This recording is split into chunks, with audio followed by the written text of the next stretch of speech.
Thrice Greatest Hermes, Volume 3. By G.R.S. Mead. 1. Excerpts by Stobaeus. How do you find this book?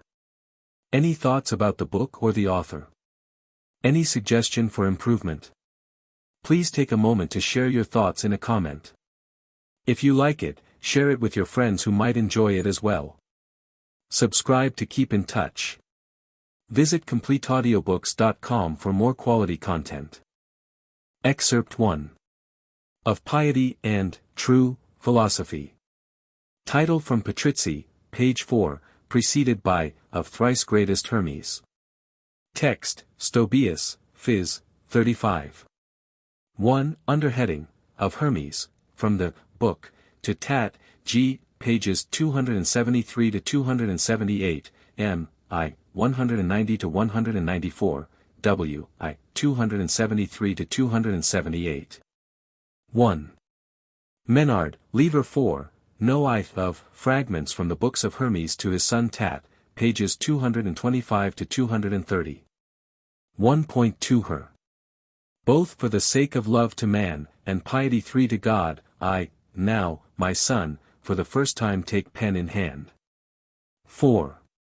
For there can be no piety more righteous than to know the things that are, and to give thanks for these to him who made them, which I will never cease to do. 2. Tat. By doing what, O Father, then, if not be true down here, may one live wisely? Her. Be pious, 5 Son. Who pious is, doth reach the height of, all, philosophy 6, without philosophy the height of piety cannot be scaled. But he who learns what are existent things, and how they have been ordered, and by whom, and for whose sake, he will give thanks for all unto the demiurge, as unto a good sire, a nurse, most, excellent, a steward who doth never break his trust. 7. 3. Who giveth thanks, he will be pious, and he who pious is, will, get to, know both where is truth, and what it is. And as he learns, he will more and more pious grow. For never, son, can an embodied soul that has once leaped aloft, so as to get a hold upon the truly good and true, slip back again into the contrary. For when the soul, once, knows the author of its peace 8, 'tis filled with wondrous love 9 and with forgetfulness 10 of every ill, and can no more keep from the good. 4. Let this be, O, my, son, the goal of piety. To which if thou attain, thou shalt both nobly live, and happily depart from life, for that thy soul no longer will be ignorant of whither it should wing its flight again. This is the only way, my son, the path, that leads, to truth, the path, on which our forebears 11-2, did set their feet, and, setting them, did find the good. 12. Solemn and smooth this path, yet difficult to tread for soul while still in body. 5. For first it hath to fight against itself, and make a great dissension, and manage that the victory should rest with the one part, of its own self. For that there is a contest of the one against the two, 13, the former trying to flee, the latter dragging down. And there's great strife and battle, dire, of these with one another, the one desiring to escape, the other striving to detain. 6. The victory, moreover, of the one or of the others 14 is not resemblant. For that the one doth hasten, upwards, to the good, the others settle, downwards, to the bad. The one longs to be freed, the others love their slavery. If, now, the two be vanquished, they remain deprived of their own selves and of their ruler 15, but if the one be worsted, 'tis harried by the two, and driven about, being tortured by the life down here. This 16 is, my, son, the one who letteth thee upon the thither 17 path. Thou must, my, son, first leave behind thy body 18 before the end, of it 19 is reached, and come out victor in the life of conflict, and thus as victor wend thy way towards home. 7. And now, my, son, I will go through the things that are by heads 20, for thou wilt understand the things that will be said, if thou remember what thy ears have heard. All things that are, then, in motion. Alone the that which is not, is exempt from it. Every body is in a state of change, but all bodies are not dissolvable, some bodies, only, are dissolvable. Not every animal is mortal, not every animal, immortal. That which can be dissolved, can, also, be destroyed, the permanent, is, the unchangeable, that which doth not change, is, the eternal.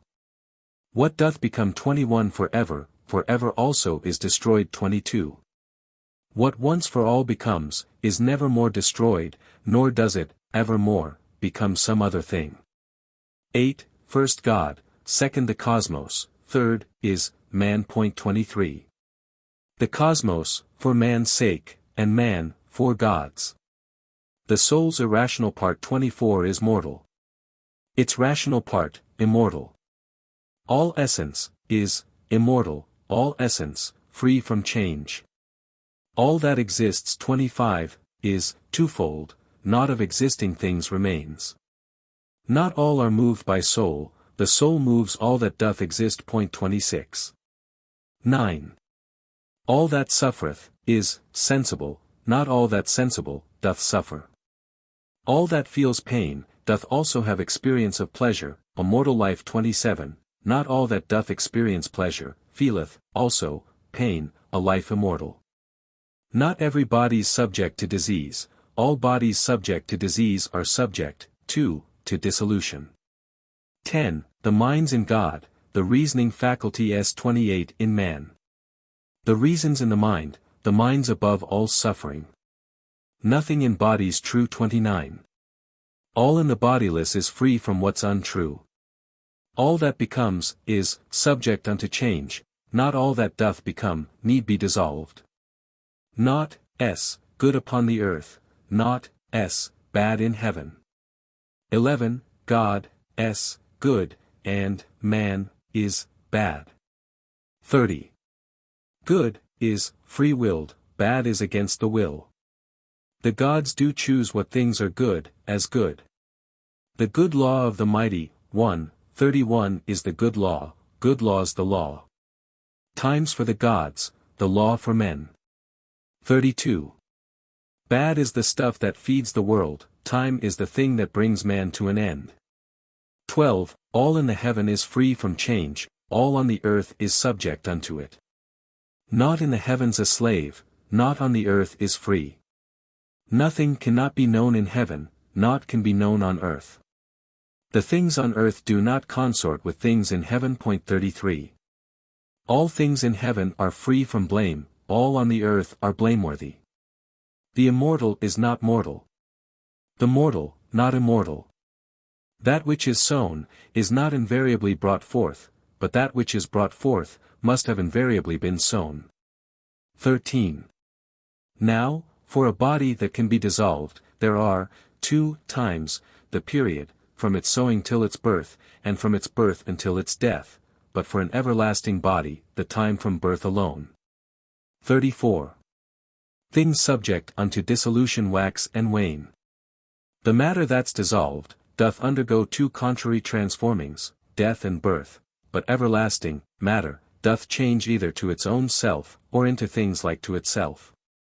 The birth of man, is, the beginning of his dissolution, man's dissolution the beginning of his birth. That which departs, 35, returns, and what returns, departs, again. 36. 14. Of things existent, some are in bodies, some in forms, and some, are, in activities. 37. Body, s, in forms, and form and energy in body. The deathless shares not in the mortal, part, the mortal shares in the immortal. The mortal body doth not mount 38 into the deathless one, the deathless one descends 39 into the mortal frame. Activities do not ascend, but they descend. 15. The things on earth bestow no benefit on things in heaven. The things in heaven shower every benefit on things on earth. Of bodies everlasting heaven is the container, of those corruptible, the earth. Earth, is, irrational, the heaven, is, rational. The things in heaven, are, under it. The things on earth above the earth. Heaven, s, the first element, earth, s, the last element. Fourth knowledge 40, is, God's order, necessity, s, handmaiden to foreknowledge. Fortune, s, 41 the course of the disorderly, the image of activity, 42 untrue opinion. What, then, is God? The good that naught can change. What, man? The bad that can be changed. 43. 16. If thou rememberest these heads, 44 thou wilt remember also what I have already set forth for thee with greater wealth of words. For these are summaries 45 of those. Avoid, however, converse with the many, on these things. Not that I would that thou shouldst keep them selfishly unto thyself, but rather that thou shouldst not seem ridiculous unto the multitude. 46. For that the like's acceptable unto the like, the unlike's never friend to the unlike. Such words as these have very very few to give them ear, nay, probably, they will not even have the few. 47. They have, moreover, some strange force, peculiar unto themselves, for they provoke the evil all the more to bad. Wherefore thou shouldst protect the many, from themselves, for they ignore the power of what's been said. 17. Tat. What meanest thou, O Father? Her. This, my son. All that in man is animal, is proner unto bad, than unto good. Nay, it doth cohabit with it, because it is in love with it.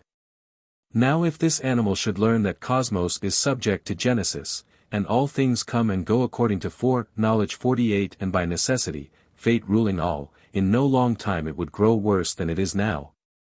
49, and, thinking scorn of the whole universe, as being subject unto Genesis, and unto fate referring, all, the causes of the bad, would never cease from every evil deed.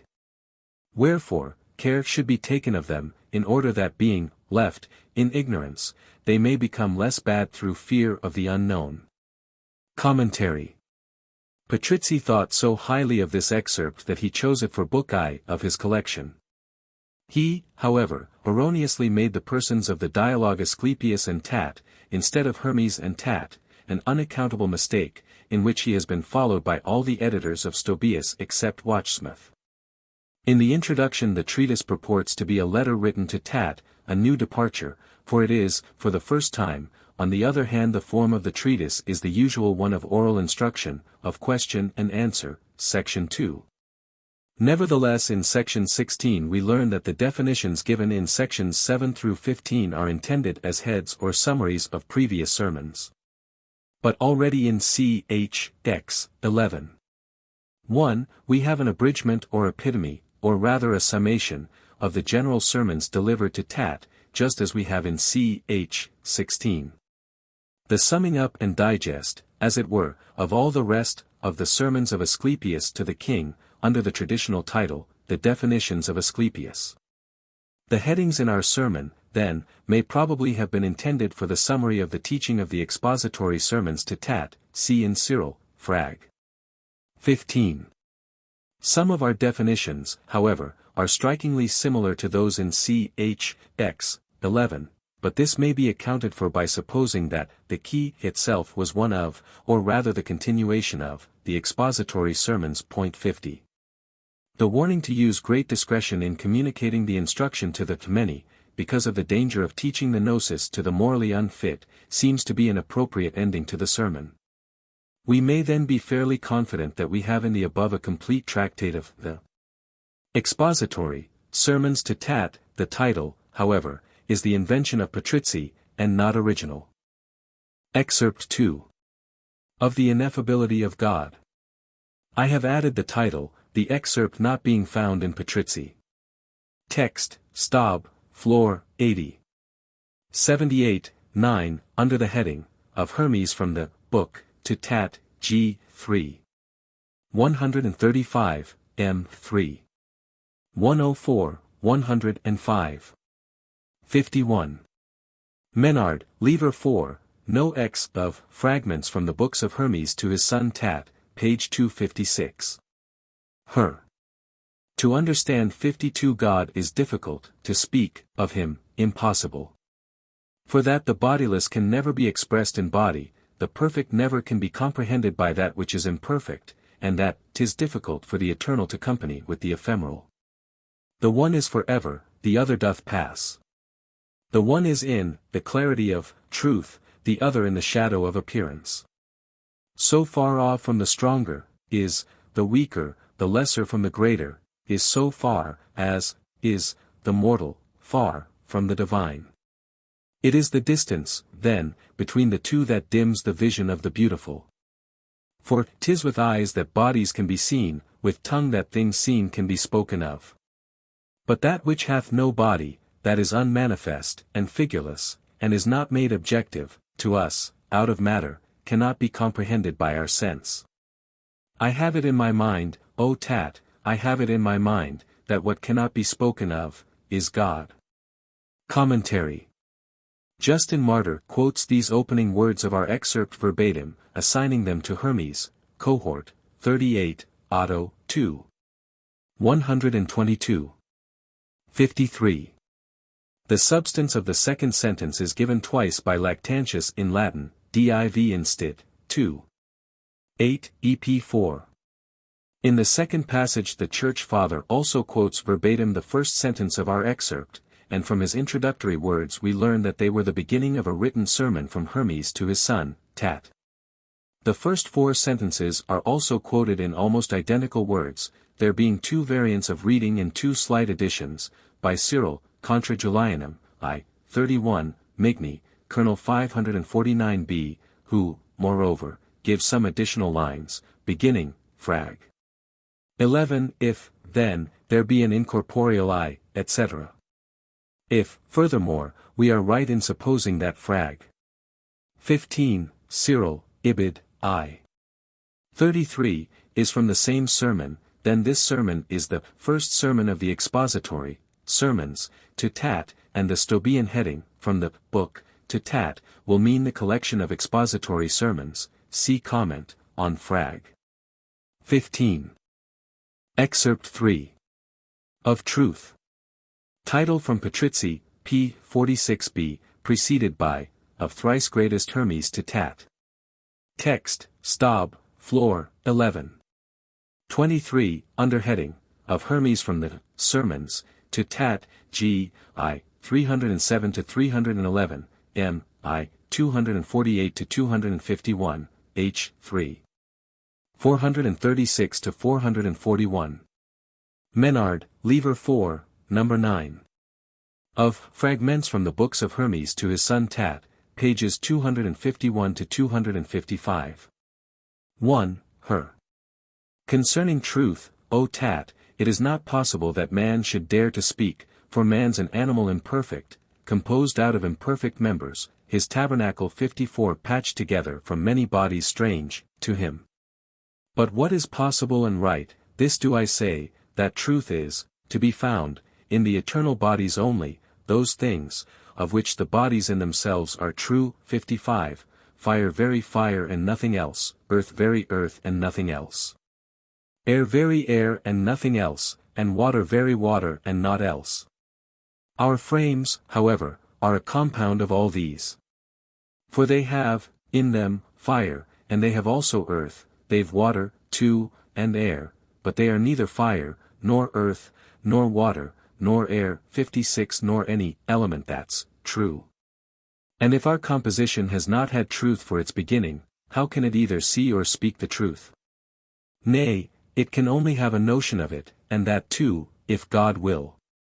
2. All things, accordingly, that are on earth, O Tat, are not the truth. They're copies, only, of the true. And these are not all things, but few, of them, the rest consist of falsity and error, Tat, and shows of seeming like unto images. Whenever the appearance doth receive the influx from above, it turns into a copy of the truth, without its 57 energizing from above, it is left false. Just as the portrait also indicates the body in the picture, but in itself is not a body, in spite of the appearance of the thing that's seen. 'Tis seen as having eyes, but it sees not, hears not at all. The picture, too, has all the other things, but they are false, tricking the sight of the beholders, these thinking that they see what's true, while what they see is really false. All, then, who do not see what's false see truth. If, then, we thus do comprehend, or see, each one of these 58 just as it really is, we really comprehend and see. But if, we comprehend, or see, things, contrary to that which is, we shall not comprehend, nor shall we know aught true. 3. Tat. There is, then, Father, truth e'en on the earth. Her. Not inconsiderably, O Son, art thou at fault. Truth is in no wise, tat, upon the earth, nor can it be. But some men can, I say, have an idea of it, should God grant them the power of godly vision. 59. Thus there is nothing true on earth, so much, I know and say. All are appearances and shows, I know and speak true, things. We ought not, surely, though, to call the knowing and the speaking of true things the truth. 4. Tat. Why, how on earth ought we to know and speak of things being true, yet nothing's true on earth? Her. This, much, is true, that we do not know aught that's true down here. 60 How could it be, O Son? For truth is the most perfect virtue, the very highest good, by matter undisturbed, uncircumscribed by body, naked, and, evident, changeless, august, unalterable good. But things down here, O Son, thou sayest what they are, not able to receive this good, corruptible, and, passable, dissolvable, changeful, and ever-altering, being born from one another. Things, then, that are not true even to their own selves, how can they, possibly, be true? For all that alters is untrue, it does not stay in what it is, but shows itself to us by changing into one another its appearances. 5. Tat. And even man, is he not true, O Father? Her. As man, he is not true, O Son. For that the true is that which has its composition from itself alone, and in itself stays as it is. But man has been composed of many things, and does not stay in his own self. He changes and he alters, from age to age, from form to form, and that too, even while he's still in, one and, the, same, tent. 61. Nay, many fail to recognize their children, when a brief space of time comes in between, and so again of children with their parents. That, then, which changes so that it's no longer recognized, can that be true, O Tat? Is it not, rather, false, coming and going, 62 in the, all, varied shows of its, continual, changes? But do thou have it in thy mind that a true thing is that which stays and lasts for aye. But, man, is not forever, wherefore its 63 is not true. Man's, an appearance. And appearance is extreme untruth. 6. Tat. But these external bodies 64 Father, too, in that they change, are they not true? Her. All that is subject unto genesis and change, is verily not true. But inasmuch as they are brought to being by the forefather 65, of them all, they have their matter true. But even they have something false in that they change, for naught that doth not stay with its own self is true. Tat. True, Father, mine. Is one to say, then, that the Son alone, in that in greater measure than the rest of them he doth not change but stayeth with himself, is truth? Her. Nay, rather, but, because he, and he only, hath entrusted unto him the making of all things in cosmos 66 ruling all and making all, to whom I reverence give, and worship pay unto his truth, and recognize him as the demiurge after the one and first. Tat. What then, O Father, shouldst thou say is the first truth? Her. The one and only, Tat, he who is not of matter, or in body, the colorless, the figureless, the changeless, one, he who doth alter not, whoever is. But the untrue, O Son, doth perish. All things, however, on the earth that perish, the forethought of the true hath comprehended them, and doth and will encompass them. For birth without corruption 67 cannot be. Corruption followeth on every birth, in order that it may be born again. For that things that are born, must of necessity be born from things that are destroyed 68. And things that have been born, must of necessity be, once again, destroyed, in order that the genesis of things existent may not stop. First, then, see that thou recognize him 69 as the demiurge for birth and death 70 of all existent things. 8. Things that are born out of destruction, then, must of necessity be false, in that they are becoming now these things, now those. For 'tis impossible they should become the same. But that which is not same, how can it possibly be true? Such things we should, then, call appearances. My son, for instance, if we give the man his proper designation, we ought to designate him, a man's 71 appearance. And so, the child a child's appearance, the youth a youth's appearance, the man a man's appearance, the old man an appearance of the same. For man is not a man, nor child a child, nor youth a youth, nor grown-up man a grown-up man, nor aged man a single, aged man. But as they change they are untrue, both pre-existent things and things existent. But thus think of them, son, as even these untruths being energies dependent from above from truth itself. And this being so, I say untruth is truths in working. 72. Comment. The excerpt seems complete in itself, but whether it lay before Stobaeus as a single sermon or as a part of a sermon it is impossible to say. Excerpt 4. God, Nature and the Gods. Patrizzi, p. 51b, gives no title, but simply the heading, in another book. Text, Stob, Phys. 35. 11, under the heading, of Hermes, G. pages 295, 296, M. I. 206, W. I. 293. Menard, Lever 4, number 4. Of Fragments Divers, page 274. 1. Her. There is, then, that which transcends being, 73, beyond all things existent, and all that really are. For that transcending being is, that mystery, because of which exists that being, Nes 74 which is called universal, common unto intelligibles that really are, and to those beings which are thought of according to the law of sameness. Those which are contrary to these, according to the law of otherness, are again themselves according to themselves. 75. And nature is an essence which the senses can perceive, containing in itself all sensibles. 2. Between these 76 are the intelligible 77 and the sensible gods. Things that pertain to the intelligence, share in, the nature of, the gods that are intelligible only. While things pertaining to opinion, have their part with those that are the sensible. These latter are the images of the intelligences 78, the sun, for instance, is the image of the demiurgic God above the heaven. For just as he hath made the universe, so doth sun make the animals, and generate the plants, and regulate the breaths. 79. Comment.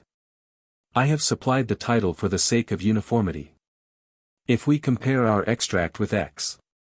7, and especially the last sentence of the former with the first sentence of section 2 of the latter, and note that in Stobaeus the one excerpt follows almost immediately on the other, we shall be fairly well persuaded that they both come from the same collection, namely, the Sermons to Tat. Excerpt 5. Of Matter. I have added the title, it being the same as that of the main section of Stobaeus, Patrizzi, page 51, giving only the simple heading, from the Sermons, to Tat. Text, Stobaeus, Phys. 11. 2, under the heading, of Hermes from the Sermons, to Tat, G. page 121, M. I. 84, 85, W. I. 131. Menard, Lever 4, number 8. Of Fragments from the Books of Hermes to his son Tat, page 250. Her. Matter both has been born, O son, and it has been, before it came into existence, for matter is the vase of Genesis 80 and Genesis, the mode of energy of God, who's free from all necessity of Genesis, and pre-exists. Matter, accordingly, by its reception of the seed of Genesis, did come, herself, to birth, and, so, became subject to change, and, being shaped, took forms, for she, contriving the forms of her own changing, presided over her own changing self. The unborn state 81 of matter, then, was formlessness 82, its genesis is its being brought into activity. Excerpt 6. Of Time. Title from Patrizzi, p. 38b, followed by, to the same tat. Text, Stob, Phys. 8. 41, underheading, of Hermes from the Sermons, to tat, G, page 93, M, I, 64. Menard, Lever 4, no v. Of Fragments from the Books of Hermes to his son Tat, page 241. 1. Now to find out concerning the 3 times, for they are neither by themselves, nor, yet, are they at one, and, yet, again they are at one, and by themselves, as well. For shouldst thou think the present is without the past, it can't be present unless it has become already past. Point 83. For from the past the present comes, and from the present future goes. But if we have to scrutinize more closely, thus let us argue. 2. Past time doth pass into no longer being this 84 and future, time, doth not exist, in its not being present, nay, present even is not present, in its continuing. Time, then, which stands not, steady, sigma tau eta kappa epsilon, but which is on the turn, without a central point at which to stop, how can it be called instant, nu epsilon sigma tau, 85 seeing even that it hath no power to stand, sigma tau nu alpha iota. Again, past joining present, and present, joining, future, they, thus, are one, for they are not without them 86 in their sameness, and their oneness, and their continuity. Thus, then, times both continuous and discontinuous, though one and the same, time. Excerpt 7. Of Bodies Everlasting and Bodies Perishable. Title, First Half, from Patrizzi, p. 45b, followed by, to the same tat. Text, Stob, Phys. 35. 8. Under the curious heading, of Hermes, from the Sermons, to Ammon to tat. Where to tat is evidently a marginal correction for an erroneous to Ammon.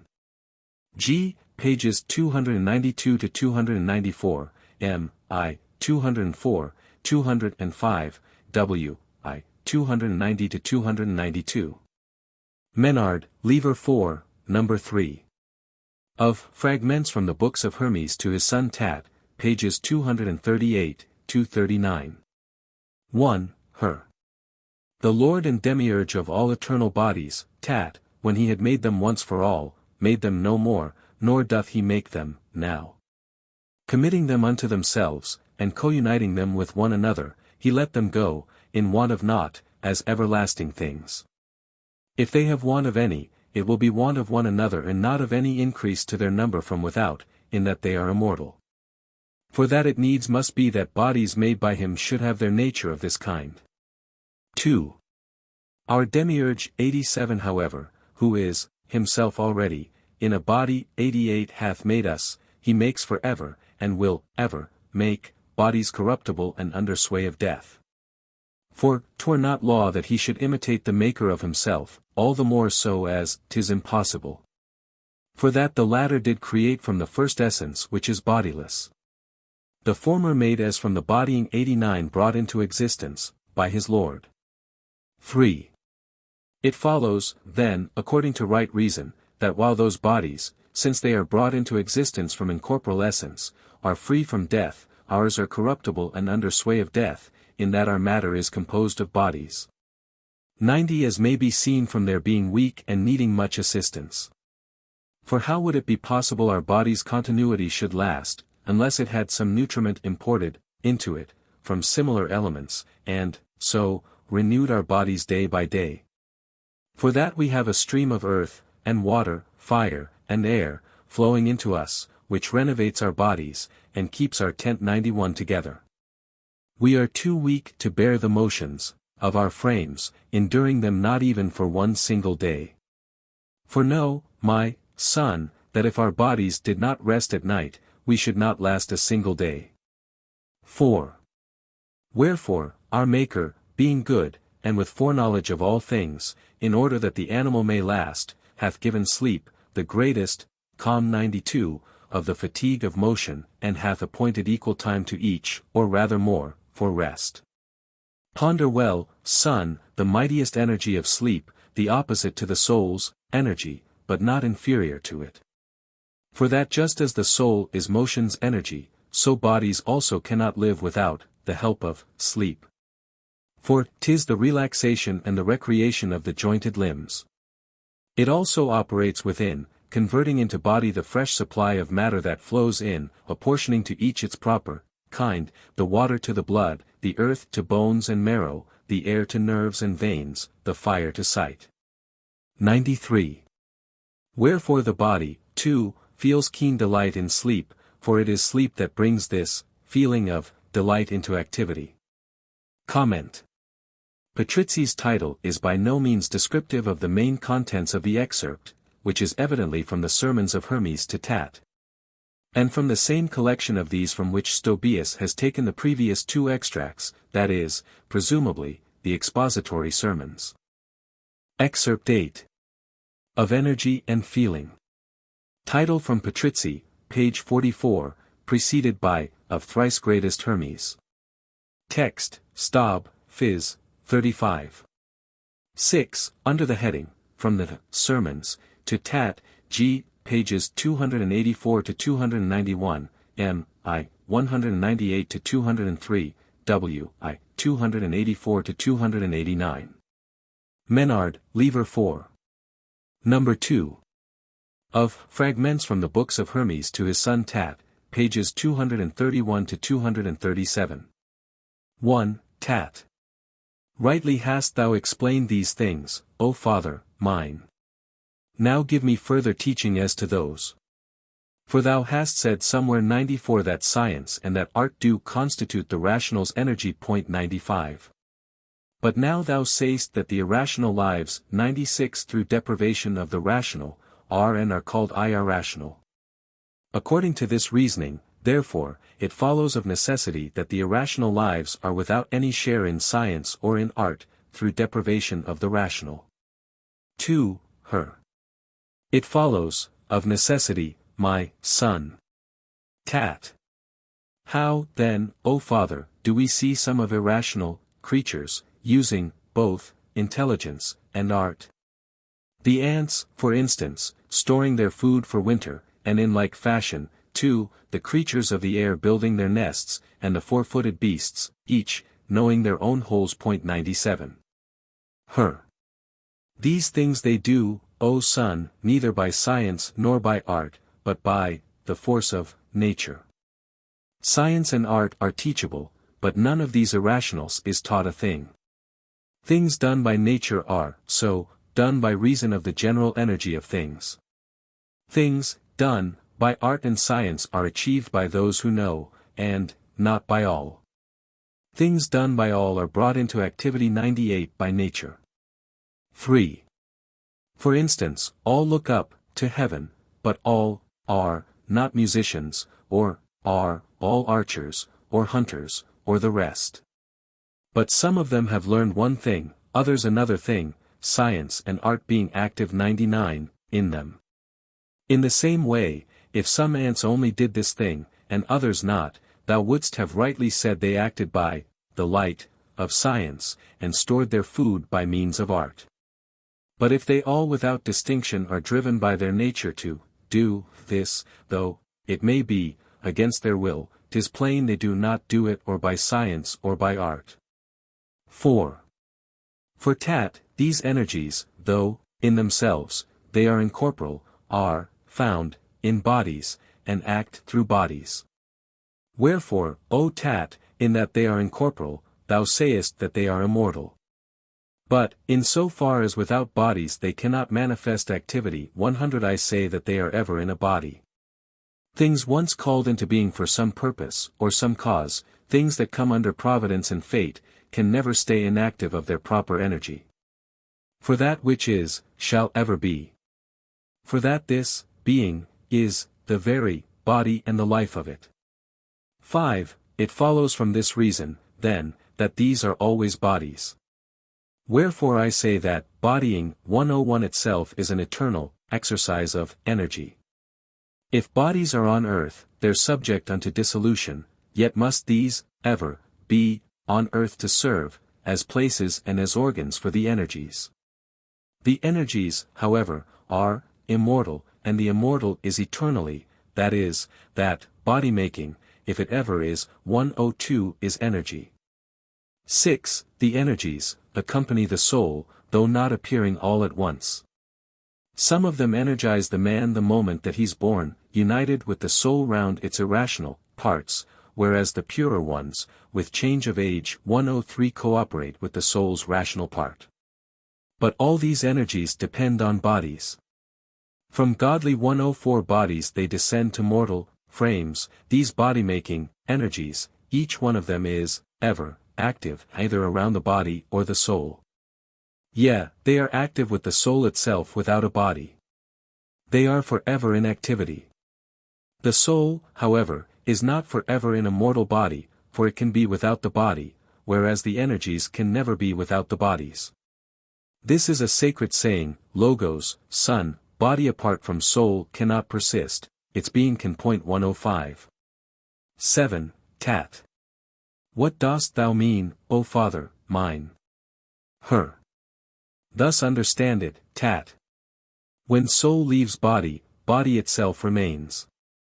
But, even, the body so abandoned 106 as long as it remains, is in activity, being broken up and made to disappear. For body without, the exercise of energy could not experience these things. 107. This energy, accordingly, continues with the body when the soul has gone.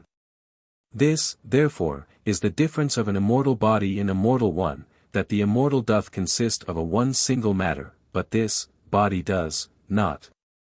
The former's active, and the latter's passive.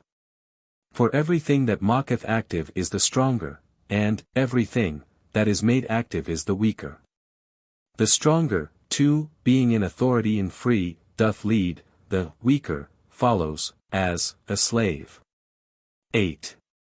The energies, then, energize not only bodies that are ensouled, but also, bodies, unensouled, stocks, stones, 108 and all such things.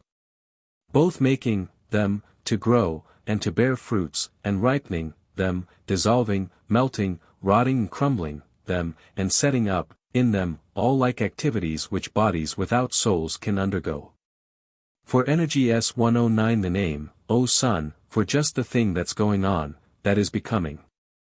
And many things needs must forever be becoming, nay, rather, all things, must. For never is cosmos bereft of any of existent things, but being born 110 for I in its own self, it bears existent things, things, that shall never cease from being destroyed again. 111. 9. Know, then, that energy of every kind is ever free from death, no matter what it is, or in what body. And of the energies, some are of godly bodies, and some of those which are corruptible, some are general, and some special. Some are of genera, and some are of the parts of every genus. The godly ones, accordingly, are those that exercise their energies through everlasting bodies. And these are perfect energies, in that they energize through perfect bodies. But partial energies are those that energize through each one of the single living things. And special energies are those that energize through each one of existent things. 10.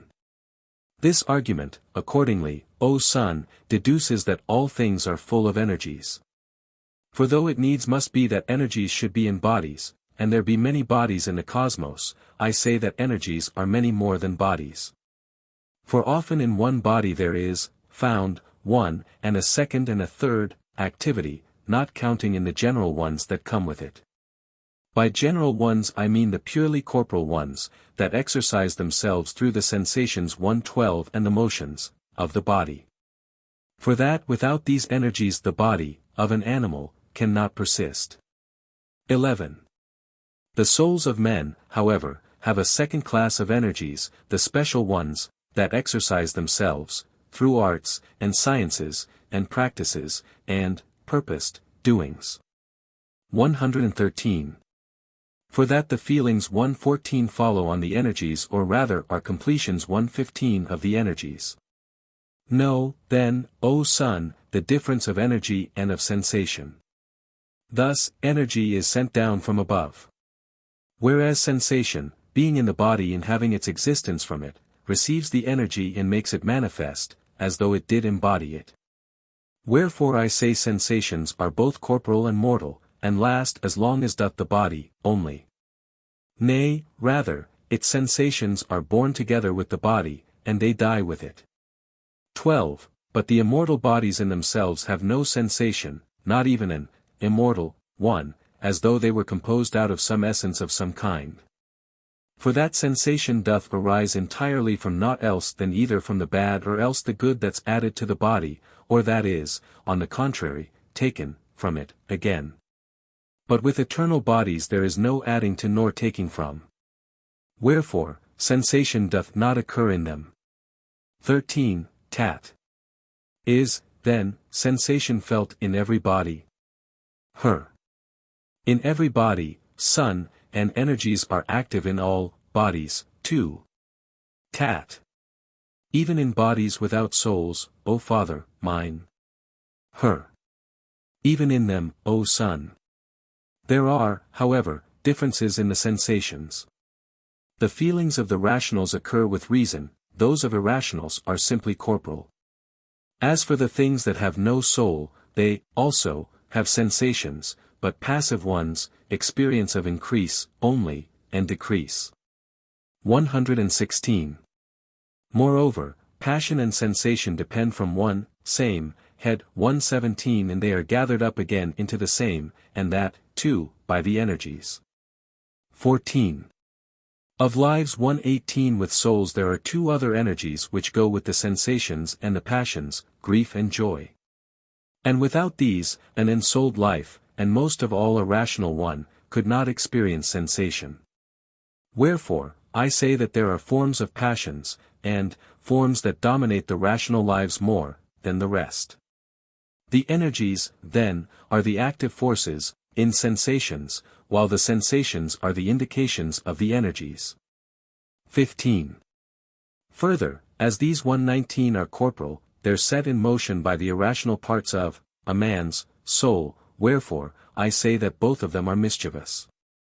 For that both joy, though, for the moment, it provides sensation joined with pleasure, immediately becomes a cause of many ills 120 to him who feeleth it, while grief, itself, provides, still, greater pains and suffering. Wherefore, they both would seem, most, mischievous. 16. Tat. Can, then, sensation be the same in soul and body, Father, mine? Her. How dost thou mean, sensation in the soul, my son? Tat. Surely it cannot be that soul's incorporeal, and that sensation is a body, Father, sensation which is sometimes in a body and sometimes not, just as the soul. Her. If we should put it in a body, son, we should, then, represent it as like the soul or, like, the energies. For that we say these 121 are incorporeals in bodies. But, as, sensations neither energy nor soul, nor any other thing than body, according to what has been said above, it cannot, therefore, be incorporeal. And if it's not incorporeal, it must be body. For of existing things some must be bodies and the rest incorporeal. Comment. Again, as with the last excerpt, the earlier editions of Stobaeus have Asclepius and Tat as the persons of the dialogue instead of Hermes and Tat. Watchsmith gives them correctly. The second sentence is of great interest, for it refers us presumably to ch. x. 11:22, God's rays, to use a figure, are his energies, the cosmoses are natures, the arts and sciences are man's. Seeing, however, that the key is an epitome of the general sermons to Tat, the statement may also have been made in one of these sermons. In either case the existence of these general sermons is presupposed, and, therefore, it may be that our excerpt is, again, one of the expository sermons to Tat. The beginning of the sermon has clearly been omitted by Stobaeus, and apparently the end also. Excerpt 9. Of the Decans and the Stars. Patrizzi, p. 38b, does not give the first third of the text, sections 1 through 5, and his title, Of the Stars, is evidently incomplete. It is followed by, to the same, i.e. Tat. Text, Stob, Phys. 21. 9, under the heading, Of Hermes from the Sermon, to Tat, pages 184 to 190, m. I. 129 to 133, w. I. 189 to 194. Menard, Lever 4, number 6. Of Fragments from the Books of Hermes to his son Tat, pp. 242 to 247, under the subheading, Of the Decans and the Stars. 1. Tat. Since in thy former general sermons, Logoi 122, Father, thou didst promise me an explanation of the 36 Decans, 123 explain, I prithee, now concerning them and their activity. Point 124. There's not the slightest wish in me not to do so, O Tat, and this should prove the most authoritative sermon, Logos, and the chiefest of them all. So ponder on it well. We have already spoken unto thee about the circle of the animals, or the life-giving 125 of the 5 planets, and of sun and moon, and of the circle 126 of each one of these. 2. Tat. Thou hast done so, thrice greatest one. Thus would I have thee understand as well about the 36 Decans, calling the former things to mind, in order that the sermon on the latter may also be well understood by thee. Tat. I have recalled them, Father, to my mind. We said, my son, there is a body which encompasses all things. Conceive it, then, as being in itself a kind of figure of a sphere-like shape, so is the universe conformed. Tat. I've thought of such a figure in my mind, just as thou dost describe, O Father, mine. 3. Beneath the circle of this, all-embracing, frame 127 are ranged the 36 Decans, between this circle of the universe and that one of the animals, determining the boundaries of both these circles, and, as it were, holding that of the animals aloft up in the air, and, so, defining it. They 128 share the motion of the planetary spheres, and, yet, have equal powers with the main motion of the whole 129 crosswise 130 the 7. They 131 checked by nothing but the all-encircling body, for this must be the final thing in the whole grades of motion, itself by its own self. But they speed on the 7 other circles, because they 132 move with a less rapid motion than the circle of the all. Let us, then, think of them as though of watchers stationed round, and watching, over both the 7 themselves and o'er the circle of the all, or rather over all things in the world, holding together all, and keeping the good order of all things. 4. Tat. Thus do I have it, Father, in my mind, from what thou say'st. Moreover, Tat, thou shouldst have in thy mind that they are also free from the necessities laid on the other stars.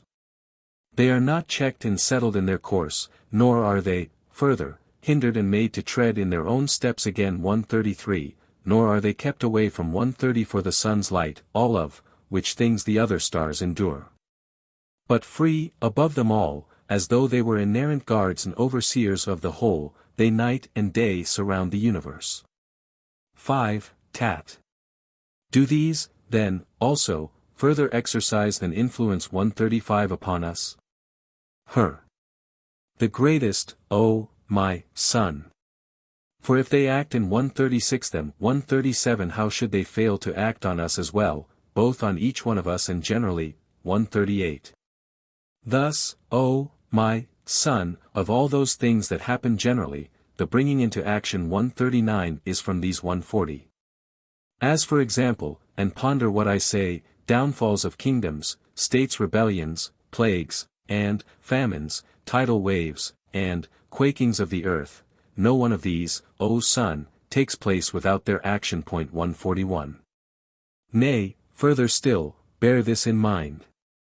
If they rule over them, and we are in our turn beneath the 7, dost thou not think that some of their activity extends to us as well, who are, assuredly their sons, or, come into existence, by their means. 6. Tat. What, then, may be the type 142 of body that they have, O Father, mine? Her. The many call them daimons. But they are not some special class of daimons, for they have not some other kind of bodies made of some special kind of matter, nor are they moved by means of soul, as we are moved. But they are simple operations 143 of these 36 gods. Nay, further, still, have in thy mind, O Tat, their operations, that they cast in the earth the seed of those whom men call Tans, some playing the part of saviors, others being most destructive. 144.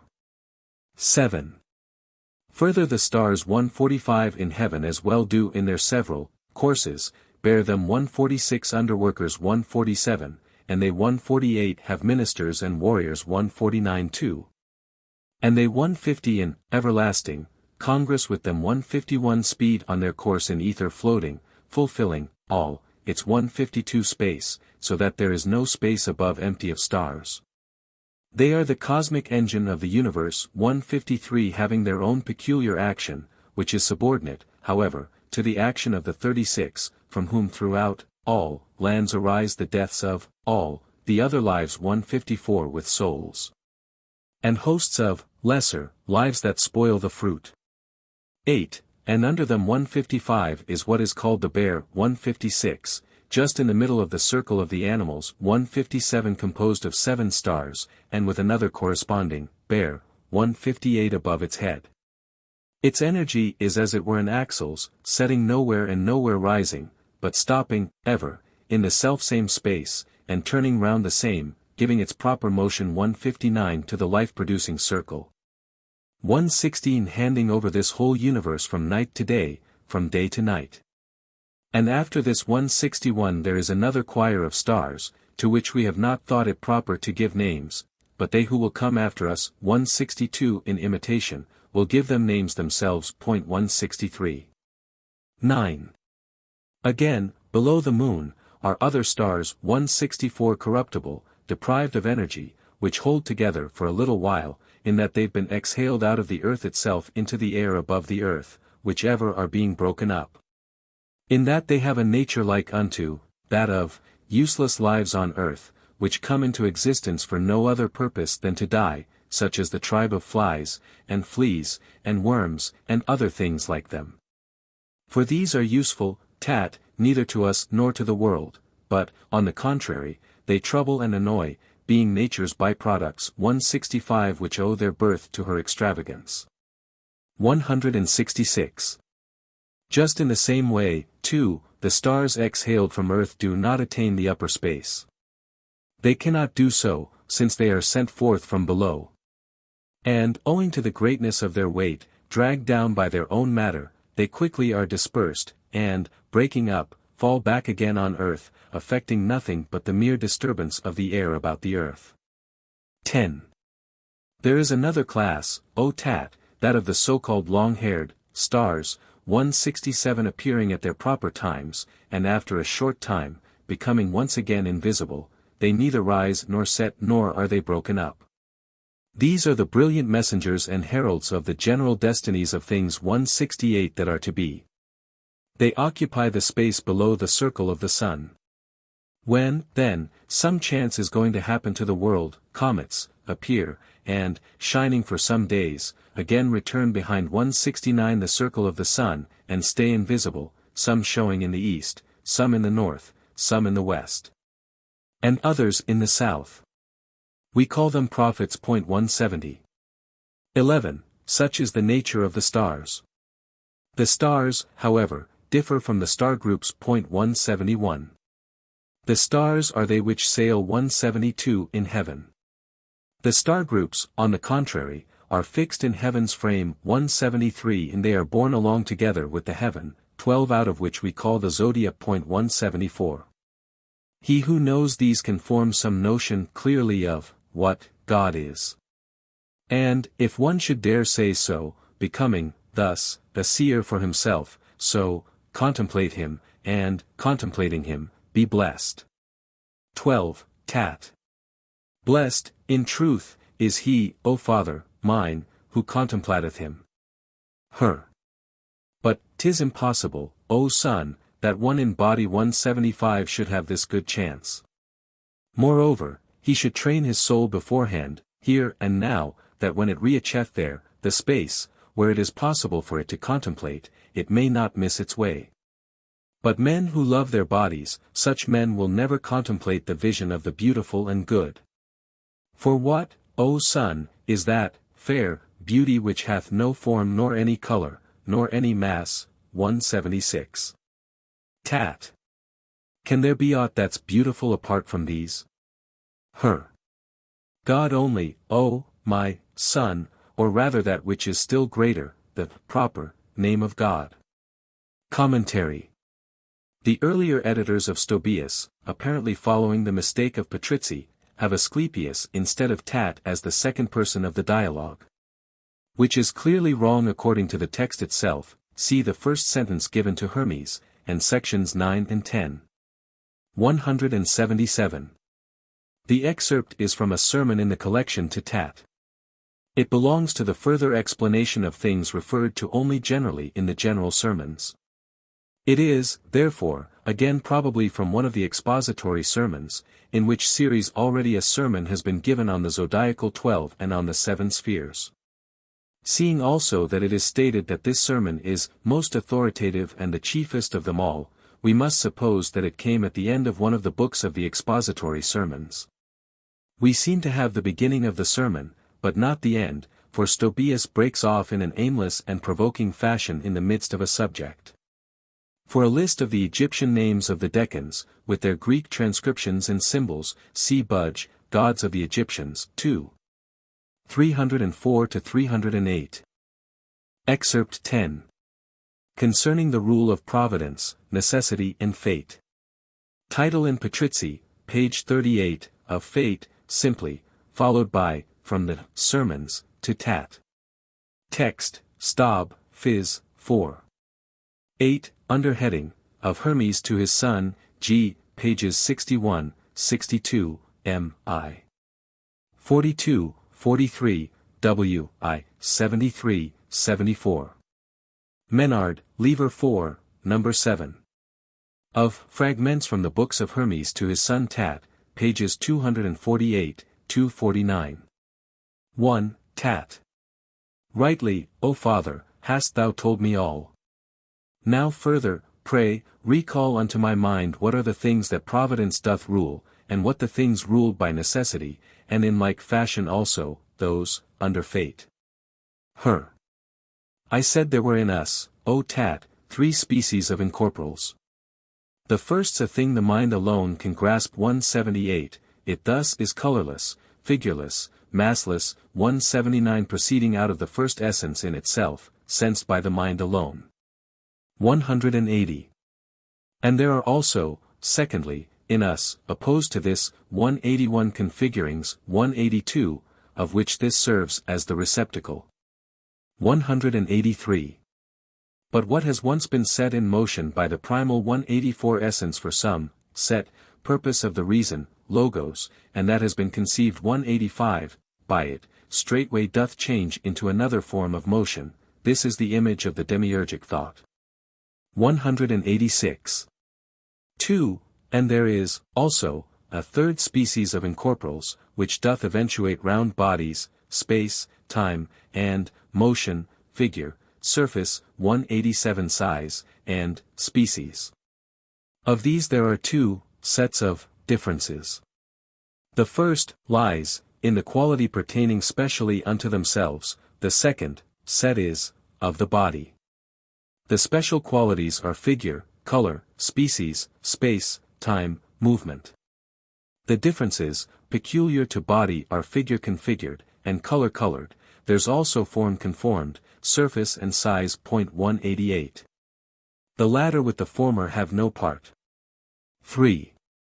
The intelligible essence, then, in company with God. 189 has power o'er its own self, and power to keep. 190 another, in that it keeps itself, since essence in itself is not under necessity. But when 'tis left by God, it takes unto itself the corporal nature, its choice of it being ruled by Providence, that is, its choosing of the world. 191. All the irrational is moved toward some reason. Reason comes under Providence. Unreason falls under necessity. The things that happen in the corporal fall under fate. Such is the sermon on the rule of Providence, necessity and fate. Comment. I have taken the title from the concluding words, which are evidently the end of the sermon. Stobaeus thus seems to have reproduced the whole of this little tractate, which should be read in connection with X. 11, 12. And 13. Ch. 12. 13, 6, see commentary, seems to presuppose this sermon. Excerpt 11.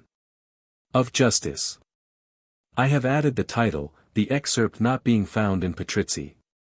Text, Stob, Phys. 3.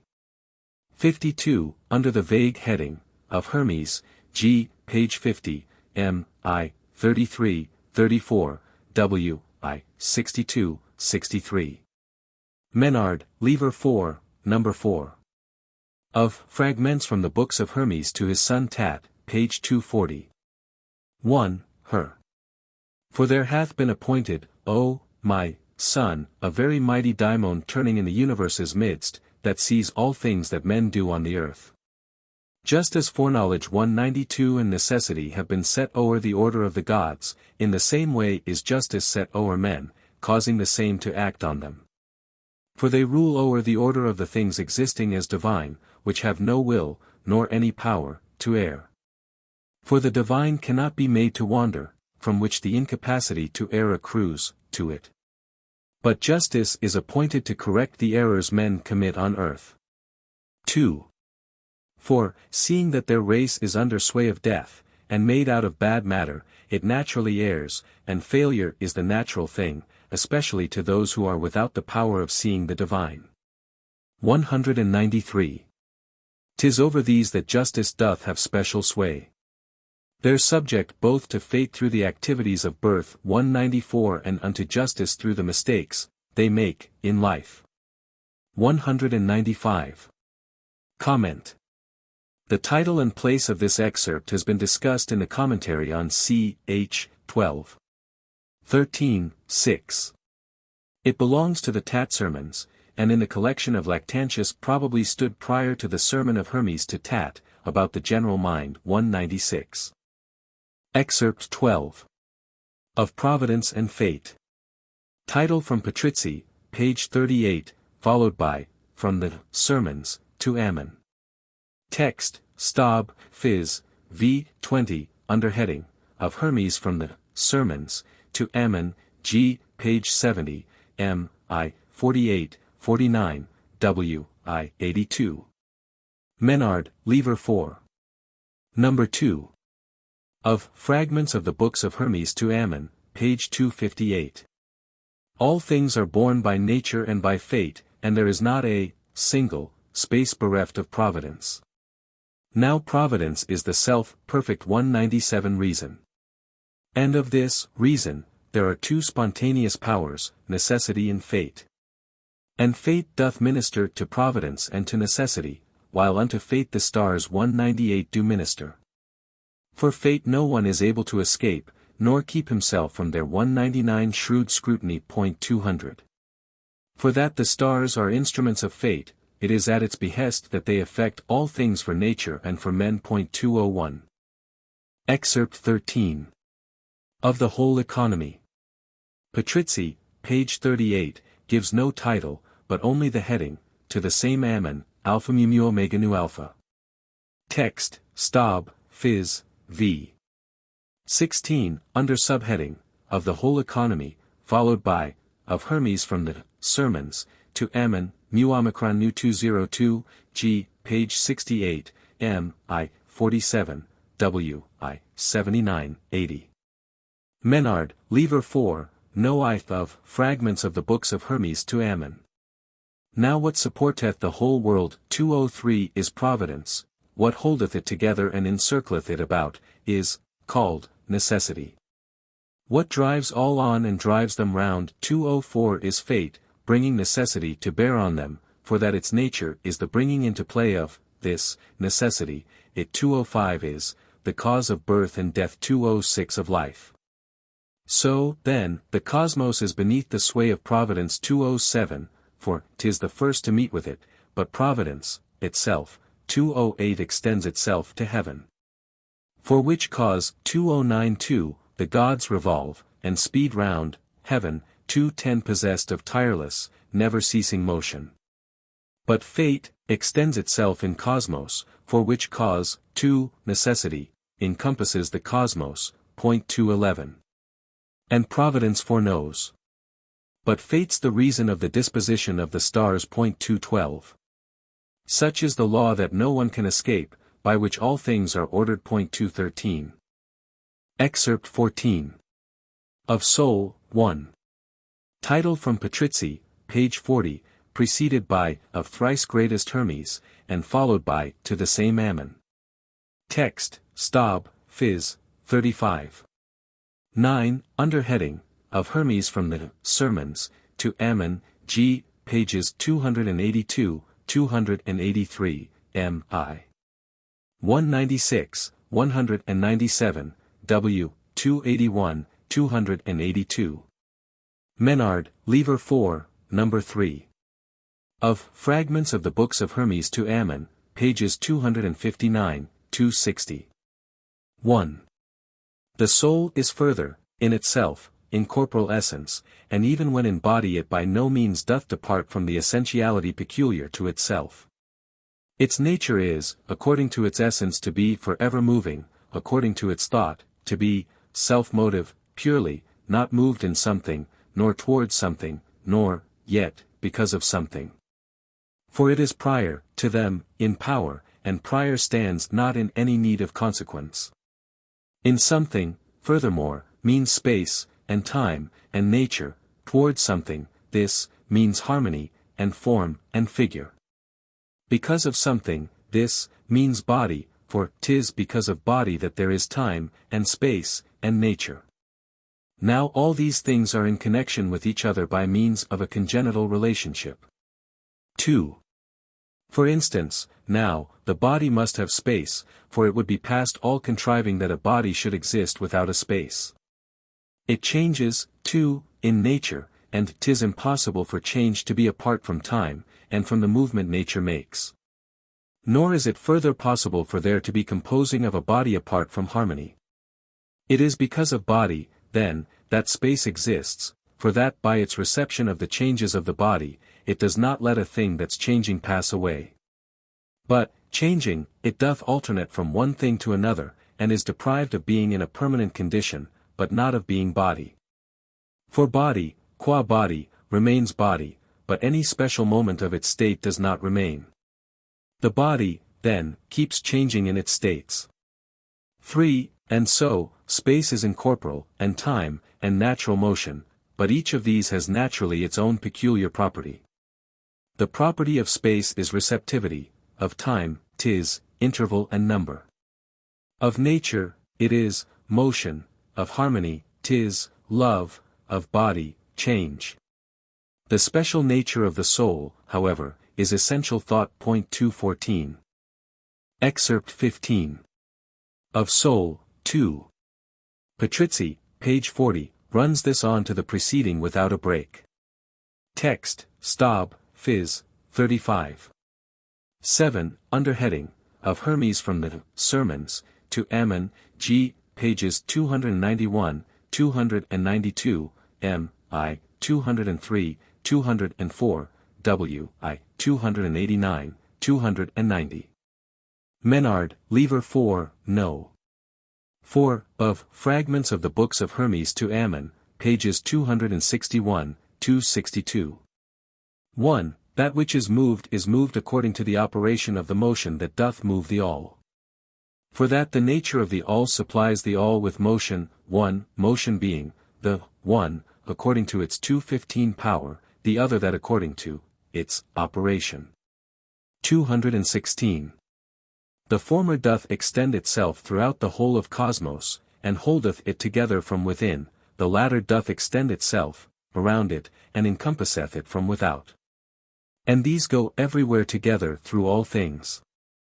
Now the productive nature 217 of all things supplies the things produced with power of production, sowing the seeds of its own self, and having its becomings 218 by means of moving matter.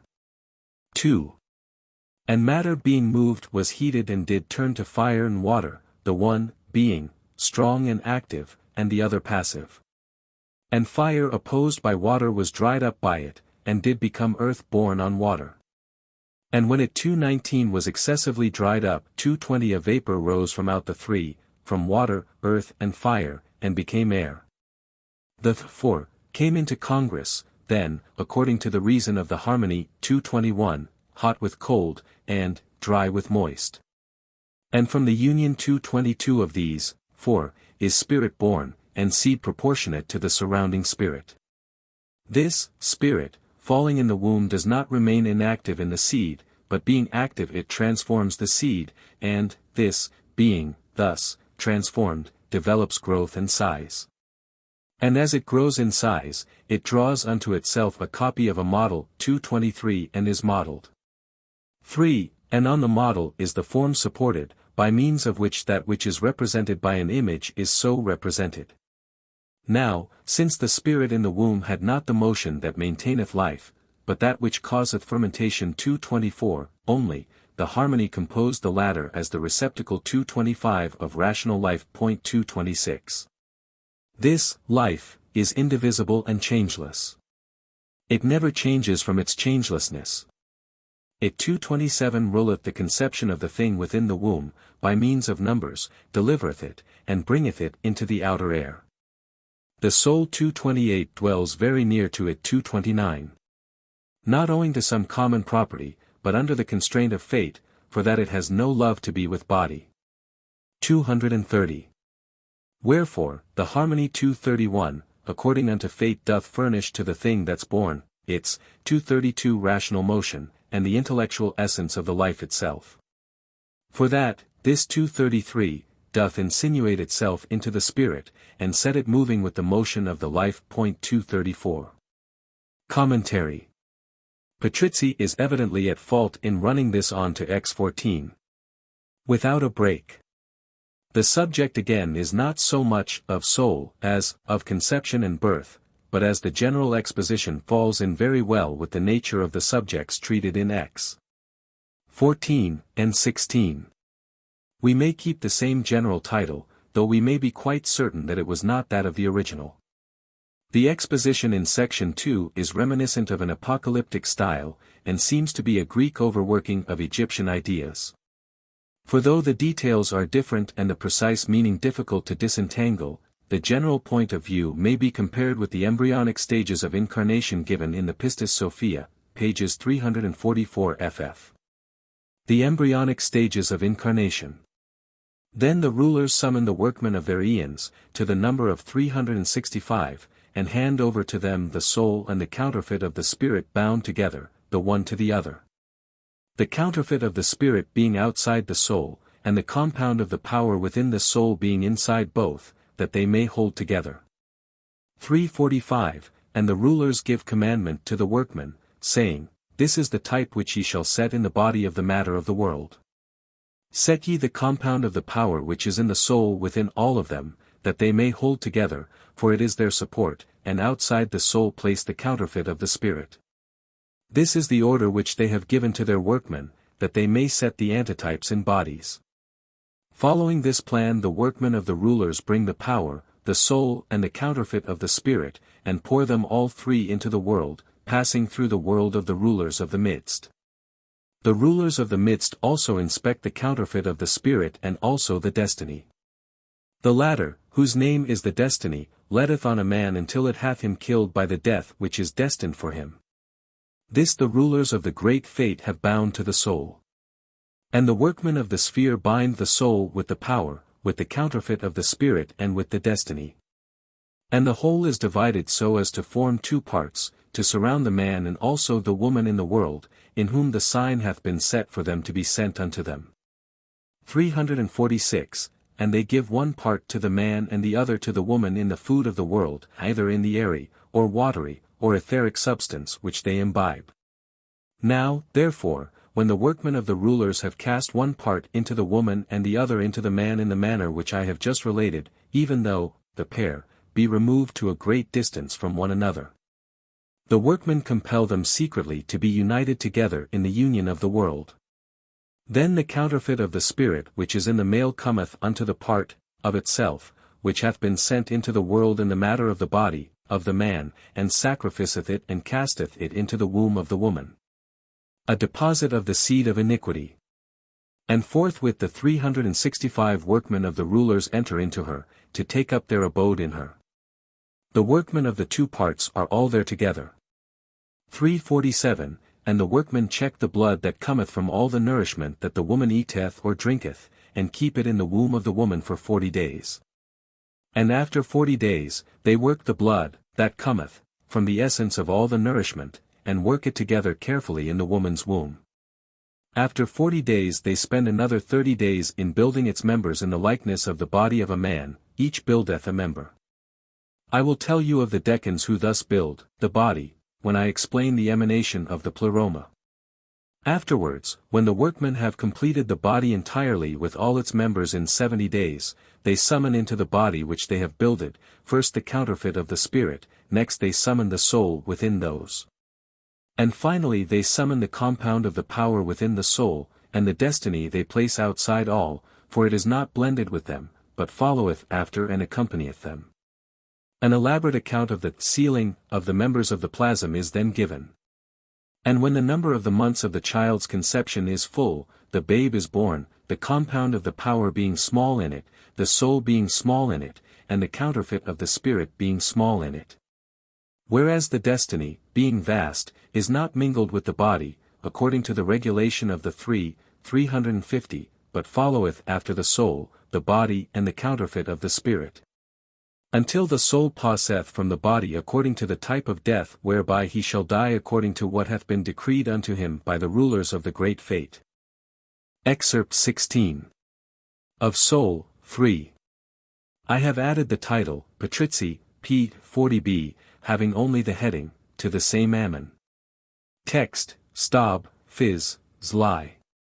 3. Under the simple heading, of Hermes, G. pages 323, 324, M. I. 227, 228, W. I. 320, 321. Menard, Lever 4, No V. of Fragments of the Books of Hermes to Ammon, pages 263, 264. 1. The soul is, then, incorporeal essence, for if it should have body, it would no longer have the power of being self-maintained. 235. For every body needeth being, it needeth also ordered life. 236 as well. For that for everything that comes to birth. 237 change also must succeed. 238. For that which doth become. 239 becomes in size, for in becoming it hath increase. Again, for everything that doth increase, decrease succeedeth, and on increase destruction. 4. Sharing in the form of life. 240 at 241 lives, it shares, also, in being through the soul. 2. But that which is the cause of being to another, is being first itself.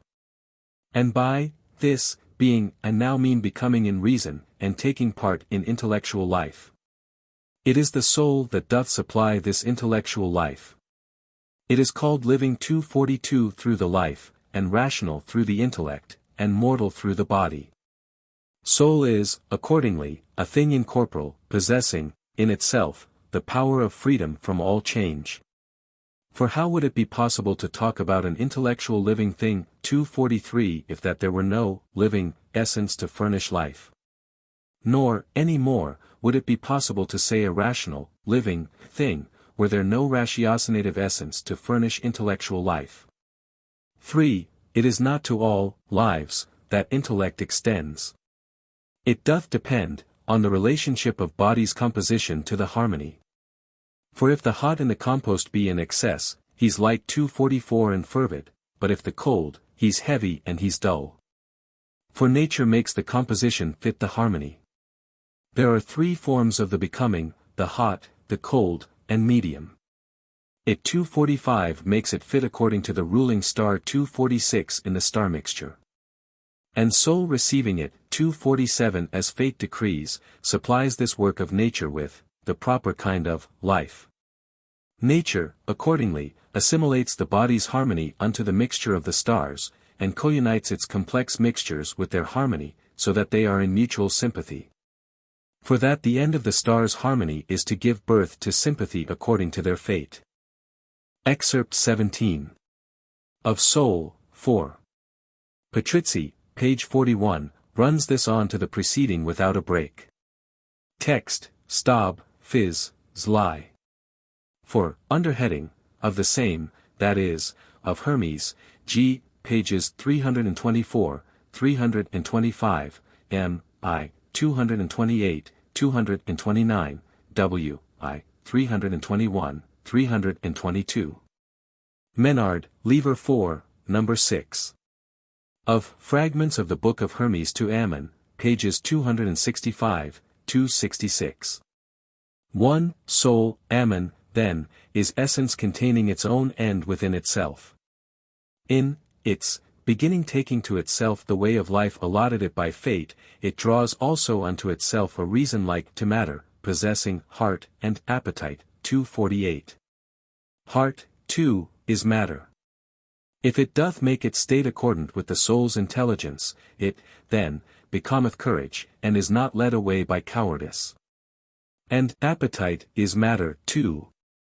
If it doth make its state accord with the soul's rational power, it, then, becometh temperance, and is not moved by pleasure, for reasoning fills up the appetite's deficiency. 2. And when both, these, 249 are harmonized, and equalized, and both are made subordinate to the soul's rational power, justice is born. For that their state of equilibrium doth take away the heart's excess, and equalizes the deficiency of appetite. The source of these, 250 however, is the penetrating essence of all thought, 251 itself by its own self, working, in its own reason that doth think round everything, 252 with its own reason as its rule. 253. It is the essence that doth lead and guide as ruler, its reason is as 'twere its counselor who thinks about all things. 254. 3. The reason of the essence, then, is gnosis of those reasonings which furnish the irrational part, with reasonings conjecturing, 255, a faint thing as compared with reasoning, itself, but reasoning as compared with the irrational. As echo unto voice, and moonlight to the sun. And heart and appetite are harmonized upon a rational plan, they pull the one against the other, and, so, they learn to know in their own selves the circular intent. 256. Excerpt 18.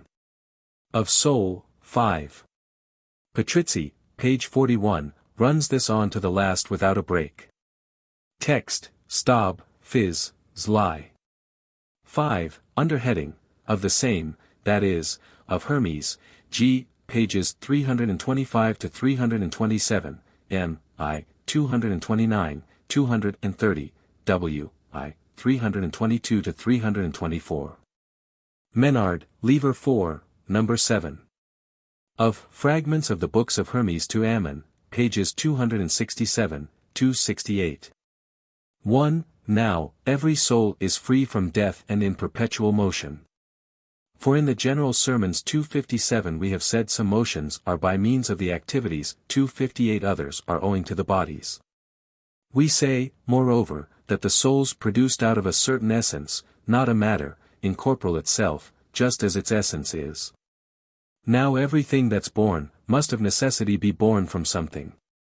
All things, moreover, in which destruction followeth on birth, must of necessity have two kinds of motion with them, the motion of the soul, by which they're moved, and bodies, motion, by which they wax and wane.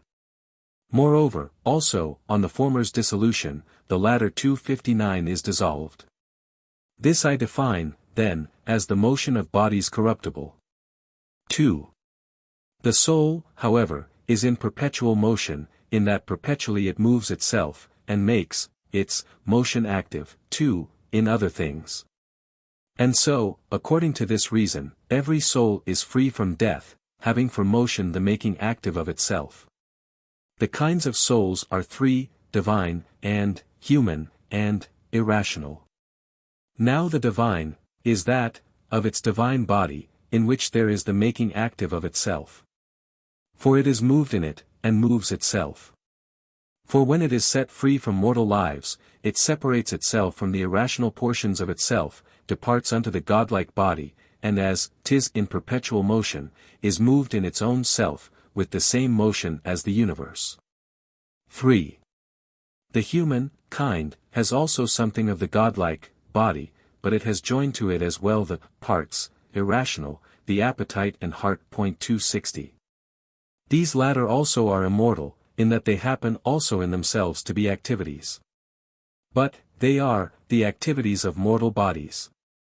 Wherefore, they are removed far from the godlike portion of the soul, when it is in its godlike body. But when this 261 enters in a mortal frame, they 262 also cling to it, and by the presence of these elements, it keeps on being a human soul. But that of the irrationals consists of heart and appetite. And for this cause these lives are also called irrational, through deprivation of the reason of the soul. For, you may consider, too, as a fourth kind, that of the soulless, which from without 263 the bodies operates in them, and sets them moving. But this should, really, be the moving of itself within its godlike body, and the moving of these, other, things as it were by the way. Comment. The mention of the general sermons, section 1, raises the question as to whether or no our extract may not be from one of the sermons to Tat. For in all other cases these general sermons are referred to in the Tat literature. The contents, however, are so similar to the extracts from the sermons to Ammon that we keep this excerpt with them. Excerpt 19. Of Soul, 6. Patrizzi, p. 41b, runs this on to the last without a break. Text, Stob, Phys, Zli.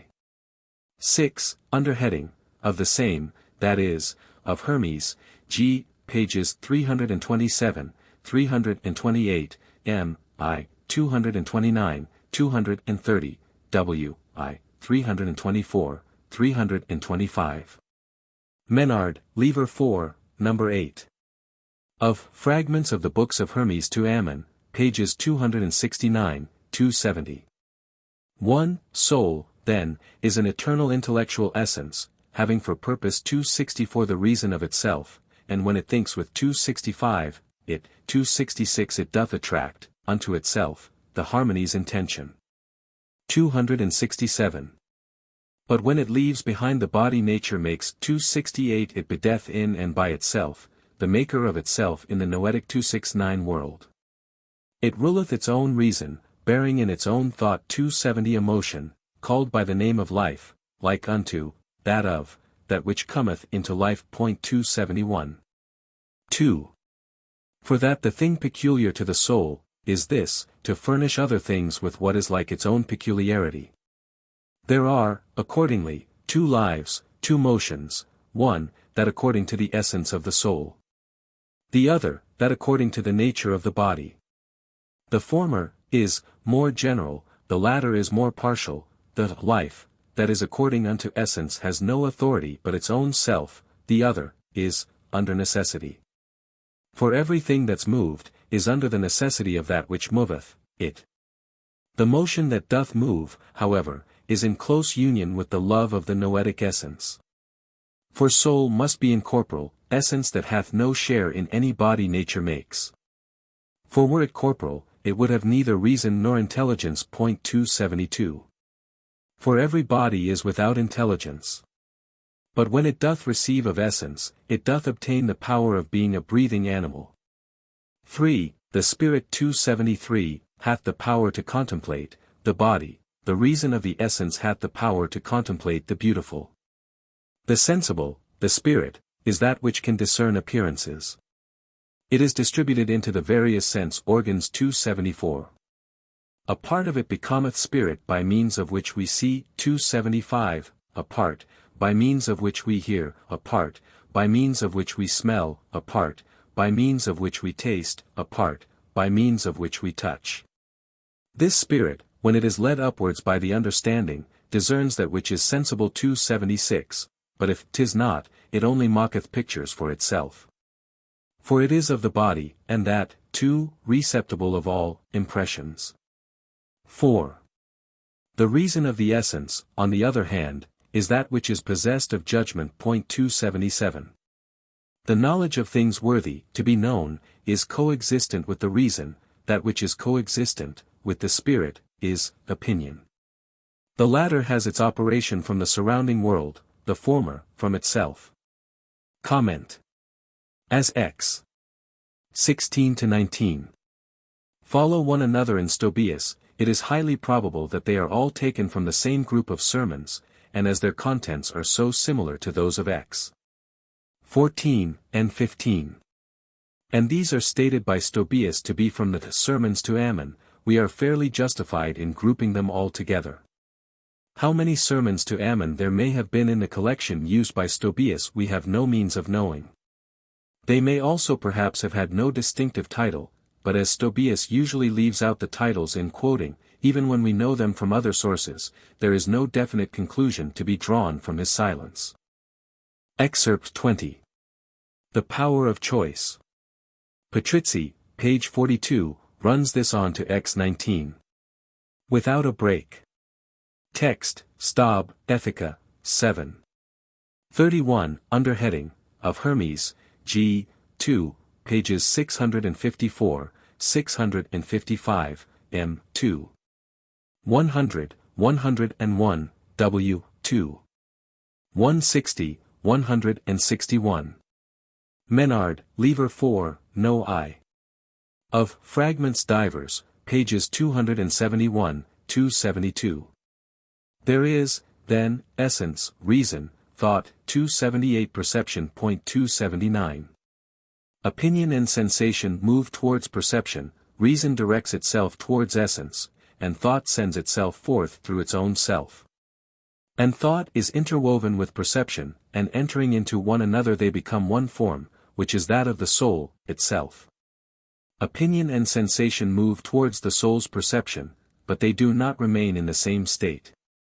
Hence is their excess, and falling short, and difference with them. When they are drawn away from the perception, they deteriorate, but when they follow it and are obedient, they share in the perceptive reason through the sciences. 280. 2.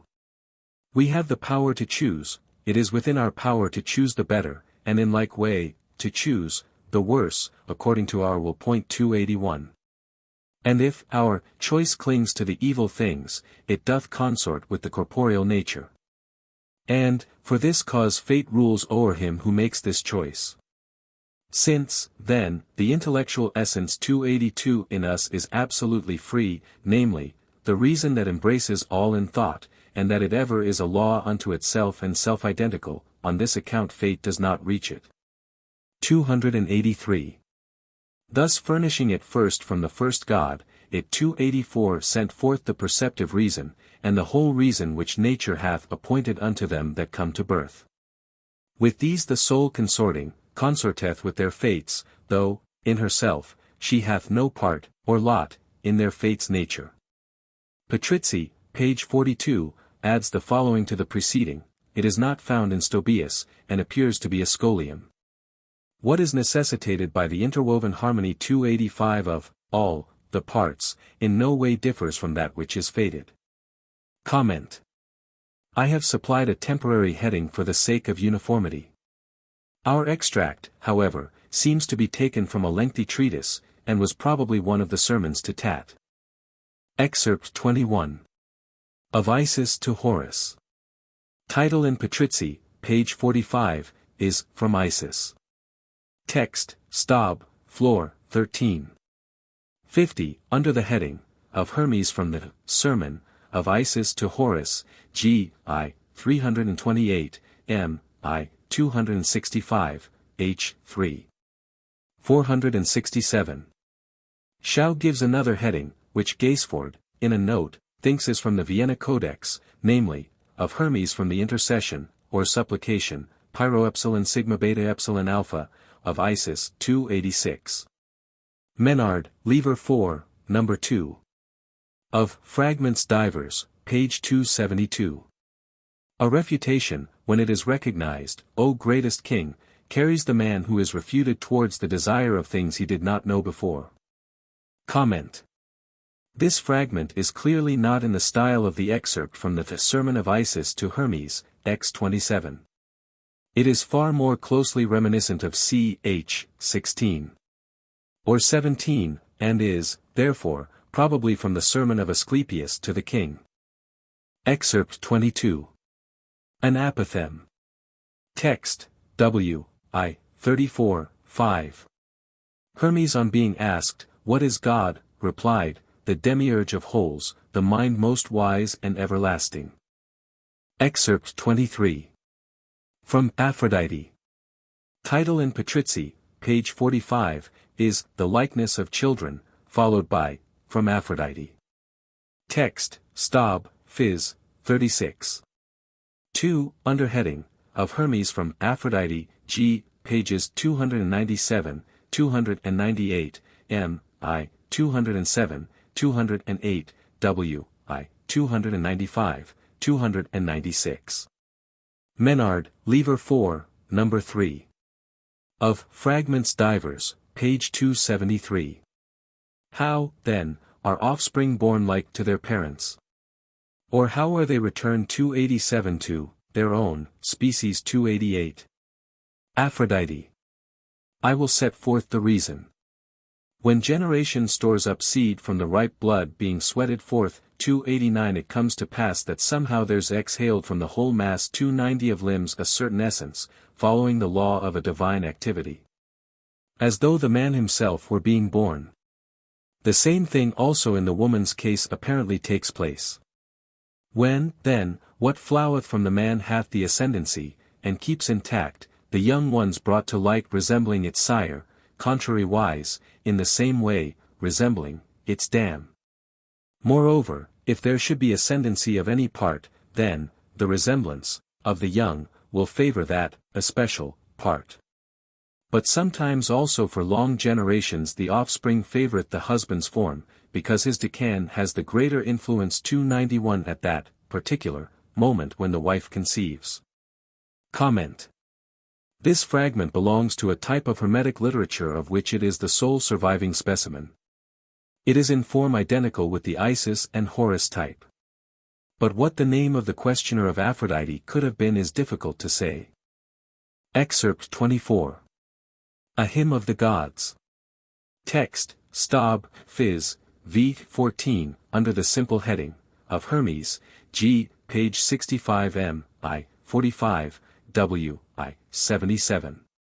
The same verses are read in the appendix to the Anthologia Palatina, page 768, N. 40. 7 stars far varied in their course revolved upon the wide, Olympian plain.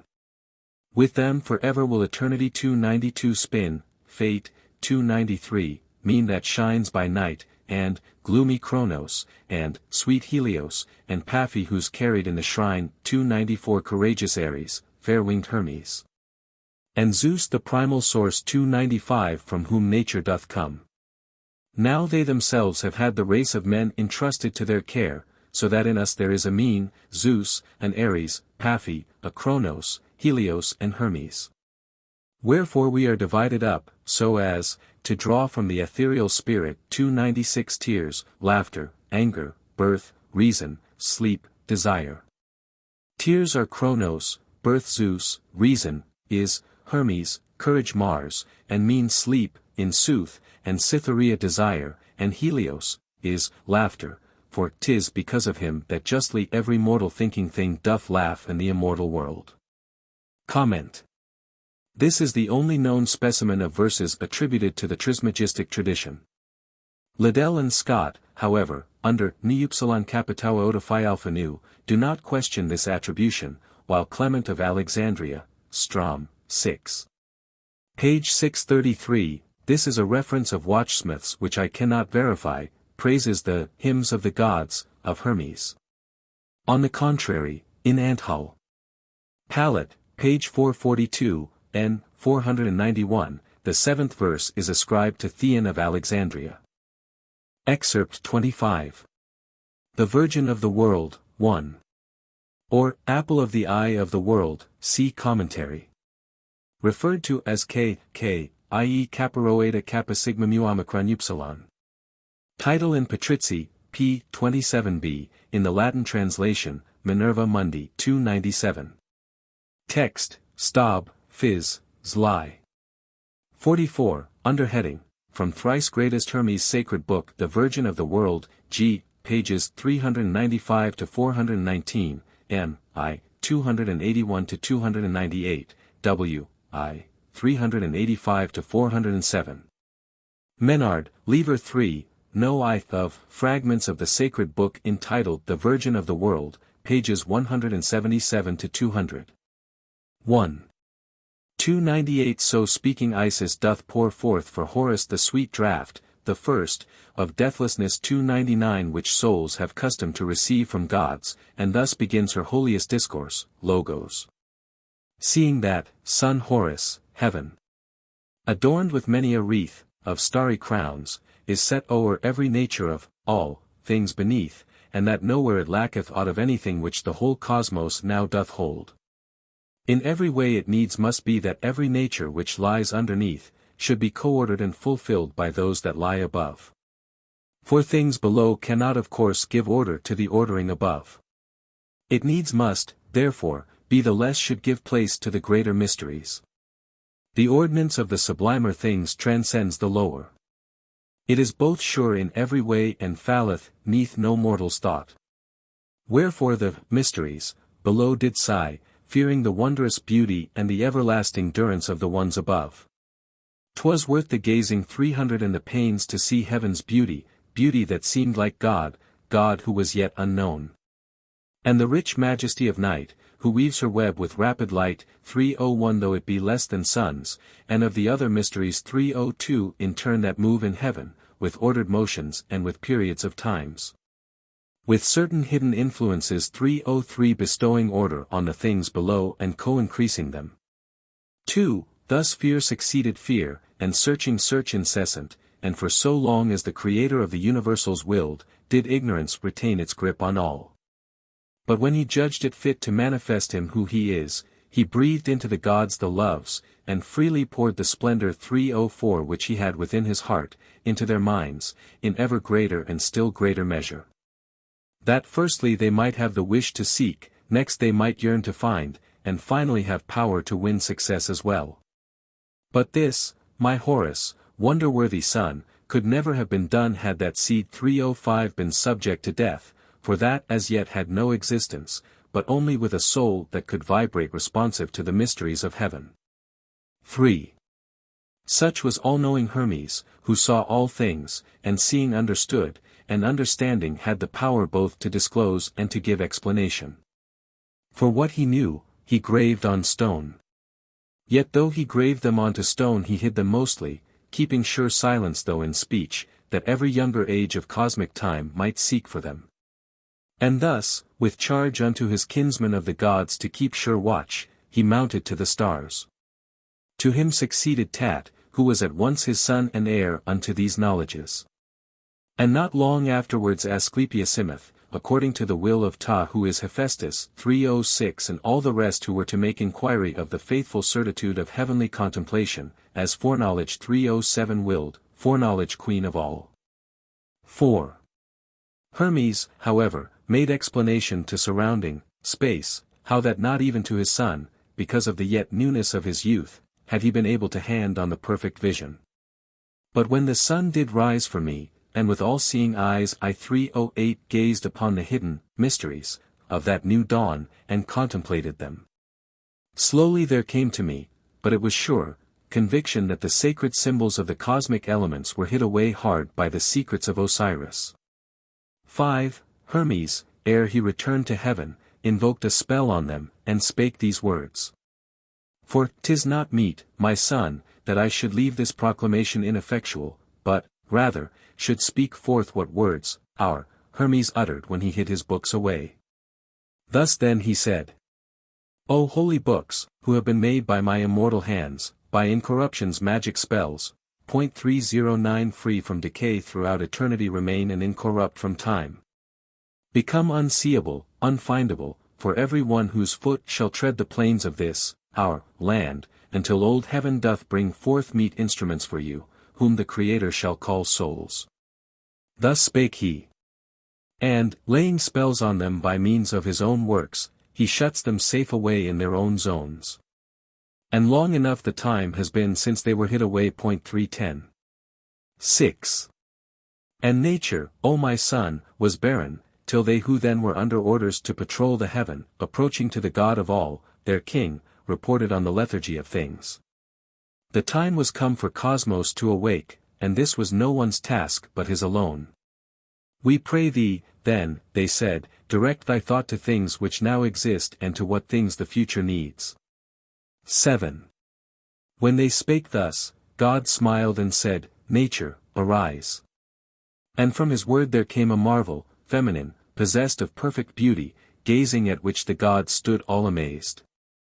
And God the Forefather, with name of Nature, honored her, and bade her be prolific.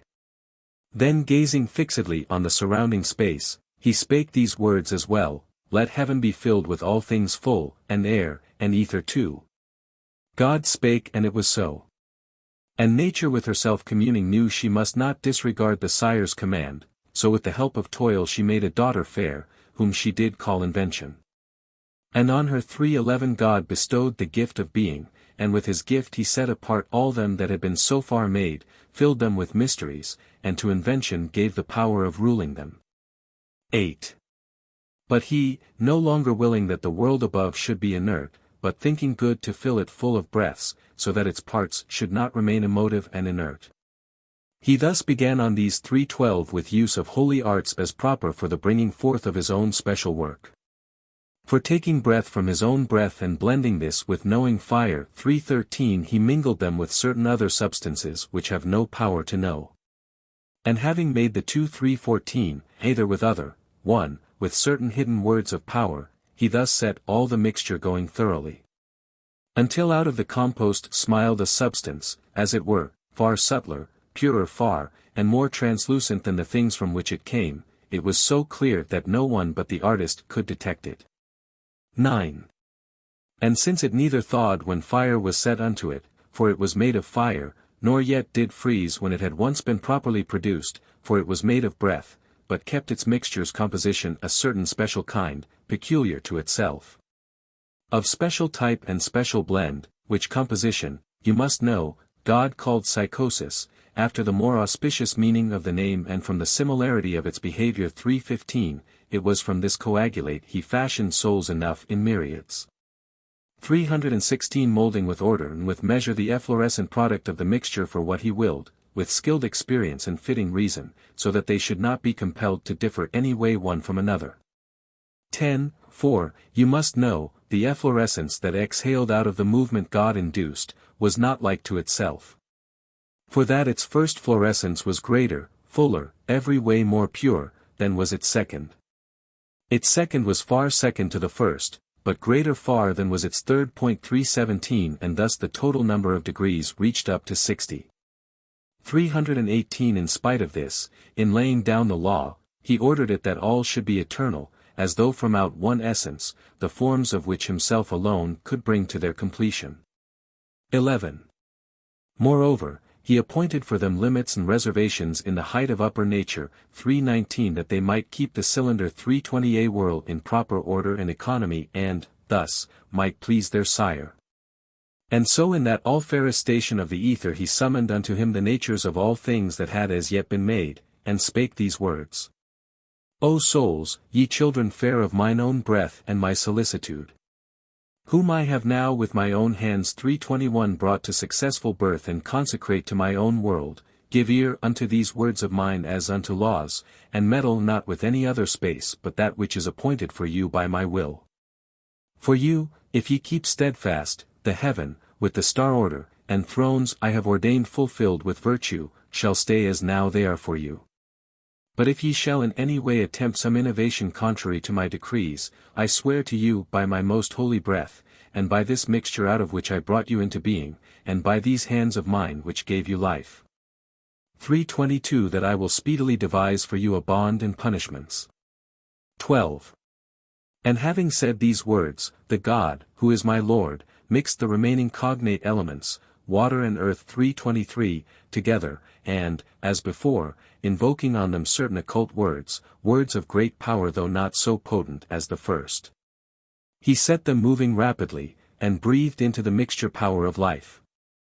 And taking the coagulate, which like the other floated to the top, when it had been well steeped and had become consistent, he modelled out of it those of the sacred animals 3:24 possessing forms like unto men's. The mixture's residue he gave unto those souls that had gone in advance and had been summoned to the lands of gods, to regions near the stars, and to the choir of holy daimons. He said, 13. My sons, ye children of my nature, fashion things. Take ye the residue of what my art hath made, and let each fashion something which shall bear resemblance to his own nature. These will I further give to you as models. He took and set in order fair and fine, agreeably to the motions of the souls, the world of sacred animals, appending as it were to those resembling men those which came next in order.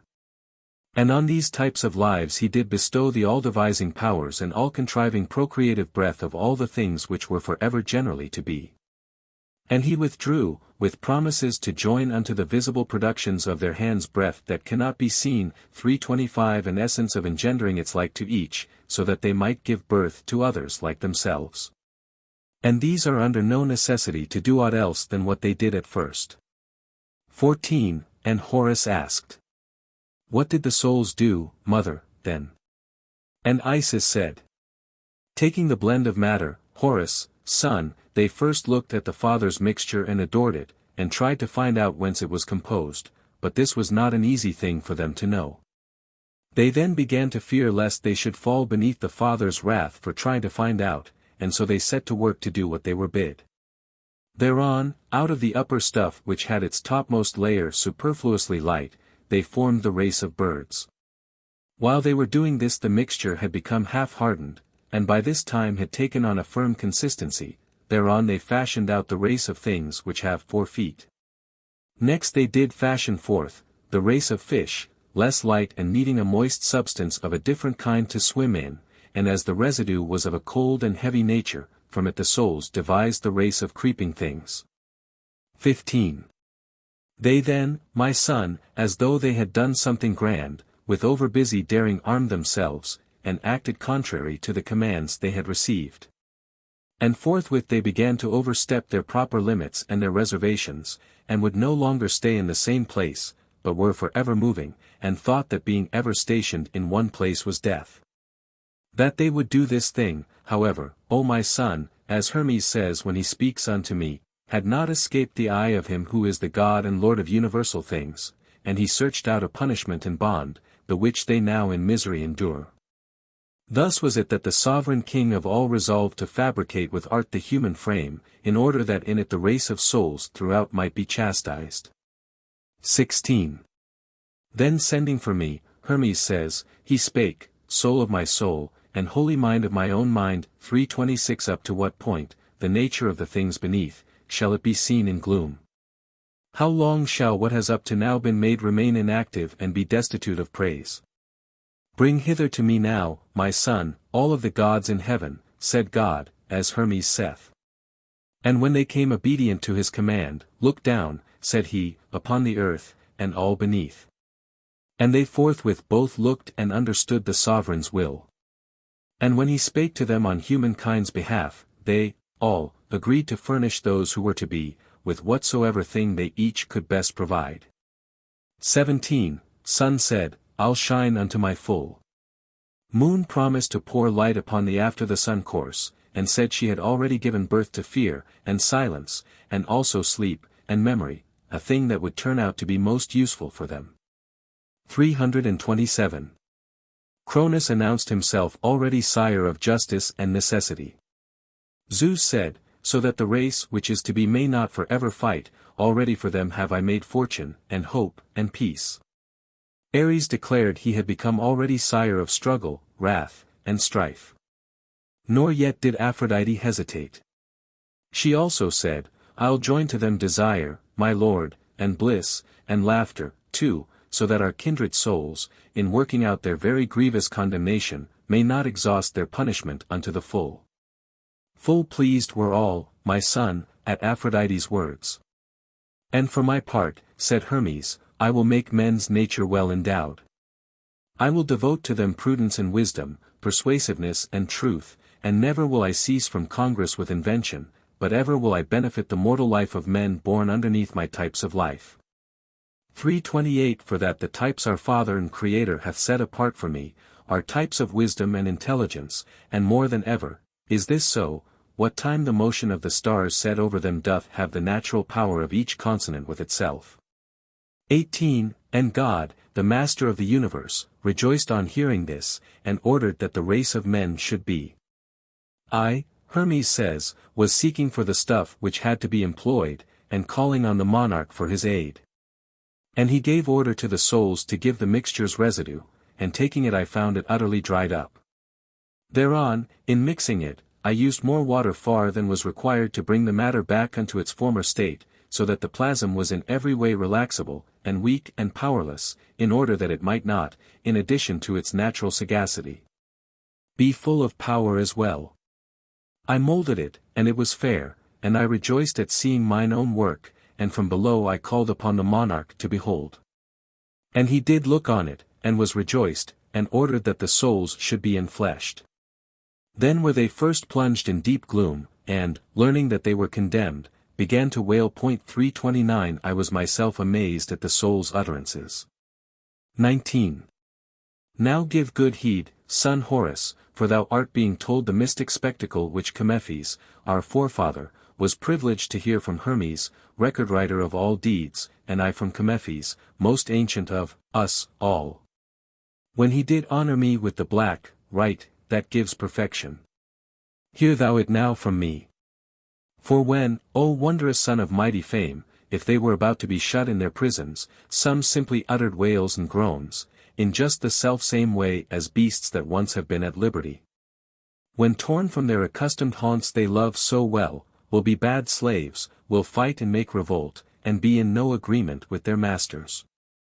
Nay more, if circumstance should serve, will even do to death those that oppress them. 330. Others with louder outcry hissed like snakes. Another one shrieked shrilly, and ere he spake shed many tears, and, turning up and down what things served him as eyes, he said. 20. O heaven, thou source of our begetting, O ether, air, O hands and holy breath of God our monarch, O ye most brilliant stars, eyes of the gods, O tireless light of sun and moon, co-nurslings of our origin, reft from you, all we suffer piteously. And this the more, in that from spacious realms of light, from out thy holy envelope and wealthy dome, and from the blessed government we shared with gods, we shall be thus shut down into these honorless and lowly quarters. What is the so unseemly thing we miserable have done? What crime deserves these punishments? How many sins await us wretched ones? How many are the things we have to do in this our hopeless plight, necessities to furnish for this watery frame that is so soon dissolved. 21. For that no longer shall our eyes behold the souls of God. When through such watery spheres as these we see our own forefather heaven grown small and tiny, we shall dissolve in size, nay, there'll be times we shall not see at all. 331 For sentence hath been passed on us poor things. The gift of real sight hath not been given to us, in that it hath not been permitted us to see without the light. Windows they are, not eyes. 332. How wretchedly shall we endure to hear our kindred breaths breathe in the air, when we no longer shall be breathing with them. For home, instead of this great world high in the air, a heart small mass awaits us. Set thou us free from bonds so base as these to which we have sunk down, and end our grief. O Lord, and Father, and our Maker, if so it be thou hast thus quickly grown indifferent unto the works of thine own hands, appoint for us some limits. Still deem us worthy of some words, though they be few, while yet we can see through the whole world order bright on every side. 22. Thus speaking, Horus, son, the souls gained their request. For that the monarch came, and sitting on the throne of truth made answer to their prayers. O souls, love and necessity shall be your lords. 333 They who are lords and marshals after me of all. 334 Know, all of you who are set under my unaging rule, that as long as ye keep you free of sin, ye shall dwell in the fields of heaven. But if some cause of blame for aught attach itself to you, ye shall dwell in the place that destiny allots, condemned to mortal wounds. If, then, the things imputed to your charge be slight, leaving the bond of fleshly frame subject to death, ye shall again embrace your Father, heaven, and sigh no more. But if ye shall commit some greater sins, and with the end appointed of your frames be not advanced, no longer shall ye dwell in heaven, nor even in the bodies of mankind, but shall continue after that to wander round in lives irrational. 335. 23. Thus speaking, Horus mine, he gave to all the gift of breath. 336 And thus continued. It is not without purpose or by chance I have laid down the law of your transformings. 337. But as, it will be, for the worse if ye do aught unseemly, so for the better, if ye shall will what's worthy of your birth. For I, and no one else, will be the witness and the watcher. No, then, it is for what ye have done heretofore, ye do endure this being shut in bodies as a punishment. The difference in your rebirths, accordingly, for you, shall be as I have said, a difference of bodies, and their final dissolution shall be a benefit and a return to the fair happiness of former days. But if ye think to do aught else unworthy of me, your mind shall lose its sight so as to think the contrary of what is true, and take the punishment for benefit, the change to better things for infamous despite. But the more righteous of you, who stand upon the threshold of the change to the diviner state, shall among men be righteous kings, and genuine philosophers, founders of states, and lawgivers, and real seers, and true herb-knowers. And prophets of the gods most excellent, skillful musicians, skilled astronomers, and augurs wise, consummate sacrificers, as many of you as are worthy of things fair and good. 24. Among winged tribes, they shall be eagles, for these will neither scare away their kind nor feed on them. Nay more, when they are by, no other weaker beast will be allowed by them to suffer wrong, for what will be the eagle's nature is too just to suffer it. Among four-footed things, they will be lions, a life of strength and of a kind which in a measure needs no sleep, in mortal body practicing the exercises of immortal life, for they nor weary grow nor sleep. 338. And among creeping things, they will be dragons, in that this animal will have great strength and live for long, will do no harm, and in a way be friends with man, and let itself be tamed. It will possess no poison and will cast its skin. 339 As is the nature of the gods. Among the things that swim, they will be dolphins. For dolphins will take pity upon those who fall into the sea, and if they are still breathing bear them to the land, while if they're dead they will not ever even touch them, though they will be the most voracious tribe that in the water dwells. 25. Thus speaking God became imperishable mind. 340 Thereon, son Horus, from the earth uprose a very mighty spirit which no mass of body could contain, whose strength consisted in his intellect.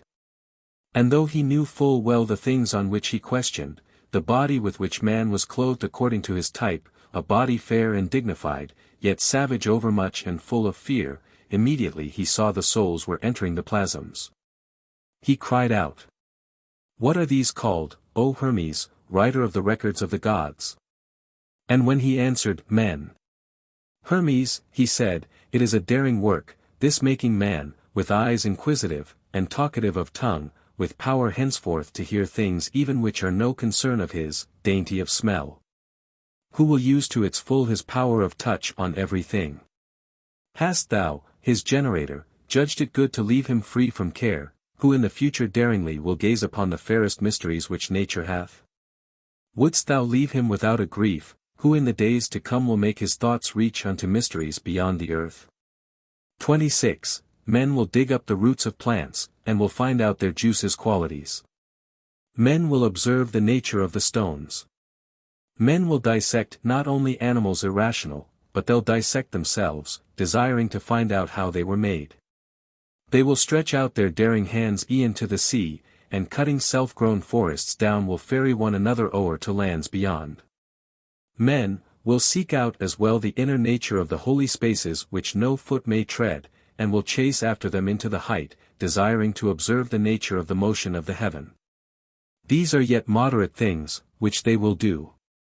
For nothing more remains than earth's remotest realms, nay, in their daring they will track out night, the farthest night of all. 27. Naught have they, then, to stop them from receiving their initiation in the good of freedom from all pain, and, unconstrained by terror's grievous goads, from living softly out a life free from all care. Then will they not gird on the armor of an overbusy daring up to heaven? Will they not, then, reach out their souls freed from all care unto the primal elements themselves? Teach them henceforth to long to plan out something, where they have as well to fear the danger of its ill success, in order that they may be tamed by the sharp tooth of pain in failure of their hopes. Let the too busy nature of their souls be balanced by desires, and fears, and griefs, and empty hopes. Let loves in quick succession sway their souls, hopes, manifold desires, sometimes fulfilled, and sometimes unfulfilled, that the sweet bait of their success may draw them into struggle amid dire ills. Let fever lay its heavy hand on them, that losing heart they may submit desire to discipline. 28. Thou grievest, dost thou, Horus, son, to hear thy mother put these things in words? Art thou not struck with wonder, art thou not terror-struck at how poor man was grievously oppressed? Hear what is sadder still. When Momos said these things Hermes was pleased, for what he said was said out of affection for him. And so he did all that he recommended, speaking thus. Momos, the nature of the breath divine which doth surround all things, shall not become inert. The Master of the universe appointed me as steward and as manager.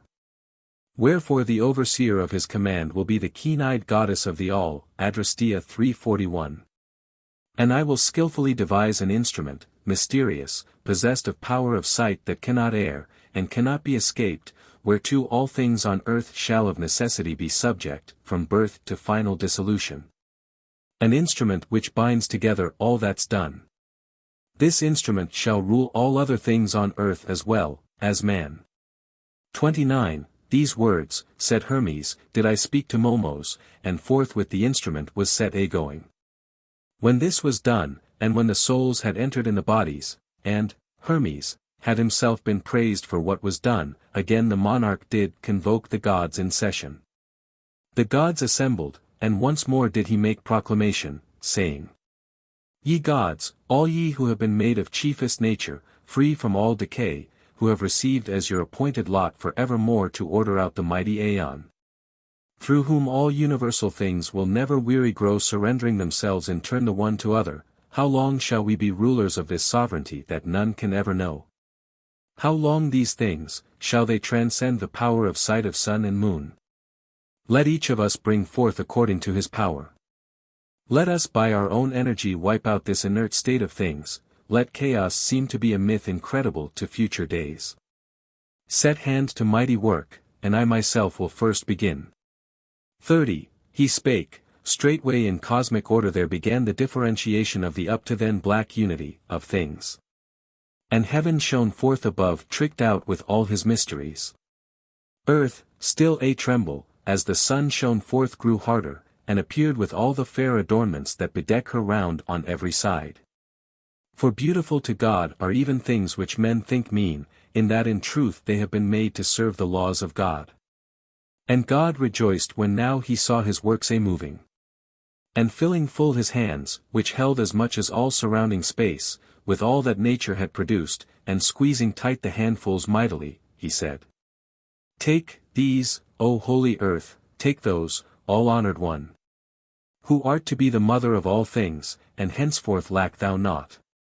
31. God spake, and opening his hands, such hands as God should have, he poured them all into the composition of the world. And they in the beginnings were unknown in every way. For that the souls as newly shut in prison, not enduring their disgrace, began to strive in emulation with the gods in heaven, in full command of their high birth, and when held back, in that they had the same Creator, made revolt. And using weaker men as instruments, began to make them set upon each other, and range themselves in conflict, and make war among themselves. Thus strength did mightily prevail o'er weakness, so that the strong did burn and massacre the weak, and from the holy places down they cast the living and the dead down from the holy shrines. Until the elements in their distress resolved to go to God their monarch, to complain about the savage state in which men lived. The evil now being very great, the elements approached the God who made them, and formulated their complaint in some such words as these. 32. It was moreover fire who first received authority to speak.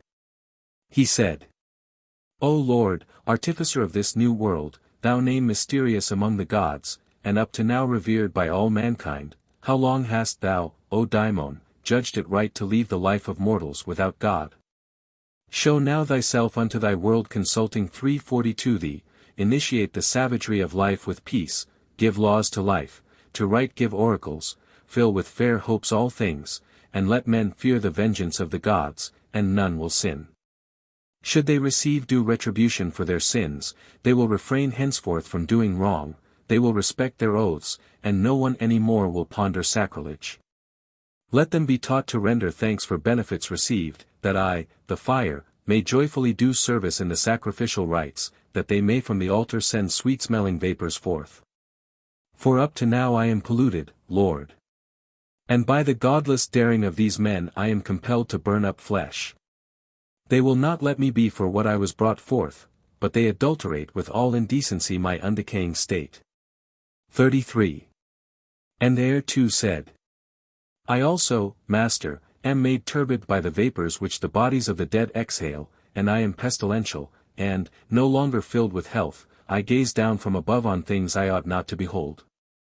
Next water, O my son of mighty soul, received authority to speak, and spake and said, O Father, O wonderful Creator of all things, Daimon self-born, and nature's maker, who through thee doth conceive all things, now at this last.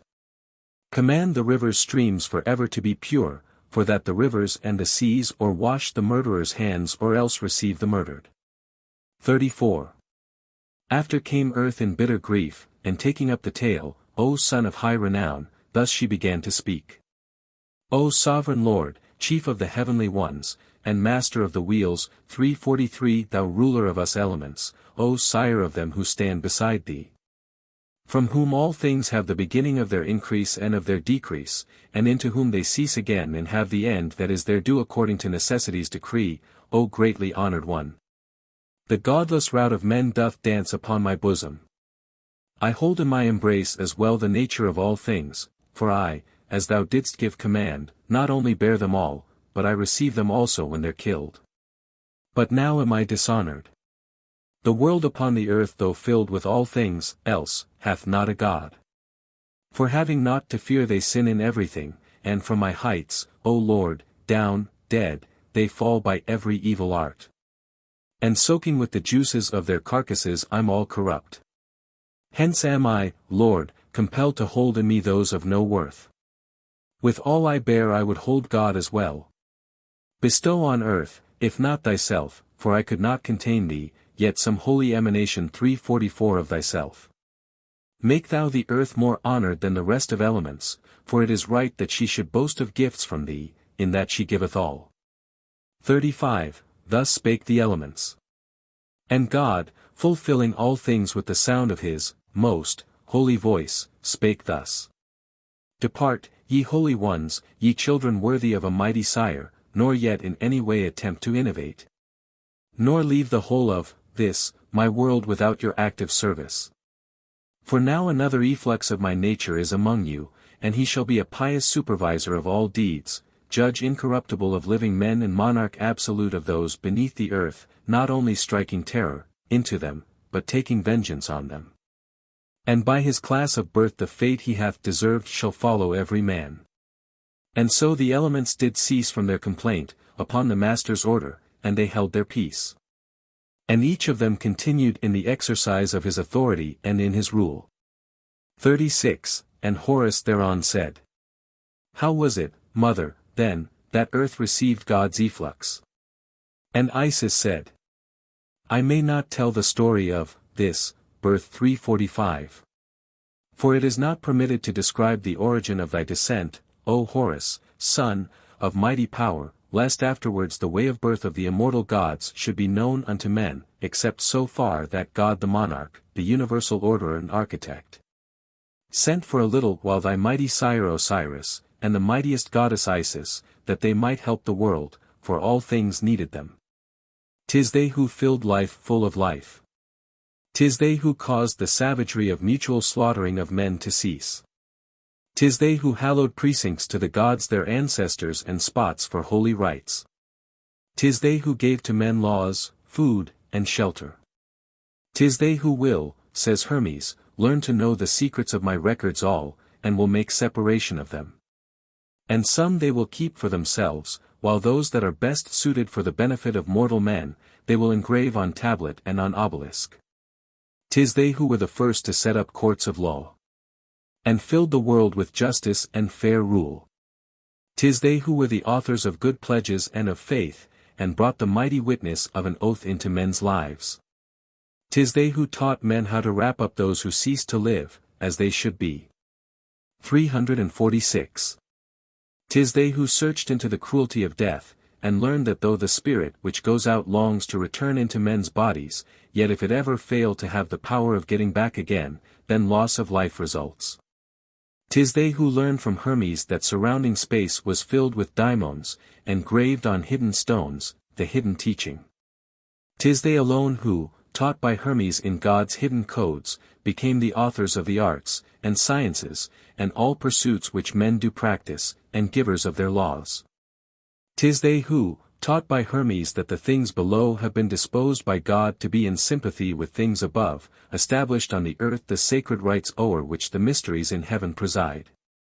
'Tis they who, knowing the destructibility of mortal frames, devised the grade of prophets, in all things perfected, in order that no prophet who stretched forth his hands unto the gods, should be in ignorance of anything. That magic and philosophy should feed the soul, and medicine preserve the body when it suffered pain. 38. And having done all this, my son, Osiris and myself perceiving that the world was, now, quite full, were thereupon demanded back by those who dwell in heaven, but could not go above till we had made appeal unto the monarch. That surrounding space might with this knowledge of the soul 347 be filled as well, and we ourselves succeed in making our ascent acceptable to him. For that God doth in hymns rejoice. I, mother, Horus said, on me as well bestow the knowledge of this hymn, that I may not remain in ignorance.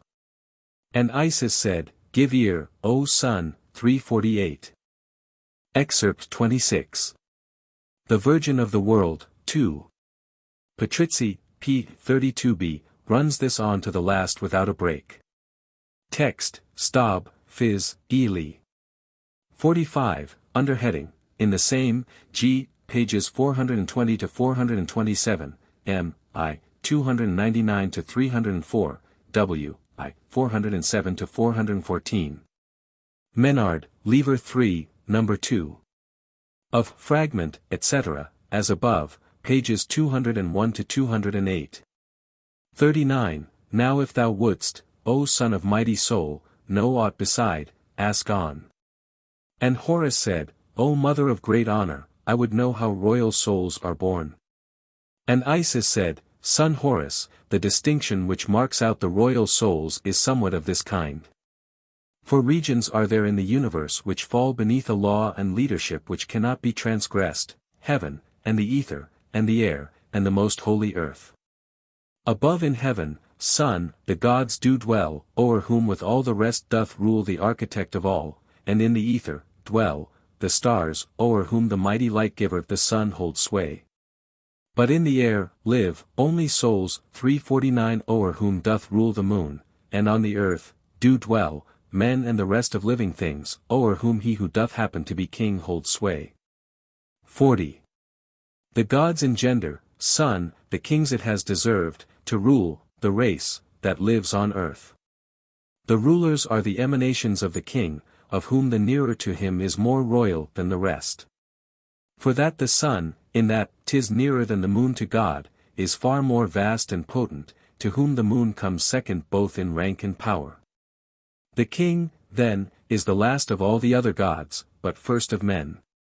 And so long as he is upon the earth, he is divorced from his true godship, but hath something that doth distinguish him from men and which is like to God. The soul which is sent down to dwell in him, is from that space which is above those regions whence, the souls, descend to other men. Down from that space the souls are sent to rule for those two reasons, Son. 41. They who have run a noble, blameless race throughout the cycle of their lives, and are about to be changed into gods, are born as kings, in order that by exercise of kingship they may train themselves to use the power the gods enjoy. While certain souls who are already gods, but have in some slight way infringed the rule of life which God inspired, are born as kings, in order that they may not, in being clothed in bodies, undergo the punishment of loss of dignity as well as nature, and that they may not, when they are enfleshed, have the same lot as other men, but have when bound what they enjoyed when free. 42. The differences which are, however, in the dispositions shown by those who play the part of kings, are not determined by distinguishing their souls, for these are all divine, but by the constitution of the angels and the daimons who attend on them. For that such souls as these descending for such purposes do not come down without a guard and escort, for justice up above knows how to give to each what is its due estate e'en though they be made exiles from their country ever fair. When, then, my son, the angels and the daimons who bring down the soul are of a warlike kind, it has to keep firm hold of their proclivities, forgetting its own proper deeds, but all the more remembering the doings of the other host attached to it. When they are peaceful, then the soul as well doth order its own course in peace. When they love justice, then it too defends the right. When they are music lovers, then it also sings. And when they are truth lovers, then it also doth philosophize. For as it were out of necessity these souls keep a firm hold of the proclivities of those that bring them here. For they are falling down to man's estate, forgetting their own nature, and the farther they depart from it, the more they have in memory the disposition of those powers, which shut them into bodies. 43. Well hast thou, mother, all explained, said Horus. But noble souls, how they are born, thou hast not told me yet. As on the earth, son Horus, there are states which differ one from other, so also is it in the case of souls. For they have regions whence they start, and that which starts from a more glorious place, hath nobler birth than one which doth not so. For just as among men the free is thought more noble than the slave, for that which is superior in souls and of a ruling nature of necessity subjects what is inferior, so also, son. 350. 44.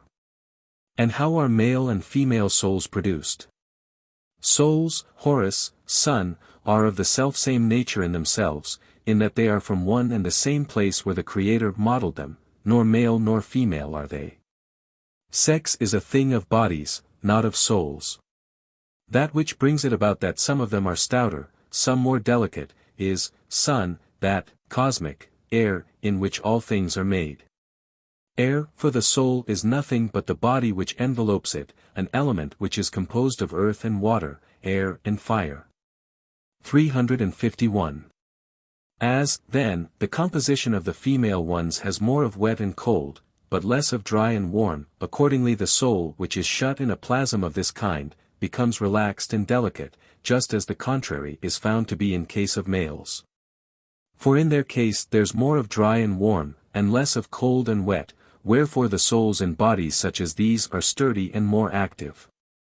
45. And how do souls become intelligent, O mother mine? And Isis answered. The organ of the sight, my son, is swathed in wrappings.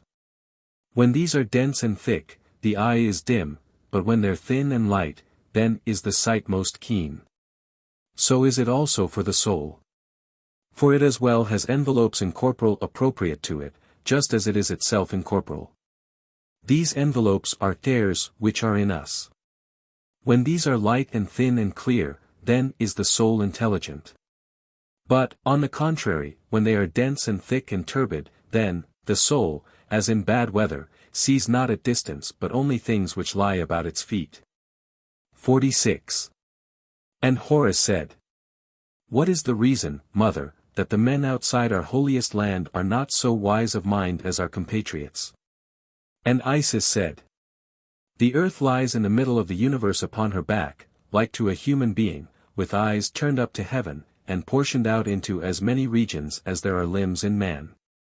She turns her eyes to heaven as though to her own sire. 352 That with his changes she may also bring about her own. She hath her head set to the south of all, right shoulder to southeast, left shoulder to southwest. Her feet below the bear, right foot beneath its tail, left under its head, her thighs beneath those that succeed the bear, her waist beneath the middle, stars. 47. A sign of this is that men in the south, who dwell upon her head, are fine about the head and have good hair. Those in the east are ready for a fight and archer folk, for this pertains to the right hand. Those in the west are steadier and for the most part fight with the left hand, and what is done by others with the right, they for their part attribute to the left. Those underneath the bear excel in feet and have especially good legs. Those who come after them a little way, about the zone which is our present Italy and Greece, they all have well-made thighs and backs. Moreover, all these, northern, parts being whiter than the rest bear whiter men upon them. But since the holiest land of our forebears lies in the midst of earth, and that the midst of a man's body serves as the precinct of the heart alone, and heart's the spot from which the soul doth start. The men of it not only have no less the other things which all the rest possess, but as a special thing are gifted with intelligence beyond all men and filled with wisdom, in that they are begotten and brought up above her heart. 48. Further, my son, the south being the receiver of the clouds which mass themselves together from the atmosphere. 353. For instance, it is just because there is this concentration of them in the south, that it is said our river doth flow thence, upon the breaking up of the frost there. For whensoever a cloud 354 descends, it turns the air about it into mist, and sends it downward in a kind of fog, and fog or mist is an impediment not only to the eyes, but also to the mind. Whereas the east, O Horus, great in glory, in that 'tis thrown into confusion and made overhot by the continual risings of the sun, and in like fashion too, the west, its opposite, in that it suffers the same things through its descents. 355 Afford the men born in them no conditions for clear observation. And Boreas with his concordant cold, together with their bodies doth congeal the minds of men as well. Whereas the center of all these being pure and undisturbed, foreknows both for itself and all that are in it. For, free from trouble, ever it brings forth, adorns and educates, and only with such weapons wars, on men, and wins the victory, and with consummate skill, like a good satrap. 356 bestows the fruit of its own victory upon the vanquished. 49. This too expound, O lady, mother mine. For what cause is it that when men still keep alive in long disease, their rational part, their very reason and their very soul, at times becomes disabled? And Isis answer made. Of living things, my son, some are made friends with fire, and some with water, some with air, and some with earth, and some with 2 or 3 of these, and some with all.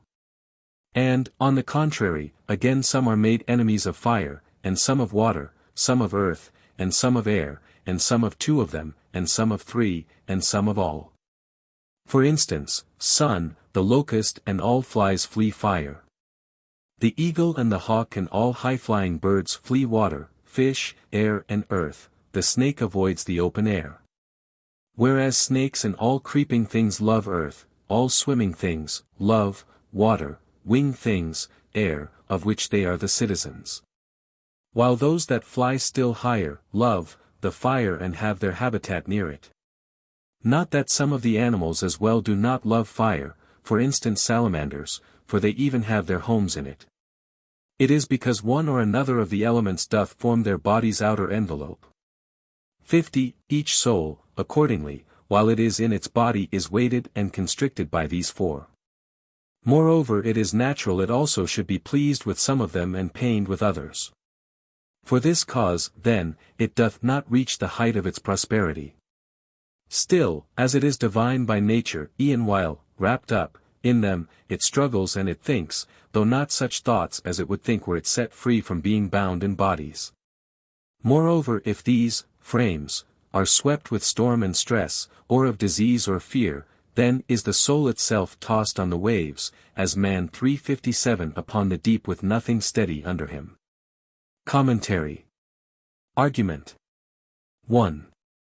The Virgin of the World is a sacred sermon of initiation into the Hermes lore, the first initiation, in which the tradition of the wisdom is handed on by the Hierophant to the neophyte, by word of mouth. The instructor, or revealer, is the representative of Isis Sophia, and speaks in her name, pouring forth for her beloved son, the newborn Horus, the first draught of immortality, which is to purge away the poison of the mortal cup of forgetfulness and ignorance, and so raise him from the dead. This pouring forth explains that the divine economy is perfect order, mystery transcending mystery, each state of being, and each being, a mystery to those below that state. This order no mortal intellect can ever grasp. Nay, in the far-off ages, when as yet there were no men, but only gods, those essences that know no death, the first creation of the world creator, even these gods, these mysteries to us, were in amazement at the glories of the greater mysteries which decked the heaven with their unveiled transcendent beauty. Even these gods did not know God as yet. 2. The gods were immortal, but unknowing, they were intoxicated with heaven's beauty, amazed, nay awestruck, at the splendor of the mysteries of heaven. Then came there forth another outpouring of the Father over all, he poured the splendor of his mind into their hearts and they began to know. 358.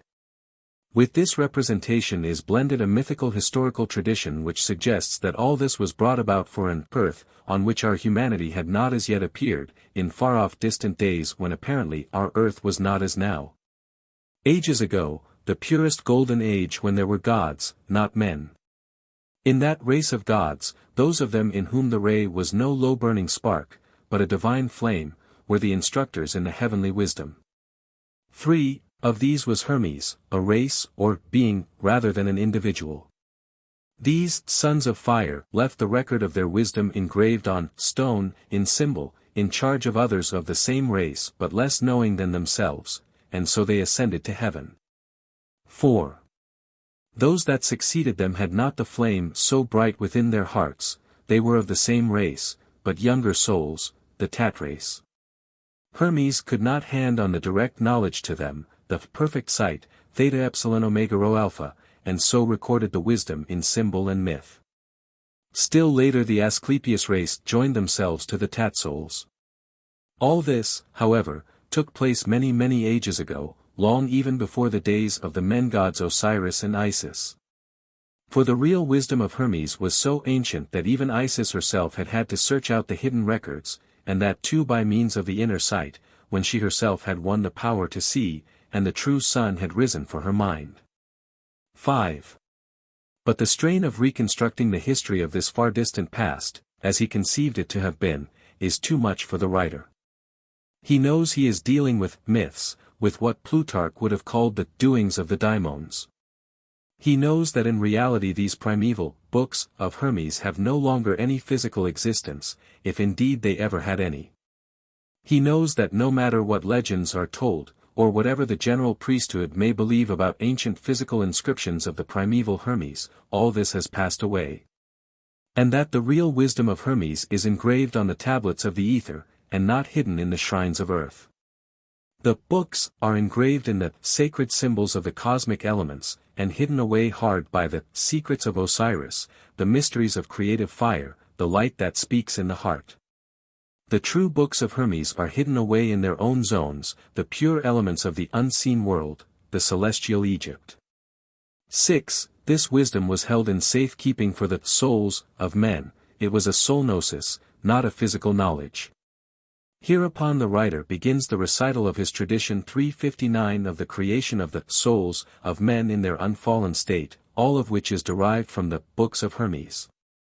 The soul creation runs as follows. The watchers 360 approach the Creator. The hour has struck for a new cosmic dawn, for a new day. The time has come for cosmos to awake after the night. 361 The creative mind of the universe turns his attention, his thought, to a new phase of things, a new world period. 7. God smiled, and his laughter thrilled through space. 362 And with his word, called forth into the light the new dawn from out the primeval darkness of the new world space. His first creation, transcendental or intelligible nature, stood before him, in all the marvel of her new beauty, the primal pleroma, or potential fullness, of the new universe or system, the ideal cosmos of our world, for there were many others. The gods who marveled at the mystery. Straightway this nature fell from one into three, herself and toil and their fairest child invention, to whom God gave the gift of being, themselves producing ideal form alone. The first creation, then, was the bringing forth of potencies and types and ideas, to whom God gave the gift of being. It was as yet the world above, the primeval heaven, in ultimate perfection, thus constituting the unchanging boundaries of the new universe that was to be. These things that are were filled with mysteries, not breaths or lives, for these were not as yet. 8. The next stage is the breathing of the spiritual, not the physical, breath of lives into the fairest blend of the primal elements that conditioned the world area. This blend or soul substance is called psychosis. The primal elements were not our mixed earth, water, fire, and air, but, knowing fire, perhaps fire in itself, as Hermes elsewhere calls it, or intelligible fire. Perchance the flower of fire, of the so-called Chaldean oracles, 363, and unknowing air, if we may judge from the phrase, 7, let heaven be filled with all things full, and air and ether. Equals fire, 2. It is heaven or the ideal world that is so filled, even earth water was not yet manifested, much less earth and water. It seems, then, that these souls corresponding above with the subsequent man stage below, were a blend of the three, spirit, knowing fire, and unknowing air, triads, yet a unity called psychosis. 9. They were moreover all essentially equal, but differed according to some fixed law of numbering. They were also apparently definite in number, one soul perchance for every star, as with Plato, according to the law of similarity of less and greater, of within and without.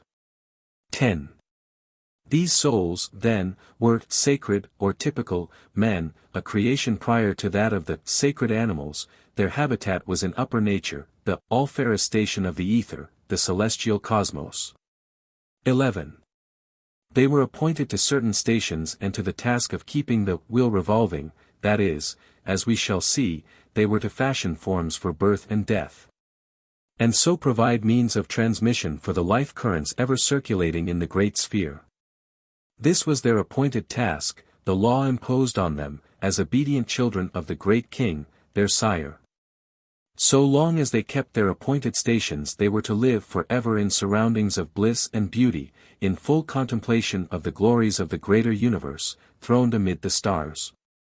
But if they disobeyed the law, bonds and punishment await them. 12. We next come to a further creation of souls, a subject somewhat difficult to follow. These souls are of an inferior grade to the preceding, for they are composed of the primal water and earth, of water in itself and earth in itself, we must suppose, and not of the compound elements we now call by these names. These are the souls of certain sacred animals, or lives, which bear the same relationship to the souls which keep the wheel revolving, as animals do to man on earth. They are, however, not shaped like the animals on earth, nor possess even typical animal forms, but bear the forms of men, though they are not men. 13. Still was the divine water-earth substance unexhausted, and so the residue was handed over to those souls that had gone in advance and had been summoned to the land of gods, that is to say, those stations near the gods, in highest ether, of which mention has just been made. These souls are, of course, the man-souls proper. Out of this residue these builders were to fashion animals, after the models the Creator gave them, certain types of life, below the man type proper, ranged in due order corresponding to the motions of the souls. That is to say, there were various classes of builders according to the types of animals which were to be copied. The builders were to fashion the forms, the Creator was to breathe into them the life. 14. Thus these builders fashioned the etheric doubles of birds, quadrupeds, fish and reptiles, and not their physical bodies, for as yet the earth was not solid. 15. And so the builder souls accomplished their task, and fashioned the primeval copies of the celestial types of animals. Proud of their work, they grew restive at the restraints placed upon them by the law of their stations, and overstepped the limits decreed by the Creator. 364. Whereupon the punishment is pronounced, and the Creator resolves to make the human frame, therein to imprison the disobedient souls. And here we learn incidentally that all of this psychogenesis which has gone before was the direct teaching of Hermes to the writer. Of no physical Hermes, however, but of that Hermes whose books are hidden in the zones, 5, of the Hermes whom the writer, as he would have us believe, came to know face to face only after his inner vision was opened. And he had gazed with all-seeing eyes upon the mysteries of that new dawn. 4. 16. For the new and mysterious fabrication of the man-form, all the 7 obedient gods, to whom the man-souls are kin, 17, are summoned by the chief of them, Hermes himself, the beloved Son and Messenger of the Supreme, Soul of my soul, and Holy Mind of my own mind. 365. 17. All of the 7 promise to bestow the best they have on man. 18. The plasm out of which the man-form is to be modeled is the residue of the mixture out of which the builders had already made the animal doubles. But the builder of the man-frames was Hermes himself, who mixed the plasm with still more water. 19. Here the writer inserts a further piece of information concerning the source of his tradition. It is no longer as before what Hermes himself reveals to him in vision, but what the writer was told at a certain initiation called the Black Rite. This rite was presided over by Chemephes, who is called the earliest of all, or perhaps more correctly the most primeval of us all. Chemephes is thus conceived as the representative of a more ancient wisdom than that of Isis, and yet even he but hands on the tradition of Hermes. 366. 20. The souls are enfleshed, and utter loud complaints. Apparently not all at first can speak articulately, most of them can only groan, or scream, or hiss. The leading class of souls can, however, so far dominate the plasm as to speak articulately, and so one of their number utters a desperate appeal to heaven. 21. They have now lost their celestial state, and heaven is shut away from them. No longer can they see, without the light. They are shut down into a heart-small compass, the sun of their being has become a light spark only, hidden in the heart. This is, of course, the Logos, the inmost reality in man. 22. The souls pray for some amelioration of their unhappy lot, and the conditions of the moral law are expounded to them. They who do rightly shall, on their body's dissolution, reascend to heaven and be at rest.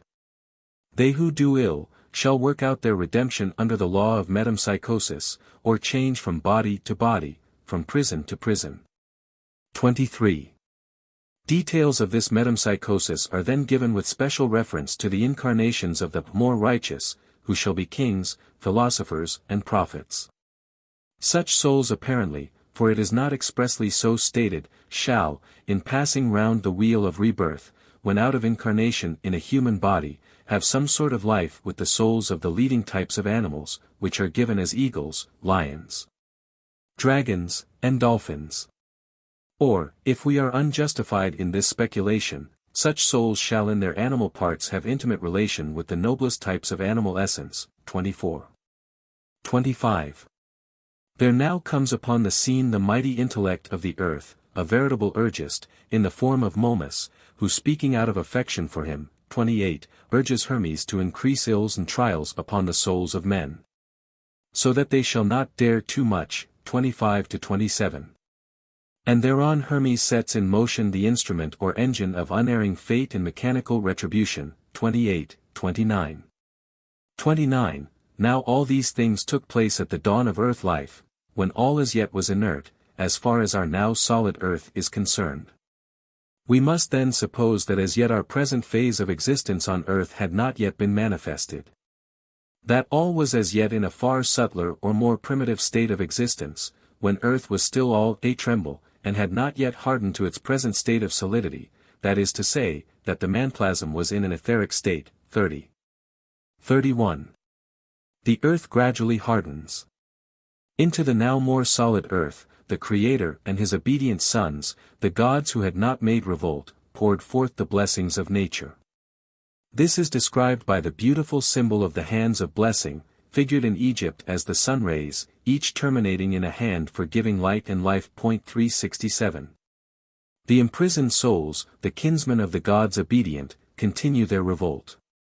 They are the leaders of mankind, of a mankind far weaker than themselves, a humanity, apparently evolved normally from the nature of things and as yet in its childhood.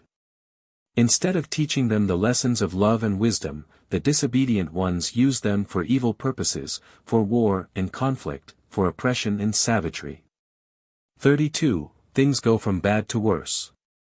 The earth is befouled with the horrors of savage man, until in despair the pure elements complain to God.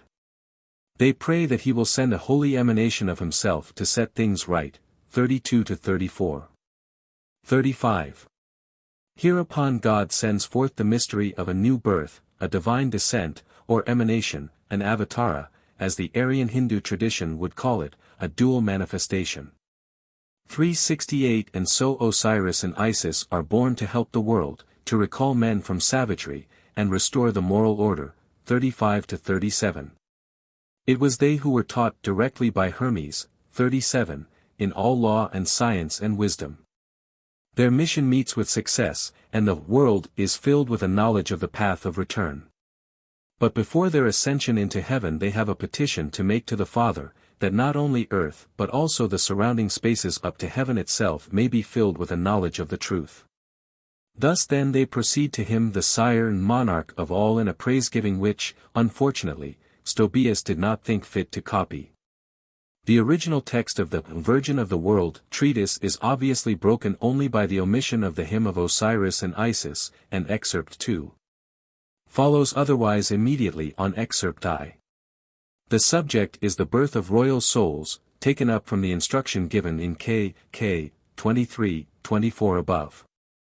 39. There are 4 chief spaces, I, invisible heaven, inhabited by the gods, with the invisible sun as lord of all. 2. Ether, inhabited by the stars, of which for us the sun is leader. 3. Air, in which dwell non-incarnate souls, ruled by the moon, as watcher o'er the paths of Genesis. 4. Earth, inhabited by men and animals, and over men the immediate ruler is the divine king of the time. 40. The king soul is the last of the gods but the first of men. 369. He is, however, on earth a demigod only, for his true divinity is obscured. His soul, or Ka, comes from a soul plane superior to that of the rest of mankind. The ascending souls of normally evolving humanity are thought of, apparently, as describing ever-widening circles in their wheelings in and out of incarnation, rising, as they increase in virtue and knowledge. At the zenith of their ascent in the intermediate state, before they turn to descend again into rebirth, ever nearer to the limits of the sensible world and the frontiers of heaven. 41. But there is also another class of descending royal souls, who have only slightly transgressed, and therefore descend only as far as this grade of humanity. 42. For the royal or ruling soul is not only a warrior monarch. His sovereignty may be also shown in arts of peace. He may be a righteous judge, a musician or poet, a truth lover or philosopher. The activities of these souls are not determined, as is the case with souls of lower grades, that is, those souls which have fallen deeper into material existence, by what Basilides would have called the appendages of the animal nature. They are determined by a fairer taxis, an escort of angels and daimons, who accompany them into birth. 43. The description of their manner of birth, however, is, unfortunately, lost to us, owing either to the hesitation of Stobaeus to make it public, or to its being cut out by some subsequent copyist. 44. We are next told that sex is no essential characteristic of the soul. It is an accident of the body, but this body is not the physical, but that airy body, which air, however, is not a simple element, but already differentiated into 4 sub-elements. 370. 45. Moreover, the sight, or intelligence, of the soul also depends upon the purity of certain envelopes, which are called airs, apparently more subtle even than the airy body. 45. 371. 46. Next follows a naive reason for the excellence of Egypt and the wisdom of the Egyptians. 46-48. Here the writer seems to be no longer dependent directly on the Trismegistic tradition, but is inserting and expanding popular notions. 49. The remaining sections of the excerpt are taken up with speculations as to the cause of delirium. 49, 50, and Stobaeus brings his extract to a conclusion apparently without allowing the writer to complete his exposition. Sources. The discussion as to the meaning of the title, which has so far been invariably translated, "The Virgin of the World," will come more appropriately later on. How much of the original treatise has been handed on to us by Stobaeus we have no external means of deciding. Our 2 extracts, however, plainly stand in immediate connection with each other, and the original text is broken only by the unfortunate omission of the hymn of Osiris and Isis. The first extract, moreover, is plainly not the beginning of the treatise, since it opens with words referring to what has gone before, while the second extract ends in a very unsatisfactory manner in the middle of a subject. What we have, however, gives us some very interesting indications of how the writer regarded his sources, whether written or oral, whether physical or psychic. He of course would have us take his treatise as a literary unity. And indeed the subject is so worked up that it is very difficult to discover what the literary sources that lay before the writer may have been, for the story runs on straight enough in the same thought mold and literary form. In spite of the insertion of somewhat contradictory statements concerning the sources of information. When, however, Reitzenstein, p. 136, expressly states that the creation story shows indubitable traces of 2 older forms, and that this is not a matter of surprise, as we find 2, or more precisely 4, different introductions, we are not able entirely to follow him. It is true that these introductory statements are apparently at variance, but on further consideration they appear to be not really self-contradictory. The direct voice and the books of Hermes. The main representation is that the teacher of Isis is Hermes, who saw the world creation, that is, the creation of our earth system, and the soul-making, with his own spiritual sight, too. Isis has obtained her knowledge in 2 ways, either from the sacred books of Hermes, 4, 5, or by the direct spiritual voice of the Master, 15. The intention here is plainly to claim the authority of direct revelation, for even the books are not physical. They have disappeared, if indeed they ever were physical, and can only be recovered from the tablets of unseen nature, by ascending to the zones, 5, where they are hidden, and these zones are plainly the same as the soul spaces mentioned in S.I.H. 8. At the same time there is mention of another tradition, which, though in later details purporting to be historic and physical, in its beginnings is involved in purely mythological and psychic considerations. When the first and most ancient Hermes ascended to heaven, he left his books in the charge of the gods, his kinsmen, in the zones, and not on earth. 3. On earth there succeeded to this wisdom a younger race, beloved of Hermes, and personified as his son Tat. These were souls as yet too young to understand the true science face to face. They were apparently regarded as the Tat, Thoth, priesthood of our humanity, who were subsequently joined by wisdom lovers of another line of tradition, the Imeth, Asclepius, brotherhood, who had their doctrine originally from Ta. 372. This seems to hint at some ancient union of 2 traditions or schools of mystic science, perhaps from the Memphitic and Thebaic priesthoods respectively. 373. What, however, is clear is that the writer professes to set forth a higher and more direct teaching than either the received tradition of the Isiac mystery cult or of the Tat Asclepius school. This he does in the person of Isis as the face-to-face disciple of the most ancient Hermes. 374, thus showing us that in the Hermes circles of the theoretics, or those who had the direct sight, Though the Isis mystery teaching was considered a tradition of the wisdom, it was nevertheless held to be entirely subordinate to the illumination of the direct sight. Chemephes and the Dark Mystery. In apparent contradiction to all this we have the following statement: Now give good heed, son Horus, for thou art being told the mystic spectacle which Chemephes, our forefather, was privileged to hear from Hermes, the record writer of all deeds, and I from Chemephes when he did honor me with the black right, that gives perfection. 19. 375.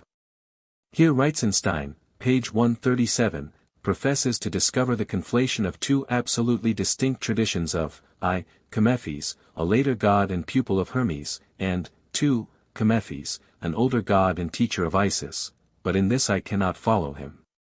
It all depends on the meaning assigned to the words pi alpha rho tau omicron pi nu tau omega nu pi rho omicron gamma epsilon nu epsilon sigma tau rho omicron upsilon, which Reitzenstein regards as signifying the most ancient of all gods, but which I translate as the most ancient of us all. I take it to mean simply that, according to the general Isis tradition, the founder of its mysteries was stated to be Chemephes, but that the Isis-Hermes circles claimed that this Chemephes, though truly the most ancient figure in the Isis tradition proper, was nevertheless in his turn the pupil of the still more ancient Hermes. The grade of Chemephes was presumably represented in the mystery cult by the arch-hierophant who presided at the degree called the Dark Mystery, or Black Rite. It was a rite performed only for those who were judged worthy of it, tau mu eta sigma epsilon nu, after long probation in lower degrees, something of a far more sacred character, apparently, than the instruction in the mysteries enacted in the light. I would suggest, therefore, that we have here a reference to the most esoteric institution of the Isiac tradition, the more precise nature of which we will consider later on. It is enough for the moment to connect it with certain objects or shows that were apparently made to appear in the dark. As Clement of Alexandria says in his famous commonplace book, called the Stromatize 376. It is not without reason that in the mysteries of the Greeks, lustrations hold the first place, analogous to ablutions among the barbarians, that is, non-Greeks. After these come the lesser mysteries, which have some foundation of instruction and of preliminary preparation for what is to follow. And then the great mysteries, in which nothing remains to be learned of the universe, but only to contemplate and comprehend nature, herself, and the things, which are mystically shown to the initiated. 377. Neph Chemephes. But who was Chemephes in the theology of the Egyptians? According to Reitzenstein, Chemephes or Chmephis, that is Chmeph, is equated by Egyptologists with Neph, who, according to Plutarch 378 was worshipped in the Thebaid as the ingenerable and immortal god. Neph, however, as Seeth has shown, 379 is one of the aliases of Ammon, who is the bull, or husband, of his mother, the creator who has created himself. Neph is, moreover, the good daimon, as Philo of Byblus says. 380 He is the sun god and heaven god Ammon. If he open his eyes, he filleth all with light in his primeval 381 land, and if he close them all is dark. 382. Here we have Neph Ammon as the giver of light in darkness, and the opener of the eyes. Moreover, Porphyry 383 tells us that the Egyptians regarded Neph as the demiurge or creator, and represented him in the form of a man, with skin of a blue-black tint, girt with a girdle, and holding a scepter, and wearing a crown of regal wings. This symbolism, says Porphyry, signified that he was the representative of the logos or reason, difficult to discover, hidden. 384 Not manifest. 385, it is he who gives light and also life. 386, he is the king. The winged crown upon his head, he adds, signifies that he moves or energizes intellectually. Chemephes, then, stands in the Isis tradition for the representative of Agathodaimon, the Logos creator. He is, however, a later holder of this office, and has had it handed on to him by Hermes, or at any rate he is instructed in the Logos wisdom by Hermes. Hermes I and Hermes II. In this connection it is instructive to refer to the account which Syncellus 387 tells us he took from the statement of Manetho. Manetho, says Syncellus, states in his books, that he based his replies concerning the dynasties of Egypt to King Ptolemy on the monuments. These monuments, he, Manetho, tells us, were engraved in the sacred language, and in the characters of the sacred writing, by Thoth the first Hermes. After the flood they were translated from the sacred language into the then common tongue, but, still written, in hieroglyphic characters, and stored away in books, by the good Daimon's son, the second Hermes, the father of Tat, in the inner shrines of the temples of Egypt. Here we have a tradition, going back as far as Manetho, which I have shown, in chapter 5. Of the prolegomena on Manetho, high priest of Egypt, cannot be so lightly disposed of as has been previously supposed, dealing expressly with the books of Hermes. This tradition, it is true, differs from the account given in our sermon, 3-5, where the writer says nothing expressly of a flood, but evidently wishes us to believe that the most ancient records of Hermes were magically hidden in the zones of the unseen world, and that the flood, if there was one, was a flood or lapse of time that had utterly removed these records from the earth. For him they no longer existed physically. Manetho's account deals with another view of the matter. His tradition appears to be as follows. The oldest records were on stone monuments which had survived some great flood in Egypt. These records belonged to the period of the first Hermes, the good daimon par excellence, the priesthood, therefore, of the earliest antediluvian Egyptian civilization.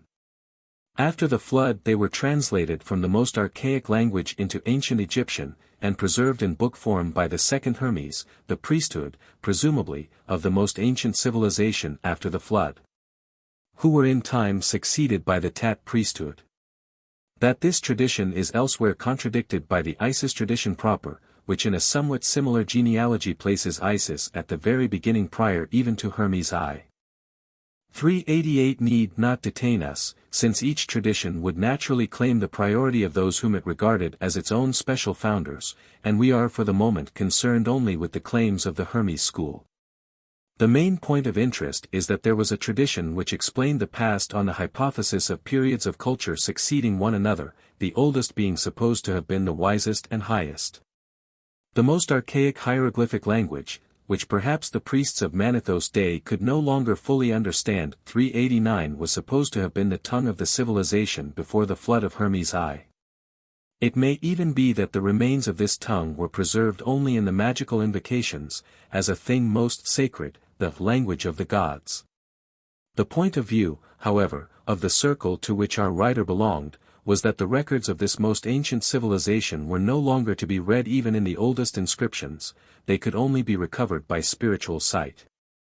Into close relation with this, we must, I think, bring the statement made in section 37, that Osiris and Isis, though they themselves had learned all the secrets of the records of Hermes, nevertheless kept part of them secret, and engraved on stone only such as were adapted for the intelligence of mortal men. The Chemephes of the Isis tradition, then, apparently stands for Neph as Agathodaimon, that is for Hermes, but not for our Hermes I, 390 for he has no physical contact with the Isis tradition, but for Hermes II, who was taught by Hermes I. The Black Rite. But what is the precise meaning of the Black Rite at which Chemephes presides? I have already suggested the environment in which the general meaning may be sought, though I have not been able to produce any objective evidence of a precise nature. Reitzenstein, pages 139 ff., however, thinks he has discovered that evidence. His view is as follows. The key to the meaning, according to him, is to be found in the following line from a magic papyrus 391. I invoke thee, Lady Isis, with whom the good daimon doth unite, 392 he who is Lord nu tau tau epsilon lambda epsilon mu lambda alpha nu iota. Reitzenstein thinks that the good daimon here stands for Num, and works out, p. 140, a learned hypothesis that the black refers to a certain territory of black earth, between Syene and Tecumseh, the Didocascinus, especially famed for its pottery, which was originally in the possession of the Isis priesthood, but was subsequently transferred to the priesthood of Num by King Dosir. Reitzenstein would thus, presumably, translate the latter half of the sentence as, the good daimon who is lord in the perfect black country, and so make it refer to Num. Though indeed he seems himself to feel the inadequacy of this explanation to cover the word perfect, p. 144, but this seems to me to take all the dignified meaning out of both our text and that of the magic papyrus, and to introduce local geographical considerations which are plainly out of keeping with the context. It is far more natural to make the agathadaemon of the papyrus refer to Osiris, for indeed it is one of his most frequent designations. Moreover, it is precisely Osiris who is preeminently connected with the so-called underworld, the unseen world, the mysterious dark. He is Lord there, while Isis remains on earth. It is he who would most fitly give instructions on such matters, and indeed one of the ancient mystery sayings was precisely, Osiris is a dark god.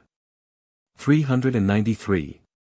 He who is Lord in the perfecting black, might thus mean that Osiris, the masculine potency 394 of the soul, purified and perfected the man on the mysterious dark side of things, and completed the work which Isis, the feminine potency of the soul, had begun on him. That, in the highest mystery circles, this was some stage of union of the man with the higher part of himself, may be deduced from the interesting citations made by Reitzenstein, pages 142 to 144, from the later alchemical Hermes literature. It clearly refers to the mystic, sacred marriage, 395 the intimate union of the soul with the Logos, or divine ray. Much could be written on this subject, but it will be sufficient to append two passages of more than ordinary interest. The Jewish overwriter of the Nicene document contends that the chief mystery of the Gnosis was but the consummation of the instruction given in the various mystery institutions of the nations. The lesser mysteries, he tells us, commenting on the text of the pagan commentator, pertain to fleshly generation, whereas the greater dealt with the new birth, or second birth, with regeneration, and not with Genesis. And speaking of a certain mystery, he says, for this is the gate of heaven, and this is the house of God, where the good God 396 dwells alone, into which house no impure man shall come, but it is kept under watch for the spiritual alone. Where when they come they must cast away their garments, and all become bridegrooms obtaining their true manhood through the virginal spirit. For such a man is the virgin big with child, conceiving and bearing a son, not psychic, not fleshly, but a blessed aeon of eons. 397. In the marvelous mystery ritual of the newfound fragments of the Acts of John, lately discovered in a 14th century MS. In Vienna, disguised in him form, and hiding an almost inexhaustible mine of very early tradition, the sacred marriage is plainly suggested as one of the keys to part of the ritual. Compare, for instance, with the casting away of their garments, in the above-quoted passage of the Nicene writer, the following. The disciple. I would flee. The master. I would have thee stay. The assistants. Amen. The disciple. I would be robed. The master. And I would robe thee. The assistants. Amen. The disciple. I would be at one. The master. And I would at one. The assistants. Amen. 398. Black land. But to return to the mysterious black. Plutarch tells us, moreover, they, the Egyptians, call Egypt, inasmuch as its soil is particularly black, as though it were the black of the eye, chamia, and compare it with the heart, 399, for, he adds, it is hot and moist. And set in the southern part of the inhabitable world, in the same way as the heart in the left side of a man. 400.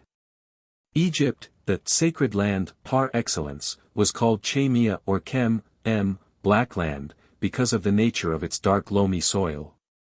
It was, moreover, in symbolic phraseology the black of the eye, that is, the pupil of the earth eye, the stars and planets being regarded as the eyes of the gods. 401 Egypt, then, was the eye and heart of the earth. The heavenly Nile poured its light flood of wisdom through this dark of the eye, or made the land throb like a heart with the celestial life currents.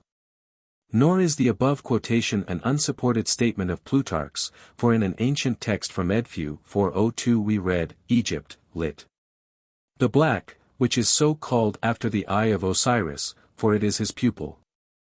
Ameneph, 2, as we have seen, is black, or blue-black, signifying his hidden and mysterious character, and in the above-quoted passage he is called, he who holds himself hidden in his eye, or, he who veils himself in his pupil. This pupil, then, concludes Reitzenstein, page 145, is the mysterious black. Is this, then, the origin of this peculiar phrase? If so, it would be connected with seeing, the spiritual sight, the true epoptea. The pupil of the world's eye. But Isis, also, is the black earth, and, therefore, the pupil of the eye of Osiris, and, therefore, also of the Num or Ammon identified with Osiris at Syene. Isis, therefore, herself is the pupil of the world's eye, the Kappa Kappa Sigma Mu Omicron Upsilon. 403. Reitzenstein would, therefore, have it that the original type of our treatise looks back to a tradition which makes the mystery goddess Isis the disciple and spouse of the mysterious Num or Ammon, or Neph or Chemephes, as Agathodaimon. And, therefore, presumably, that the making of this Chemephes the disciple in his turn of Hermes is a later development of the tradition, when the Hermes communities gained ascendancy in certain circles of the Isis tradition. This is very probable. But dare we, with Reitzenstein, cast aside the traditional translation of Kappa Kappa Sigma Mu Omicron Upsilon, as Virgin of the World, and prefix to our treatise as title the new version, the pupil of the eye of the world. It certainly sounds strange as a title to unaccustomed ears, and differs widely from any other titles of the Hermetic sermons known to us. But what does the Virgin of the World mean in connection with our treatise? Isis as the Virgin Mother is a familiar idea to students of Egyptology 404, she is Kappa Alpha Tau Xi Omicron Chi Nu, the World Virgin. The Son of the Virgin. And here it will be of interest to turn to a curious statement of Epiphanius 405. It is missing in all editions of this father prior to that of Dindorf, Leipzig, 1859, which was based on the very early, 10th century, Codex Martianus 125. All previous editions being printed from a severely censured and Baudelarized 14th century MS. Epiphanius is stating that the true birthday of the Christ is the Feast of Epiphany, at a distance of 13 days from the increase of the light, i.e. December 25th. For it needs must have been that this should be a figure of our Lord Jesus Christ himself and of his 12 disciples, who make up the 13 days of the increase of the light. The Feast of the Epiphany was a great day in Egypt, connected with the birth of the Aeon, a phase of the birth of Horus. For Epiphanius thus continues. How many other things in the past and present support and bear witness to this proposition, I mean the birth of Christ. Indeed, the leaders of the idol cults 406 filled with wiles to deceive the idol worshippers who believe in them, in many places keep highest festival on this same night of Epiphany, equals the manifestation to light. So that they whose hopes are in error may not seek the truth. For instance, at Alexandria, in the Koraion 407 as it is called, an immense temple, that is to say the precinct of the Virgin, after they have kept all night vigil with songs and music, chanting to their idol, when the vigil is over, at cockcrow. They descend with lights into an underground crypt, and carry up a wooden image lying naked on a litter, with the seal of a cross made in gold on its forehead, and on either hand 2 similar seals, and on either knee 2 others. All 5 seals being similarly made in gold. And they carry round the image itself, circumambulating 7 times the innermost temple, to the accompaniment of pipes, tabors and hymns, and with merrymaking they carry it down again underground. And if they are asked the meaning of this mystery, they answer, today at this hour the maiden, Kore, that is, the Virgin, gave birth to the Aeon. He further adds that at Petra, in Arabia, where, among other places, this mystery was also performed, the Son of the Virgin is called by a name meaning the alone begotten of the Lord. 408.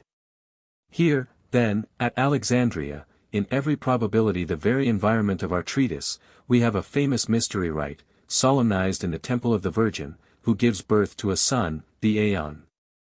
This, we shall not be rash in assuming, signifies not only the birth of the new year, but also still more profound mysteries, when we remember the words of the Nicene document quoted above, for such a man is the Virgin, big with child.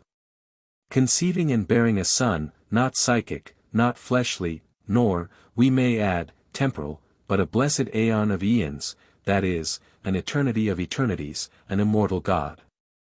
We should also notice the crowing of the cock, which plays so important a part in the crucifixion story in the Gospels, 409, and above all things the stigmata on the image, the symbols of a cosmic and human mystery.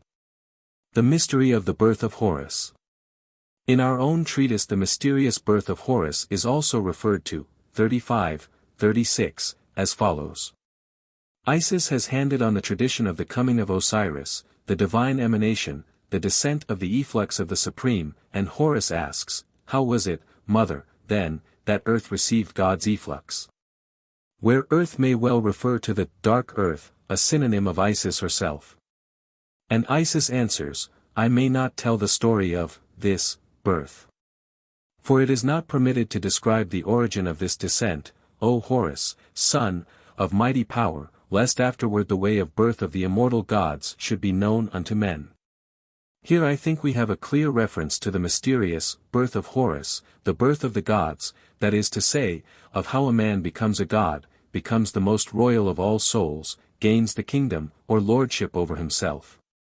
This mystery was not yet to be revealed to the neophyte, Horus, and yet this birth is suggested to Tat by Hermes, ch. 13.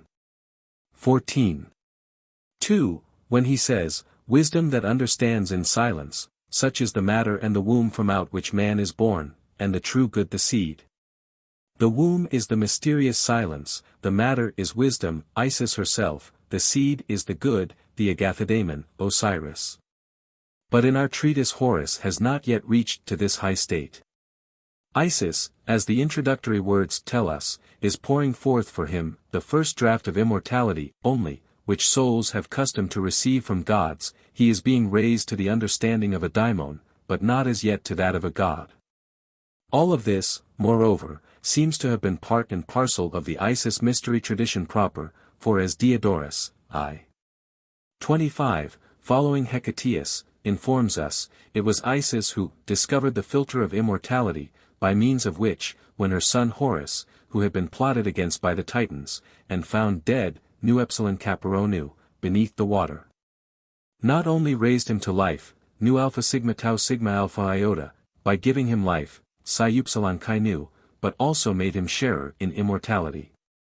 Here we have evidence to show that in the mystery myth Horus was regarded as the human soul, and that there were two interpretations of the mystery. It referred not only to the rising from the dead, in another body, or return to life in another enfleshment, but also to a still higher mystery, whereby the consciousness of immortality was restored to the memory of the soul. The soul had been cast by the Titans, or the opposing powers of the subtle universe, into the deep waters of the great sea, the ocean of generation, or celestial Nile, for as the mysterious informant of Cleombrotus told him. 410 These stories of Titans concern daimons or souls proper, not bodies. 411. From this death in the sea of matter, Isis, the mother soul, brings Horus repeatedly back to life, and finally bestows on him the knowledge of immortality, and so raises him from the dead. 412. This birth of the true man, within, the Logos, was and is for man the chief of all mysteries. In the chapter on the popular theurgic Hermes cult, we have already, in elucidation of the sacramental formula, Thou art I and I am thou, quoted the agraphon from the Gospel of Eve concerning the great man and the little man or dwarf. And lovers of the Upanishad literature of Hindu-Aryan theosophy need hardly be reminded of the man, of the size of a thumb, within, in the ether of the heart. 413. Ishan. But what is of more immediate interest is that the same idea is to some extent found in the Old Covenant documents, especially in the prophetical and wisdom literature, which latter was strongly influenced by Hellenistic ideas. Ishan, which literally means little man or dwarf, 414 is in AV generally translated apple of the eye, 415. Thus we read in a purely literal sense, referring to weeping, let not the apple of thine eye cease, Lamb 2:18. It was, however, a common persuasion, that the intelligence or soul itself, not merely the reflection of the image of another person, resided in the eye, and was made manifest chiefly by the eye.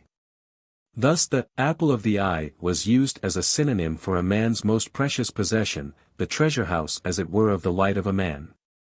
And so we read, he, Yahweh, kept him, Israel, as the apple of his eye, PS 17. 8, where Ishin is in the Hebrew further glossed as the daughter of the eye, and again, thus saith the Lord of hosts. He that toucheth you toucheth the apple of his eye, Zech 2. 8. The apple of the eye, Ishin, was, then, something of great value, something very precious, and, therefore, we read in the wisdom literature that the punishment of the man who curses his father and mother is that his lamp shall be put out in obscure, Ishin, darkness, Prov. XX 20, that is, that he shall thus extinguish the lamp of his intelligence, or perhaps spiritual nature, in the apple of his eye there will be darkness. And this connects with a passage in the Psalms which shows traces of the same wisdom teaching. In the hidden part 4:16, of man, thou shalt make me to know wisdom, P.S. Lee 6. But the most striking passages are to be found in that preeminently wisdom chapter in the Proverbs collection, where the true Israelite is warned to remain faithful to the law, Torah, and to have no commerce with the strange woman.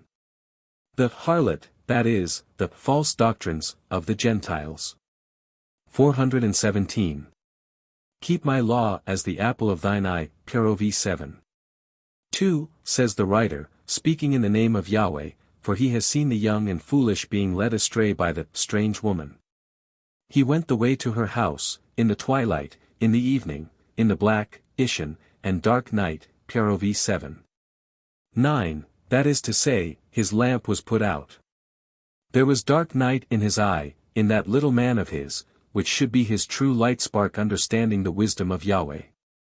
Here, I think, we have additional evidence, that the idea, that the pupil of the eye was the seat of the spiritual intelligence in man, was widespread in Hellenistic circles.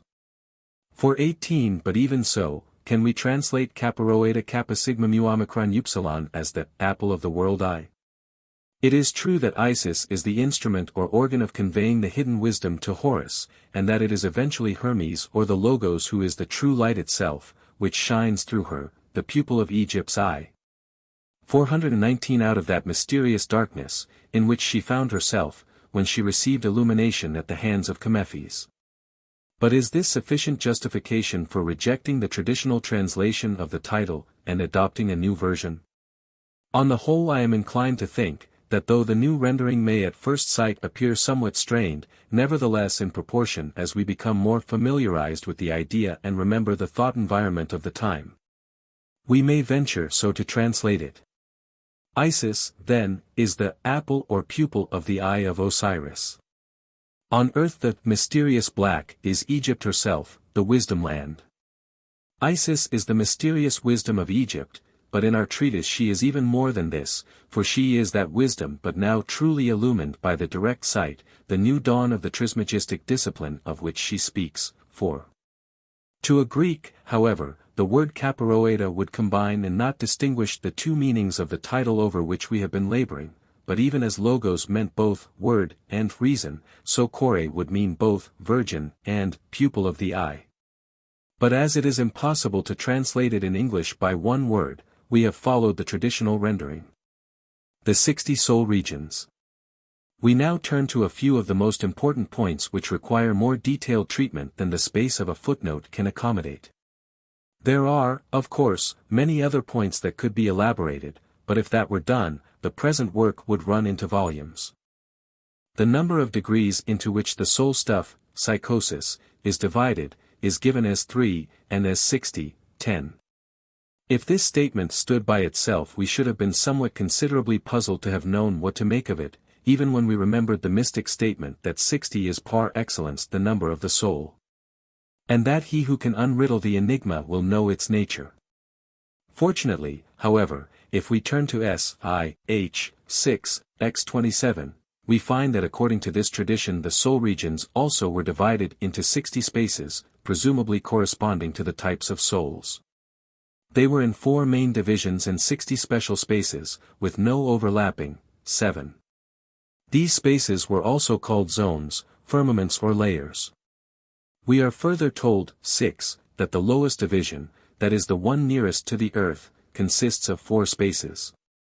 The second, of 8, the third, of 16, and the fourth, of 32. And still further, 7, that there were besides the 4 main divisions 12 intervallic ones. This introduces an element of uncertainty, for, as far as I am aware, we have no objective information which can enable us to determine how the intervallic divisions were located in the mind of the writer. Speculation is rash, but a scheme has suggested itself to me, and I append it with all reservation.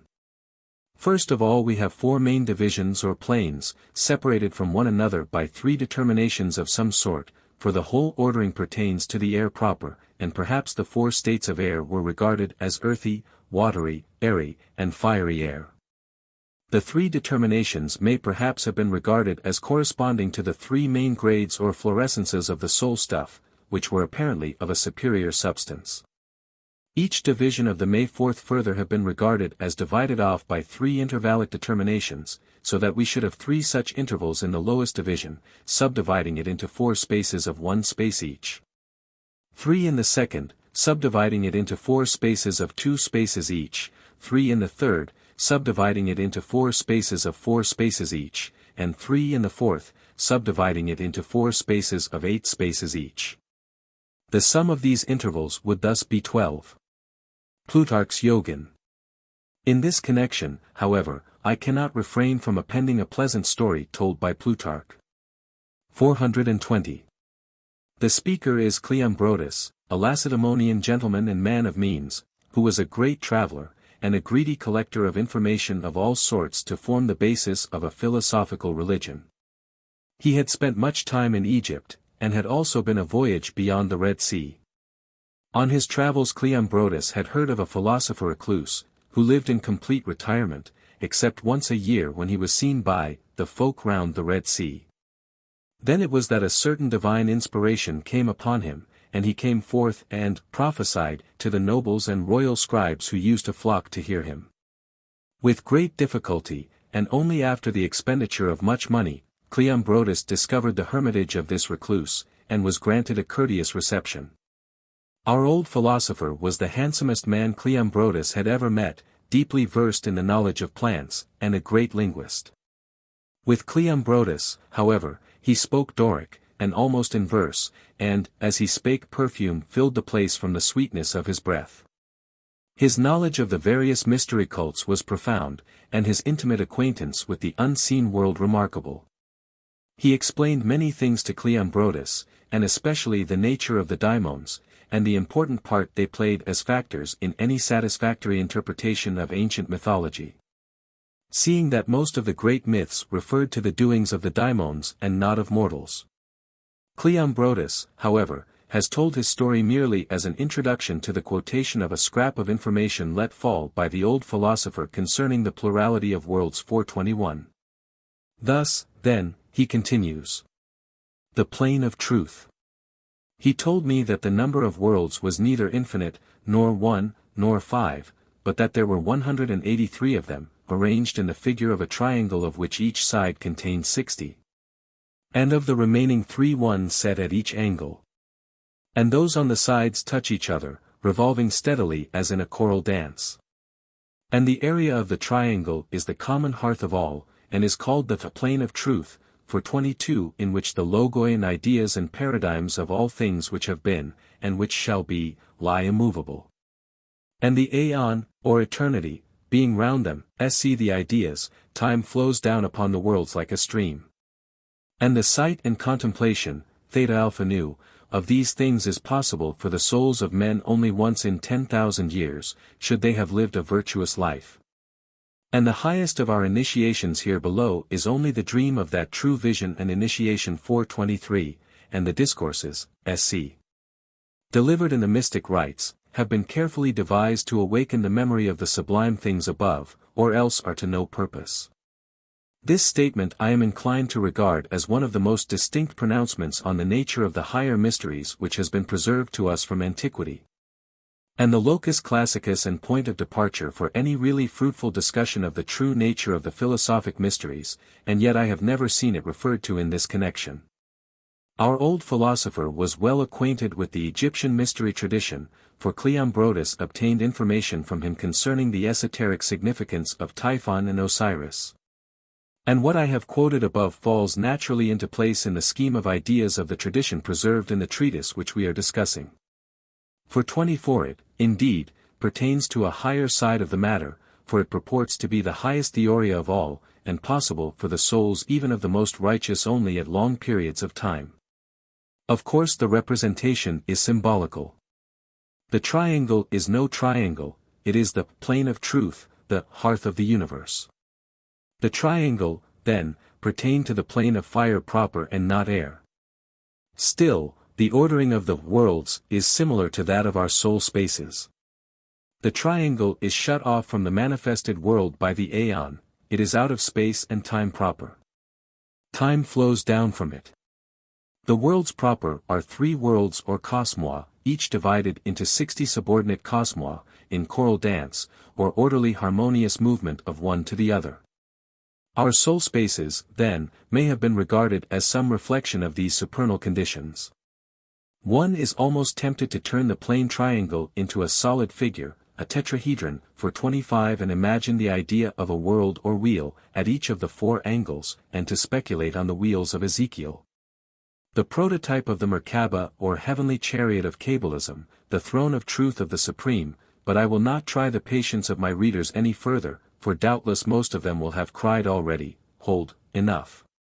The boundaries of the numbers which pre-exist in the soul. Perhaps, however, it would be as well, before dismissing the subject, to consider very briefly what Plato, following Pythagoras, for 26 has to say concerning the boundaries of all numbers which pre-exist in the soul. These soul numbers are 1, 2, 3, 4, 8, 9, 27, the combination of the 2 Pythagorean series 1, 2, 4, 8 and 1, 3, 9, 27, or 1, 2, 3, 2 superscript 2, 2 superscript 3, 3 superscript 2, 3 superscript 3.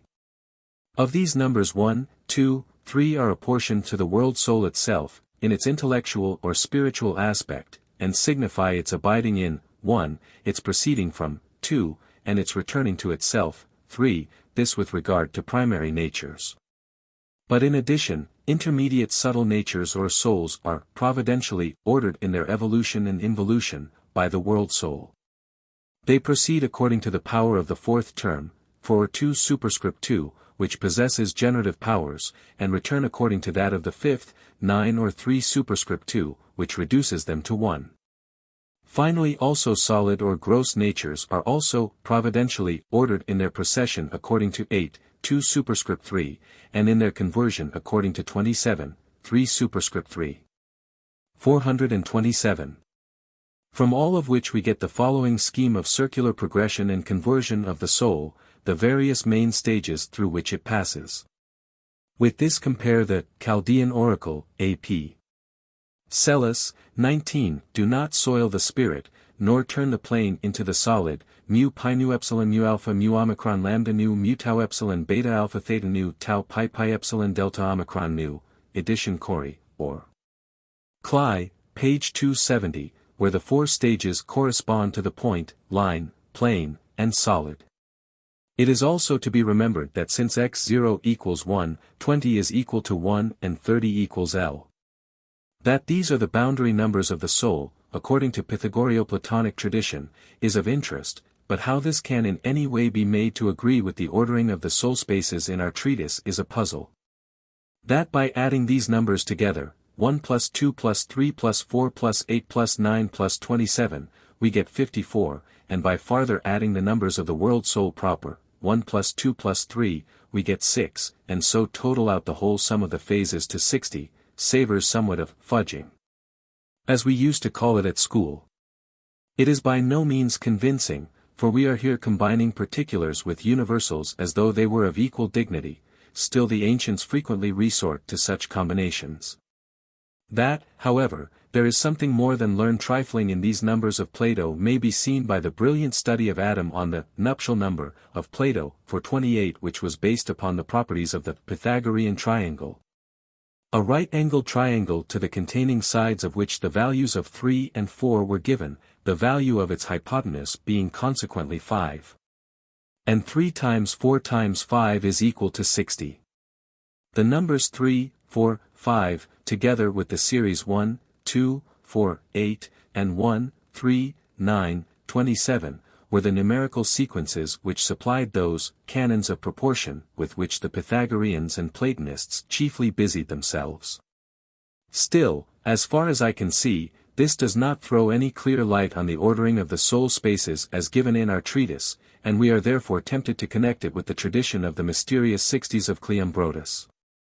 But what that choral dance was which ordered the subordinate cosmoi into sixties, and whether they proceeded by stages which might correspond to 3s and 4s and 5s, we have, as far as I am aware, no data on which to base an argument.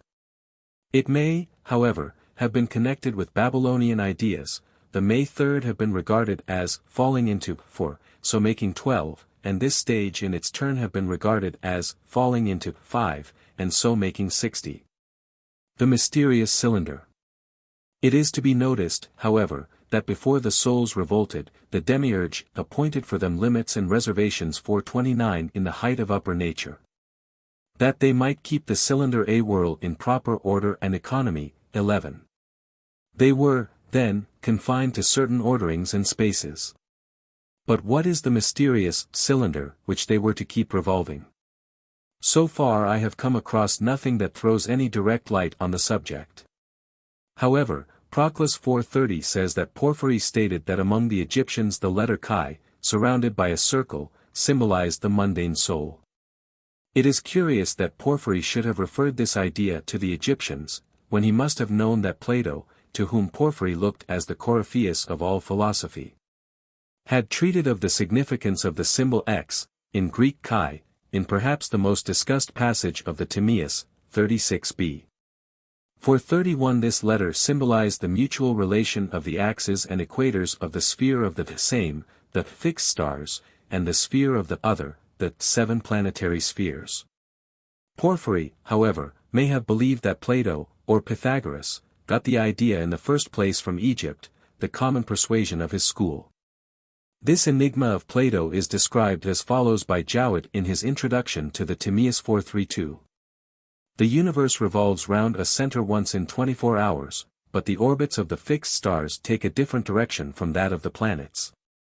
The outer and the inner sphere cross one another and meet again at a point opposite to that of their first contact. The first moving in a circle from left to right along the side of a parallelogram which is supposed to be inscribed in it, the second also moving in a circle along the diagonal of the same parallelogram from right to left 433.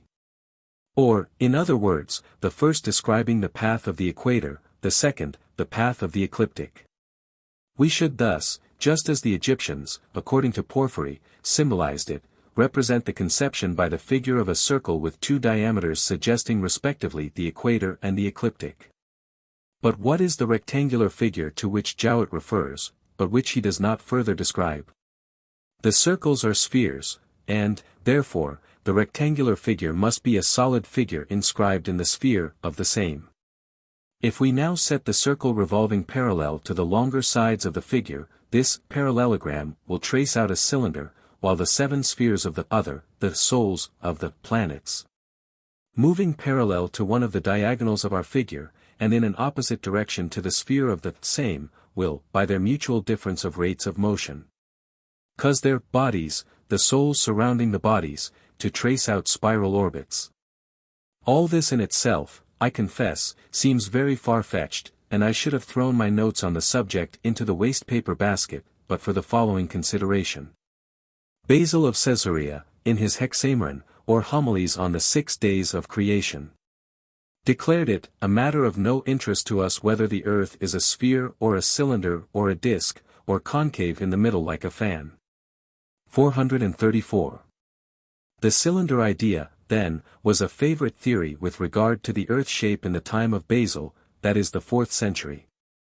This cylinder idea, however, I am inclined to think was very ancient. In the domain of Greek speculation we first meet with it in what little is known of the system of Anaximander of Miletus, the successor of Thales. Anaximander is reported to have believed that the earth is a heavenly body, controlled by no other power, and keeping its position because it is the same distance from all things. The form of it is curved, cylindrical, like a stone column. It has two faces, one of these is the ground beneath our feet, and the other is opposite to it, 435. And again, that the earth is a cylinder in form, and that its depth is 1/3 of its breadth. 436. Now I have never been able to persuade myself that the earliest philosophers of Greece invented the ideas ascribed to them. They stood on the borderland of mythology and mysticism, and, in every probability, took their ideas from ancient traditions. Anaximander himself was in every probability indirectly, for all we know even directly, influenced by Egyptian and Chaldean notions. Indeed, who can any longer doubt in the light of the Knossos excavations? 437. Anaximander is thus said to have regarded the earth cylinder as fixed, whereas in our treatise the cylinder is not the earth and is not fixed, it is, on the contrary, a celestial cylinder and in constant motion. Can it, then, possibly be that this cylinder notion was associated with some Babylonian idea, and had its source in that country par excellence of cylinders? In Babylonia, moreover, the cylinder shape was frequently used for seals, fashioned like a small roller, so that the characters or symbols engraved on them could be impressed on soft substance, such as wax. Further, the Babylonian and Egyptian civilizations were, as we know, closely associated, and preeminently so in the matter of sigils and seals. In the Coptic Gnostic works, translated from Greek originals, and indubitably mainly of Egyptian origin, the idea of characters, seals, and sigils, as types impressed on matter, is a commonplace. Can our cylinder, then, have some connection with the circle of animal types, or types of life, of which so much is said in our treatise?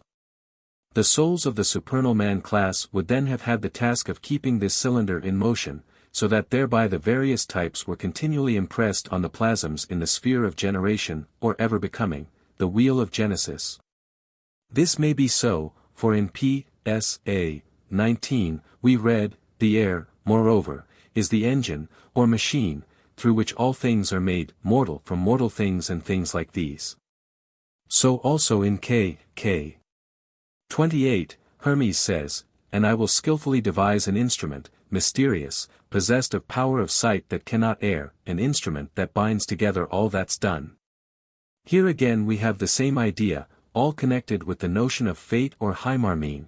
The instrument of Hermes is the karmic wheel, by which cause and effect are linked together, and that too with a moral purpose. 438. Finally, in connection with our cylinder, we may compare the Aryan Hindu myth of the churning of the ocean, in the Vihu Pura. The churning staff or pillar was the heaven mountain, round which was coiled the cosmic serpent, to serve as rope for twirling it. The rope was held at either end by the Devas and Asuras, or gods and demons. There is also a mystic symbol in India which probably connects with a similar range of ideas. It is two superimposed triangles, white hourglass, with their apices touching, and round the center a serpent is twined, a somewhat curious resemblance to our X and cylinder idea. And so much for this puzzling symbol. The eagle, lion, dragon and dolphin. We now pass to the four leading types of animals, connected with souls of the highest rank, namely, the eagle, lion, dragon, and dolphin, 24. 25, which it may be of interest to compare with the symbolism of some of the degrees of the Mithriac mysteries. 439 In one of the preliminary degrees of the rite, we are informed, some of the mysti imitated the voices of birds, others the roaring of lions. 440 All of this was interpreted by the initiates as having reference to transmigration or metempsychosis. Thus Porphyry 441 tells us that in the mysteries of Mithras they called the mysti by the names of different animals, so symbolizing man's common lower nature with that of the irrational animals. Thus, for instance, they called some of the men lions, and some of the women lionesses, some were called ravens, while the fathers, the highest grade, were called hawks and eagles. The ravens were the lowest grade. Those of the lion grade were apparently previously invested with the disguises and masks of a series of animal forms before they received the lion shape. Porphyry tells us, further, that Pallas, who had, prior to Porphyry's day, written an excellent treatise on the Mithraica, now unfortunately lost, asserts that all this was vulgarly believed to refer to the zodiac. But that in truth it symbolized a mystery of the human soul, which is invested with animal natures of various kinds, for 42 according to the tradition of the Magi. Thus they call the sun, and therefore those corresponding to this nature, a bull, a lion, a dragon, and a hawk. It is further to be remembered that Apuleius, for 43 in describing the robe with which he was invested after his initiation into the mysteries of Isis, tells us that he was enthroned as the sun, robed in 12 sacramental stoles or garments. These garments were of linen with beautiful paintings upon them, so that from every side you might see that I was remarkable by the animals which were painted round my vestment in various colors. This dress, he says, was called the Olympic stole. Momus. Finally, it may perhaps be of service to make the reader a little better acquainted with Momus. Among the Greeks Momus was the personification of the spirit of fault-finding. Hesiod, in his Theogony, 214, places him among the second generation of the children of night, together with the Fates. From the Cypria 444 of Stasimus 445 we learn that, when Zeus, in answer to Earth's prayer to relieve her of her overpopulation of impious mankind, 446 first sent the Theban war, and on this proving insufficient, bethought him of annihilating the human race by thunderbolts, fire, and floods, water. Momus advises the father of gods and men to marry the goddess Thetis to a mortal, so that a beautiful daughter, Aphrodite Helen, might be born to them. And so mankind, Greeks and barbarians, on her account be involved in internecine strife, namely, the Trojan War. Further, the Scholiast on I.5, avers that it was Momus whom Homer meant to represent by the will, or counsel, of Zeus. Sophocles, moreover, wrote a satiric drama called Momus, 447 and so also Achaeus. 448. Both Plato 449 and Aristotle 450 refer to Momus. Callimachus, the chief librarian of the Alexandrian Library, from 260 to 240 BC, in his Edea, 451 pilloried his critic and former pupil Apollonius Rhodius as Momus. Momus, moreover, was a favorite figure with the sophists and rhetoricians, especially of the 2nd century AD. In Ael Aristides 452 Momus, as he could find no fault with Aphrodite herself, found fault with her shoe. 453 Lucian makes Aphrodite vow to oppose Momus tooth and nail, 454 and makes Momus find fault with even the greatest works of the gods, such as the house of Athene, the bull of Zeus, and the men of Hephaestus. The last because the godsmith had not put windows in their breasts so that their hearts might be seen. 455. And, interestingly enough in connection with our treatise, Lucian, in one of his witty sketches, 456 makes Momus one of the persons of the dialogue with Zeus and Hermes. Momus finds fault because Bacchus is reckoned among the gods, and is commanded by Zeus to refrain from making ridicule of Hercules and Asclepius. The popular figure of Momus was that of a feeble old man, 457, a very different representation from the grandiose intelligence of our treatise, a true Lucifer. Some representations give his one sharp tooth, and others wings. The story runs that Zeus finally banished him from Olympus for his fault-finding. 458. The Onomastica Vaticana 459 connects Momus with Mammon, but this side issue need not detain us. 460. The Mystic Geography of Sacred Lands. With regard to the symbolic figure of the earth of sections 46 through 48 of the second K. Extract, and the persuasion that Egypt was the heart or center thereof, we may append two quotations on the subject from widely different standpoints. The first is from Dr. Andrew D. White's recent volumes 461. Every great people of antiquity, as a rule, regarded its own central city or most holy place as necessarily the center of the earth. The Chaldeans held that their holy house of the gods was the center. The Egyptians sketched the world under the form of a human figure, in which Egypt was the heart, and the center of it Thebes. For the Assyrians, it was Babylon; for the Hindus, it was Mount Meru. For the Greeks, so far as the civilized world was concerned, Olympus or the Temple of Delphi; for the modern Mohammedans, it is Mecca and its sacred stone. The Chinese, to this day, speak of their empire as the Middle Kingdom. It was in accordance, then, with a simple tendency of human thought that the Jews believed the center of the world to be Jerusalem. The book of Ezekiel speaks of Jerusalem as in the middle of the earth, and all other parts of the world as set around the holy city. Throughout the ages of faith, this was very generally accepted as a direct revelation from the Almighty regarding the earth's form. Saint Jerome, the greatest authority of the early Church upon the Bible, declared, on the strength of this utterance of the prophet, that Jerusalem could be nowhere but at the earth's center. In the 9th century Archbishop Cabanus Maurus reiterated the same argument. In the 11th century Hugh of St. Victor gave to the doctrine another scriptural demonstration. And Pope Urban, in his great sermon at Clermont urging the Franks to the crusade, declared, Jerusalem is the middle point of the earth. In the 13th century an ecclesiastical writer much in vogue, the monk Caesarius of Heisterbach, declared, as the heart in the midst of the body, so is Jerusalem situated in the midst of our inhabited earth. So it was that Christ was crucified at the center of the earth. Dante accepted this view of Jerusalem as a certainty, wedding it to immortal verse.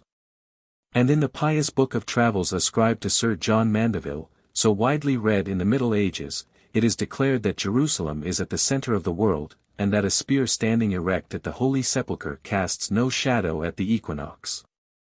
Ezekiel's statement thus became the standard of orthodoxy to early mapmakers. The map of the world at Hereford Cathedral, the maps of Andrea Bianco, Marino Sanudo, and a multitude of others fixed this view in men's minds. And doubtless discouraged during many generations any scientific statements tending to unbalance this geographical center revealed in Scripture. So much for the righteous indignation of modern physical science, now for cryptology and mysticism. M. W. Blackden, in a recent article on The Mysteries and the Book of the Dead, writes as follows: 462. One other key there is, without which it is useless to approach the Book of the Dead with the idea of discussing any of those gems of wisdom for which old Egypt was so famous. The knowledge of its existence is no recent discovery, it is simply that ancient nations such as the Egyptians, Chaldees, and Jews, had a system of symbolic geography.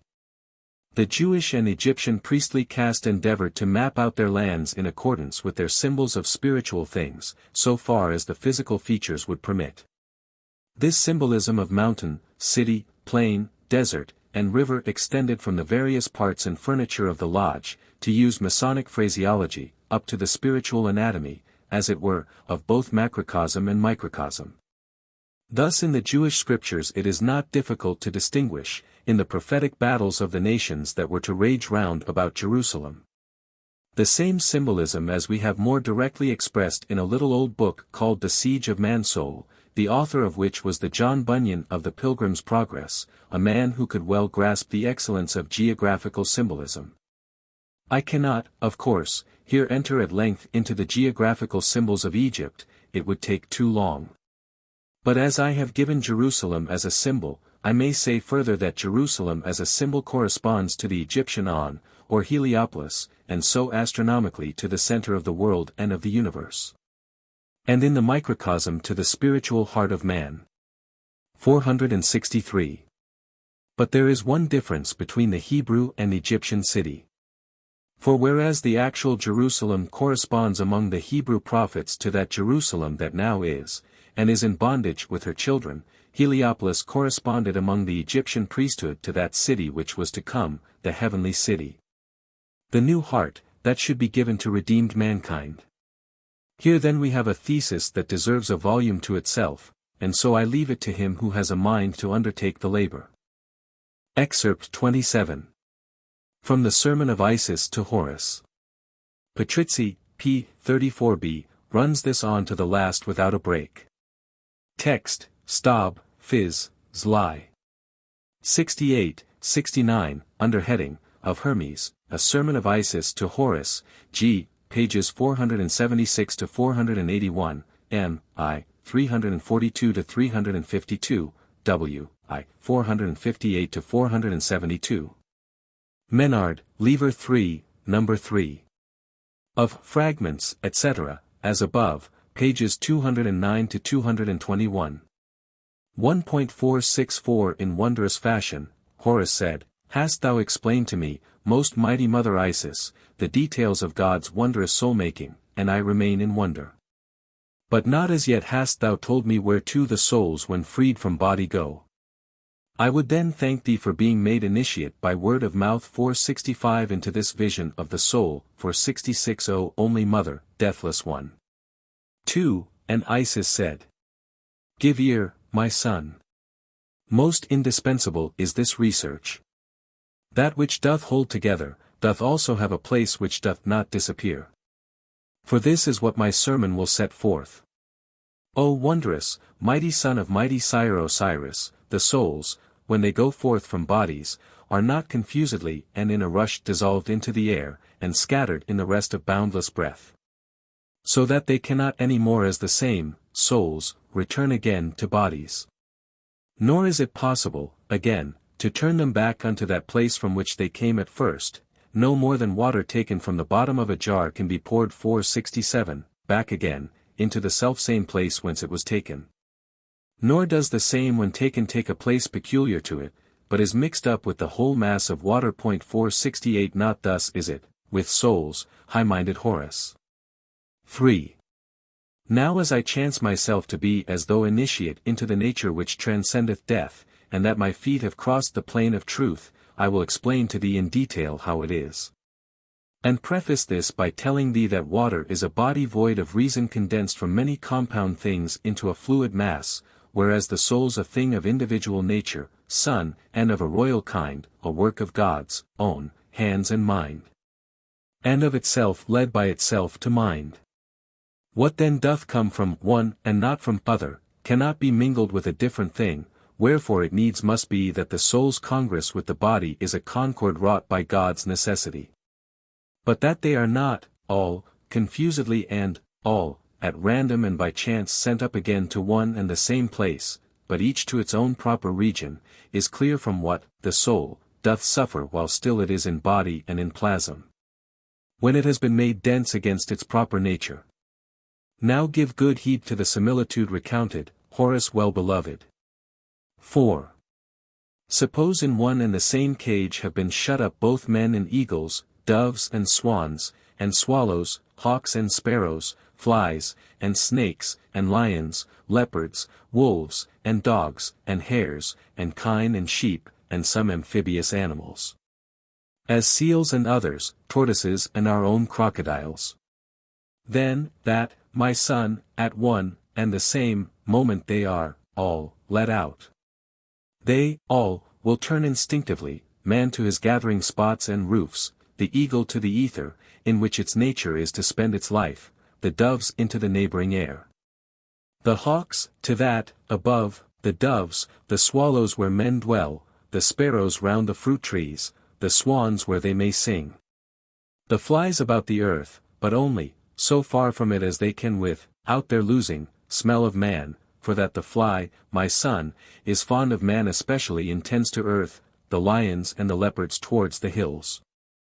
The wolves towards desert spots, the dogs after men's tracks, the kine to stalls and fields, the sheep to pastures, the snakes to earth's recesses. The seals and tortoises, with, all, their kind, unto the deeps and streams, so that they neither should be robbed of the dry land nor taken from their cognate water, each one returning to its proper place by means of its internal means of judgment. So every soul, both in a human form and otherwise incarnate on the earth, knows where it has to go, unless some foolish person 469 come and say, my son, that it is possible a bull should live in water and a tortoise up in air. 5. And if this be the case when they are plunged in flesh and blood, that they do nothing contrary to what's appointed them. E'en though they are being punished, for being put in body is a punishment for them, how much the more, is it the case, when they possess their proper liberty, and are set free, from punishment and being plunged, in body.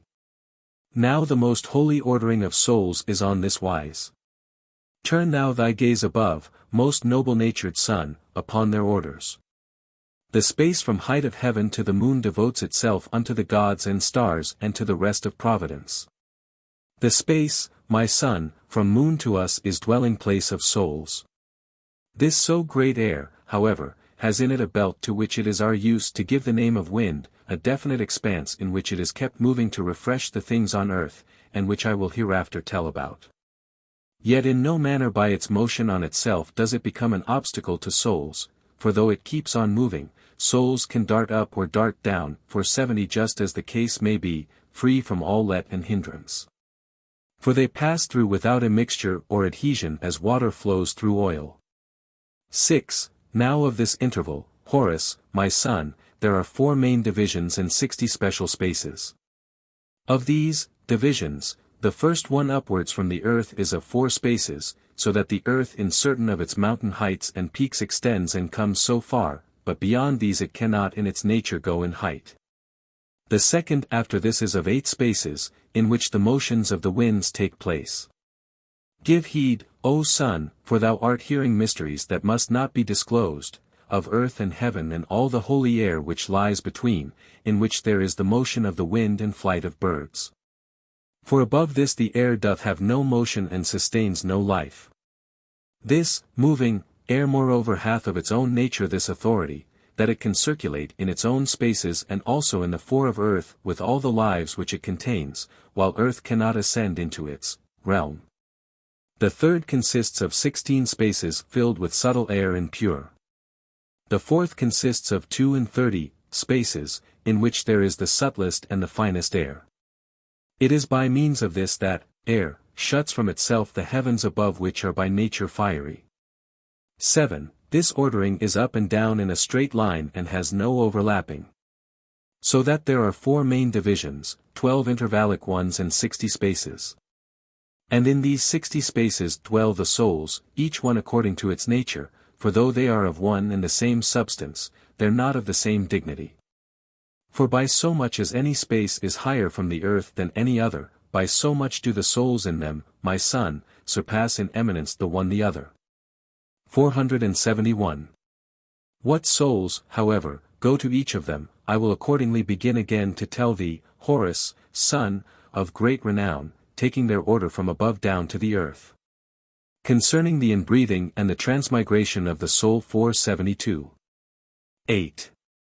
The air, between the earth and heavens, Horus, is spaced out by measure and by harmony. These spaces have been named by some of our forefathers zones, by others firmaments, by others layers. And in them dwell both souls which have been set free from their bodies, and also those which have as yet been never shut in body. And each of them, my son, hath just the place it doth deserve. So that the godly and the kingly ones dwell in the highest space of all, those least in honor and the rest of the decadent ones, dwell, in the lowest space of all, while middling souls dwell in the middle space. Accordingly, those souls which are sent down to rule, are sent down, Horus, from the upper zones.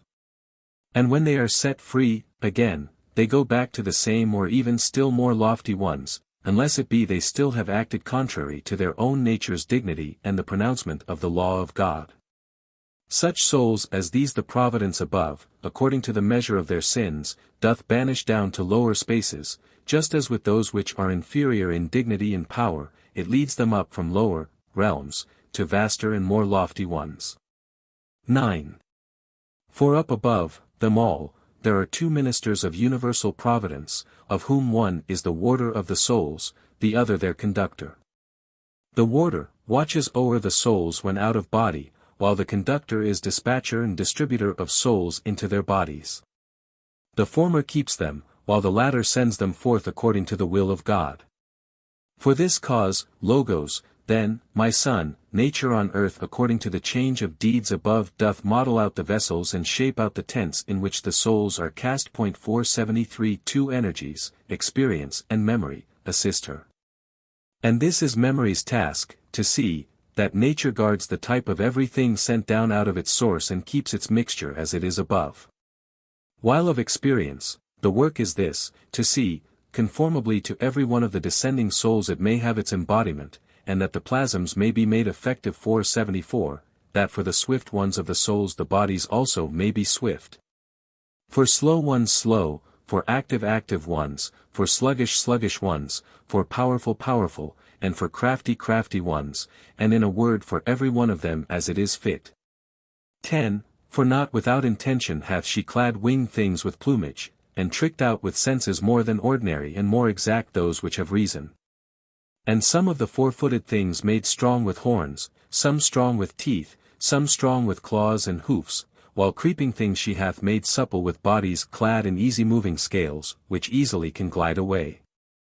And that the watery nature of their body may not remain entirely weak, she doth provide the sharpened fangs of some of them with power, so that by reason of the fear of death, they're stronger than the rest. The swimming things being timorous, she gives to dwell within an element where light can exercise nor one nor other of its powers, for fire in water gives nor light nor heat. But each of them, swimming in water clad in scales or spines, flees from what frightens it where'er it will, using the water as a means of hiding it from sight. 11. For souls are shut in each class of these bodies according to their similarity to them. Those which have power of judgment go down into men, and those that lack it into quadrupeds, whose only law is force. The crafty ones go into reptiles, for none of them attack a man in front, but lie in wait and strike him down, and into swimming things the timid ones or those which are not worthy to enjoy the other elements. In every class, however, there are found some which no longer use their proper nature. How meanest thou, again, my mother? Horus said. And Isis answered. A man, for instance, son, o'ersteps his power of judgment. A quadruped avoids the use of force, and reptiles lose their craftiness, and birds their fear of men. So much, then, for the ordering of souls above and their descent, and for the making of their bodies. 12. In every class and kind of the above, my son, there may be found some regal souls. Others also descend with various natures, some fiery, and some cold, some overbearing, and some mild, some skilled, some unskilled, some idle, some industrious, some one thing, some another. And this results from the arrangement of the regions whence the souls leap down to their embodiment. For from the regal zone they leap down, into birth, the soul of the like nature ruling them 475, for there are many sovereignties. Some are of souls, and some of bodies, and some of arts, and some of sciences, and some are of ourselves. How meanest thou, again, my mother, of ourselves? For instance, son, it is thy sire Osiris who is, the ruler, of the souls of them born after us up to this time 476, whereas the prince of every race, is ruler, of their bodies. The king, of counsel is the father and the guide of all, thrice greatest Hermes, of medicine Asclepius, Hephaestus' son, of power and might again Osiris, and after him thyself, my son, and of philosophy Arnabescanes. Of poetry again Asclepiusimoth.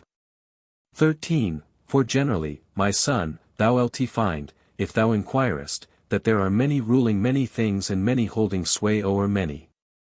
And he who rules them all, my son, is from the highest space.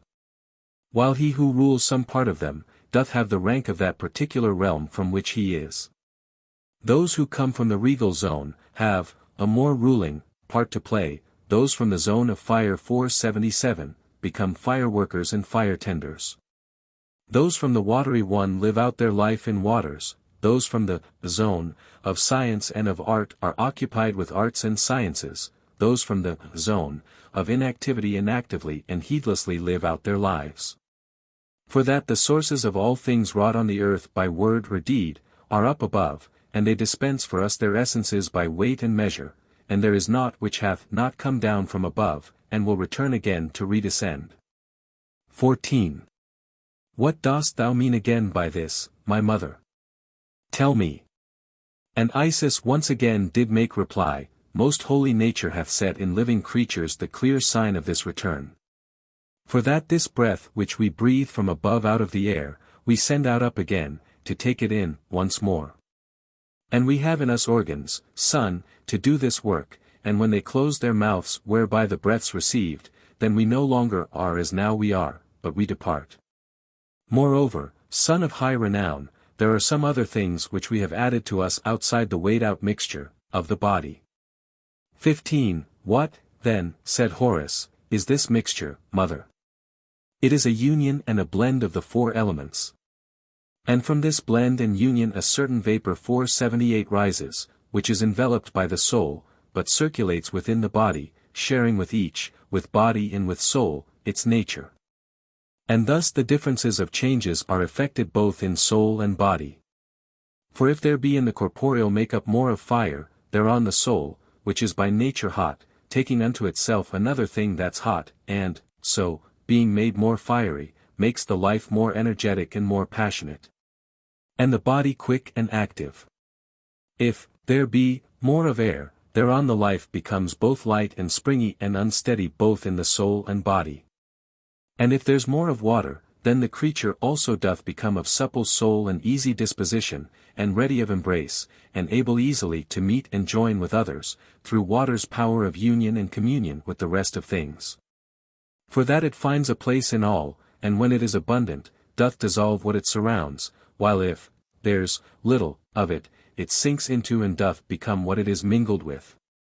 As for their bodies, by dampness and by sponginess they are not made compact, but by a slight attack of sickness are dissolved, and fall away by little and by little from the bond which holds them severally together. And if the earthy element is in excess, the creature's soul is dull, for it has not its body texture loosely knit, or space for it to leap through, the organs of sensation being dense. But by itself it stays within, bound down by weight and density. As for its body, it is firm, but heavy and inert, and only moved of choice by exercise of strength. But if there is a balanced state of all the elements, then is the animal made hot for doing, light for moving, well mixed for contact, and excellent for holding things together. 479. 16. Accordingly those which have more in them of fire and air, these are made into birds, and have their state above hard by those elements from which they came. While those which have more fire, less air, and earth and water equal, these are made into men, and for the creature the excess of heat is turned into sagacity. For that the mind in us is a hot thing which knows not how to burn, but has intelligence to penetrate all things. And those which have in them more water and more earth, but moderate air and little fire, these are turned into quadrupeds, and those which have more heat are stronger than the rest. Those which have equal earth and water, are made into reptiles. These through their lack of fire lack courage and straightforwardness, while through their having water in them they are cold, and through their having earth they heavy are and torpid. Yet through their having air, they can move easily if they should choose to do so. Those which have in them more of wet, and less of dry, these are made into fish. These through their lack of heat and air are timorous and try to hide themselves, and through excess of wet and earthy elements, they find their home, through their affinity, in fluid earth and water. 17. It is according to the share they have, in every element and to the compass of that share, that bodies reach full growth, in man. According to the smallness of their share the other animals have been proportioned, according to the energy which is in every element. 480. Moreover, O my well-beloved, I say, that when, out of this state, of things, the blend based on the first commixture, of the elements in any case, and the resultant vapor 481 from it, so far preserve their own peculiarity. That neither the hot part takes on another heat, nor, does, the airy, take, another air, nor, does, the watery part another wetness, nor, yet, the earthy, take, another density, then doth the animal remain in health. 18. But if they do not, son, remain in the proportions which they had from the beginning, but are too much increased, I do not mean in energy according to their compass or in the change of sex and body brought about by growth, but in the blend. As we have said before, of the component elements, so that the hot, for instance, is increased too much or too much lessened, and so for all the rest, then will the animal be sick. 19. And if this, increase, doth take place in both the elements of heat and air, the soul's tent fellows, then doth the creature fall into symbolic dreams and ecstasies. For that a concentration of the elements whereby the bodies are dissolved has taken place. For 'tis the earthy element itself which is the condensation of the body, the watery element in it as well is a fluidity to make it dense. Whereas the airy element is that in us which has the power of motion, and fire is that which makes an end of all of them. 20. Just then as is the vapor 482 which ariseth from the first conjunction and co-blending of the elements, as though it were a kindling or an exhalation, whatever it may be, it mingles with the soul and draws it to itself. So that it shares its nature good or bad. And if the soul remains in its original relationship and common life with it, it keeps its rank. But when there's added from without some larger share than what was first laid down for it, either to the whole mixture, or to its parts, or to one part of it, then the resulting change effected in the vapor doth bring about a change or in the disposition of the soul or of the body. The fire and air, as tending upward, hasten upward to the soul, which dwells in the same regions as themselves, the watery and the earthy elements, as tending down, sink down upon the body, which doth possess the selfsame seat. Commentary. Argument. The sermon from which this extract is taken plainly belonged to the same class of literature as the K. excerpts. The writer is an initiate of a higher degree, imparting instruction to his pupil by word of mouth. He himself, however, professes to have seen, for he has been plunged in the cup of immortality, and his feet have crossed the plane of truth. 3. 1. The subject is the excarnate state of souls, 1-3.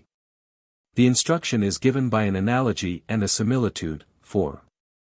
Each soul seeks naturally its proper habitat in the unseen world. 5. The ordering of the spaces of the excarnate souls is then described. These spaces are all in the great air, the sublunary region, extending from the earth's surface to the moon. 6. Of this great interval there are 4 main divisions and 60 spaces, the divisions consisting respectively of 4, 8, 16 and 32 subspaces.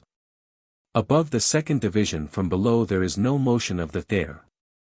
The wind, or moving air, belt, belongs properly to this second division, but has also authority over the first or lowest division, which extends from the earth's surface to the tops of the highest mountains. 7.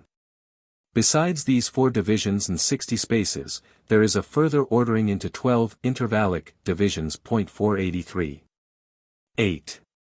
All is arranged by measure and harmony, and after death every soul goes to the space of its desert, ascending and descending according to an unerring law of Providence. 9. To carry out this economy there are 2 ministers of Providence, the warder and the conductor of souls. The one watches over souls who are out of body, and the other brings them back to suitable bodies. These bodies are made by nature in exact correspondence with their former deeds and characters, in this nature is aided by the energies of experience and memory. 9-11. 12. The nature of the soul is conditioned by its habitat in the airspaces or zones, and this is especially the case with those of the regal type. The names of some of these royal souls and their offices are given. 13. In brief, all is ordered from above, the source of all is above in the soul spaces, and as all souls come thence, so will all return thither. 14. How this is effected is explained as being conditioned by a certain link between soul and body, a sort of quintessence, or exhalation, or vapor, of the blend of sub-elements which compose the body. 14-20. For 84 it is a sort of etheric link between soul and body, it circulates in the body, but also shares with the soul, which is not thought of as being in the body, but as a sphere enveloping the body. Or at any rate the body is in the soul, and not the soul in the body. Health is said to depend upon the maintenance of the due proportion of the vapors, 485 of this etheric double. 18. Not only so, but the increase of vitality or intensity in these elements in the vapor, is the means of remembering symbolic dreams and passing into a state of ecstasy. Finally, it is the fiery element of this vapor, which dissolves this spirituous body. 19. It is by means of this link that changes are effected from soul to body, and from body to soul. 20, and here, unfortunately, Stobaeus ends his excerpt. Title and ordering. The Sermon of Isis to Horus extract is, in both style and context, so similar to the K. excerpts that we might almost take it to be part and parcel of the very same treatise. But if this had been the case, Stobaeus, following his custom, would have presumably headed it with a simple, from the same. He may, however, have made a mistake, for that the good Jonas sometimes nods, may be seen from the short excerpt 21. Which he says is also taken from the Sermon of Isis to Horus, 486, but this cannot be the case, since Isis is here addressing a certain king as her pupil, and not Horus. Moreover, at the very beginning of our excerpt Horus distinctly states that Isis has already explained to him the details of God's wondrous soul-making, and thanks her for being made initiate by word of mouth into the vision of the soul. All of which is a precise reference to the contents of the K. excerpts. I am, therefore, inclined to think that not only is it a further tractate of instruction following immediately on K, but that even if it were supposed to be part and parcel of the same sermon, and that the Sermon of Isis to Horus was simply a subtitle or alternative title of the Virgin of the World, the hypothesis could not be easily set aside. 487. In any case, it is quite certain that SIH belongs to precisely the same type as K, and that it pertains to the same special class of trismegistic literature, and to a somewhat similar type as the treatise from which Cyril quotes Frag. 19, XX, 21, in which Osiris figures as the disciple of the good daimon, Trismegistus. The books of Isis and Horus.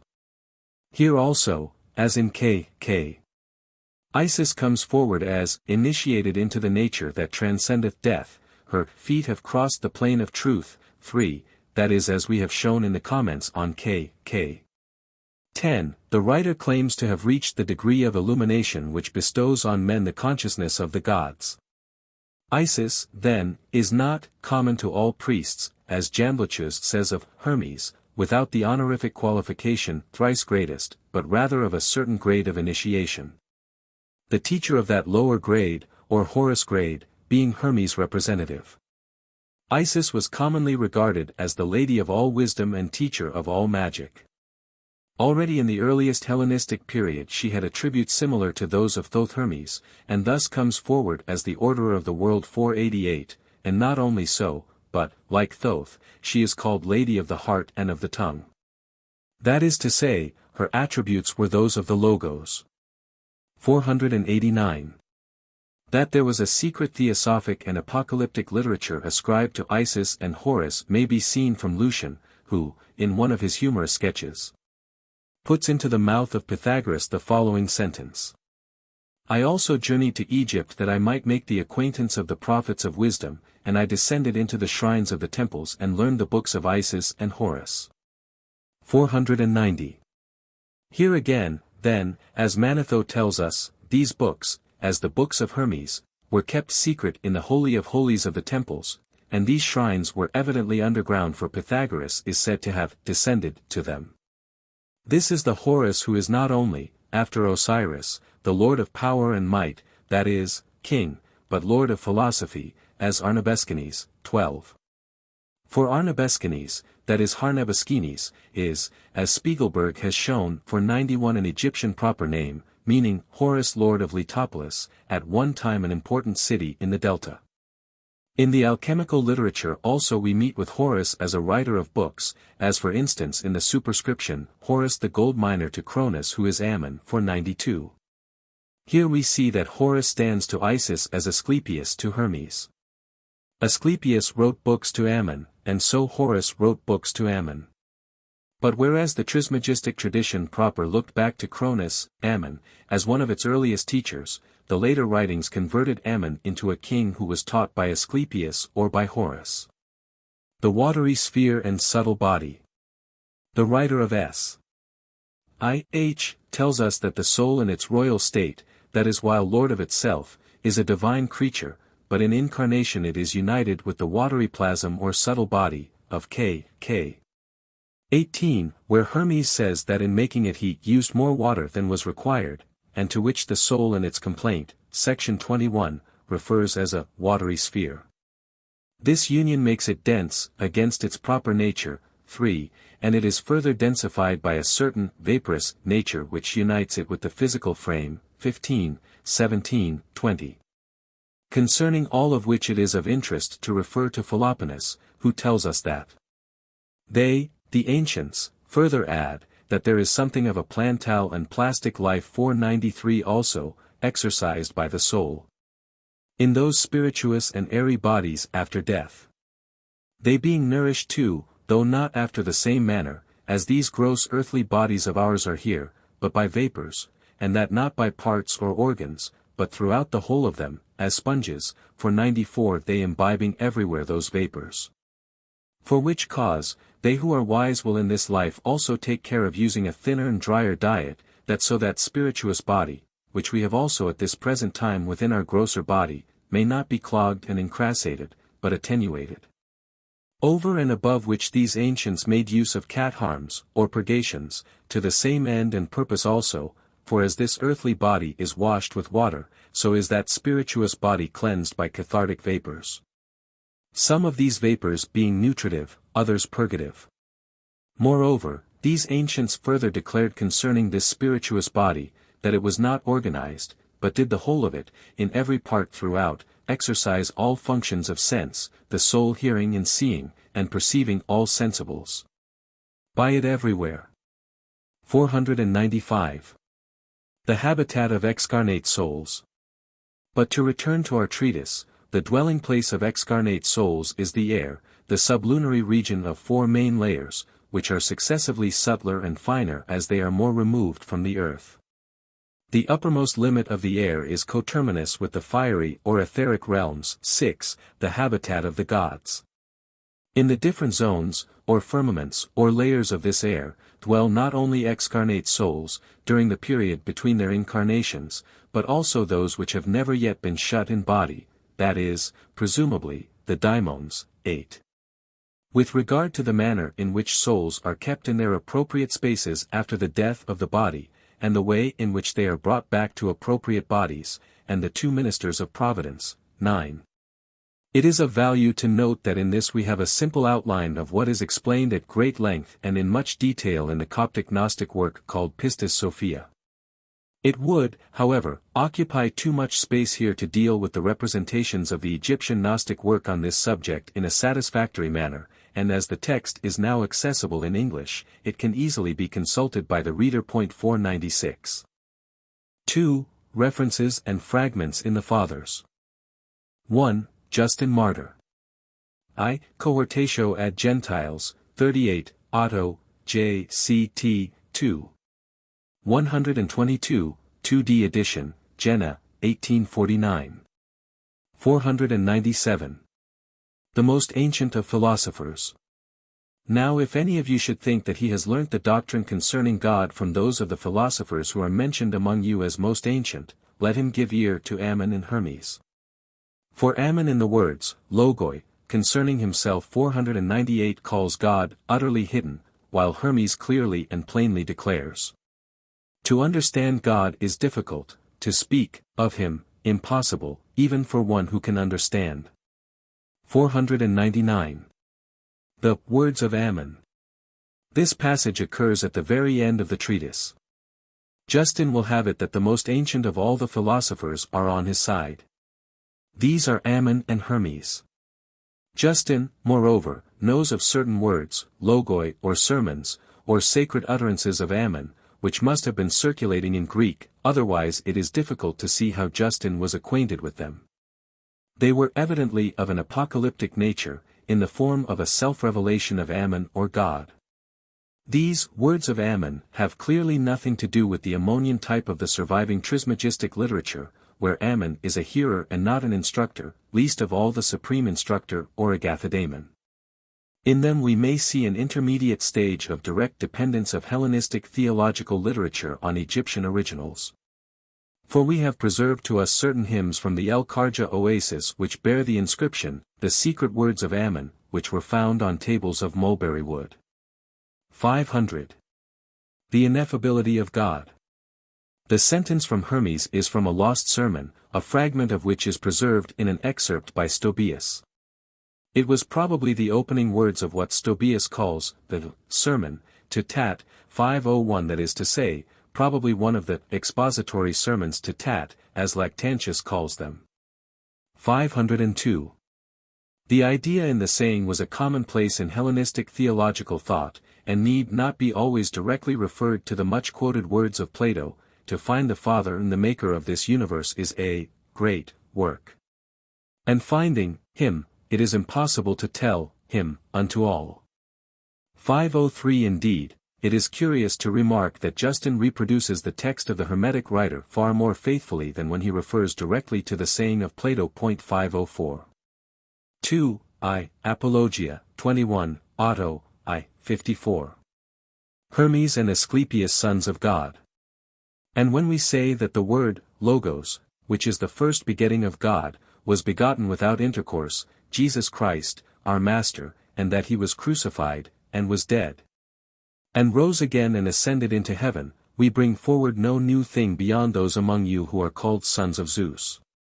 For ye know how many sons the writers who are held in honor among you ascribe to Zeus, Hermes, the word, logos, who was the interpreter and teacher of all. And Asclepius, who was also 505 a healer, 506 and was smitten by the bolt, of his sire, and ascended into heaven. And many others.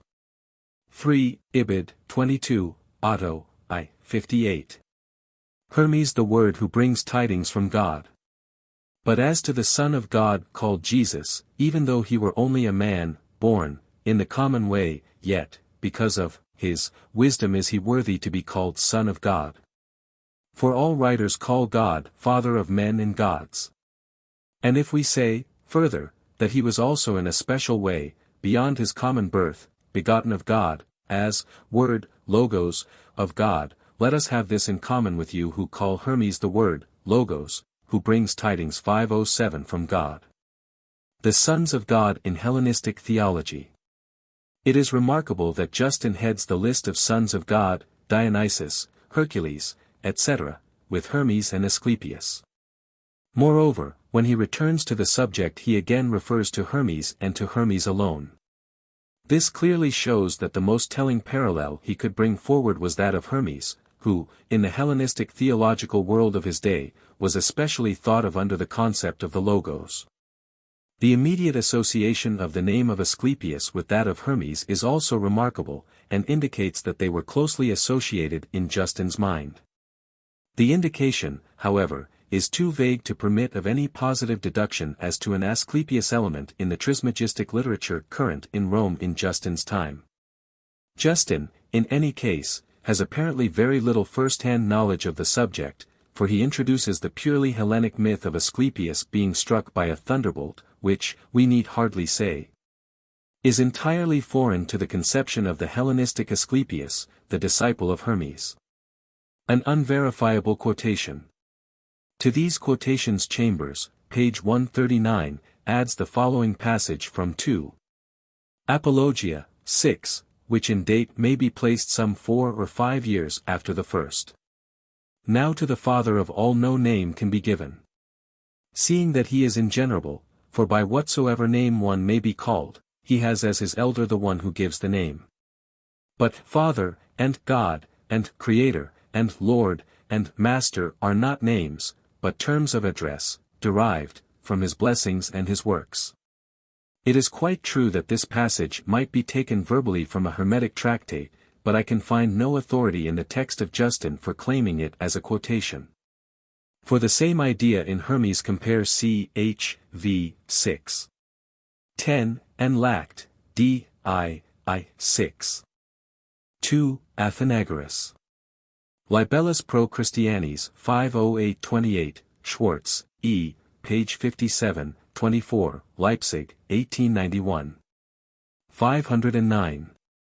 Athenagoras was acquainted with a Greek literature circulated under the name of Hermes Trismegistus, to whom he refers as authority for his euhemeristic contention that the gods were once simply men. 510. 3. Clement of Alexandria. FL, 175–200 AD. I. Protrepticus, 2. 29, Dindorf, G. I. 29, Oxford, 1869, 24 p. 8s. Many Hermeses and Asclepiuses. After referring to the 3 Zeuses, 5 Athenas, and numberless Apollos of complex popular tradition, Clement continues. But what were I to mention the many Asclepiuses, or the Hermeses that are reckoned up? Or the Hephaestuses of mythology? Clement lived in the very center of Hellenistic theology, and his grouping together of the names of Asclepius, Hermes and Hephaestus, the demiurgic Ta, whose tradition was incorporated into the Polymandra's doctrine, is therefore not fortuitous, but shows that these 3 names were closely associated in his mind, and that, therefore, he was acquainted with the Trismegistic literature. This deduction is confirmed by the following passage. 2. Stromatise, I. 21. 134, Dindorf, 2. 108, 399 p. 144s. The apotheosis of Hermes and Asclepius. Of those, 2, who once lived as men among the Egyptians, but who have been made gods by human opinion, are Hermes of Thebes and Asclepius of Memphis. To this we may appropriately append what Clement has to tell us about the Books of Hermes, when, writing in the last quarter of the 2nd century, he describes one of the sacred processions of the Egyptians as follows. 3. Ibid, 6. 4. 35, Dined, 3. 156, 157. The Books of Hermes. First comes the singer bearing some one of the symbols of music. This priest, they tell us, has to make himself master of 2 of the Books of Hermes, one of which contains 1. Hymns, in honor of the gods, 5:11, and the other, 2. Reflections, 5:12, on the kingly life.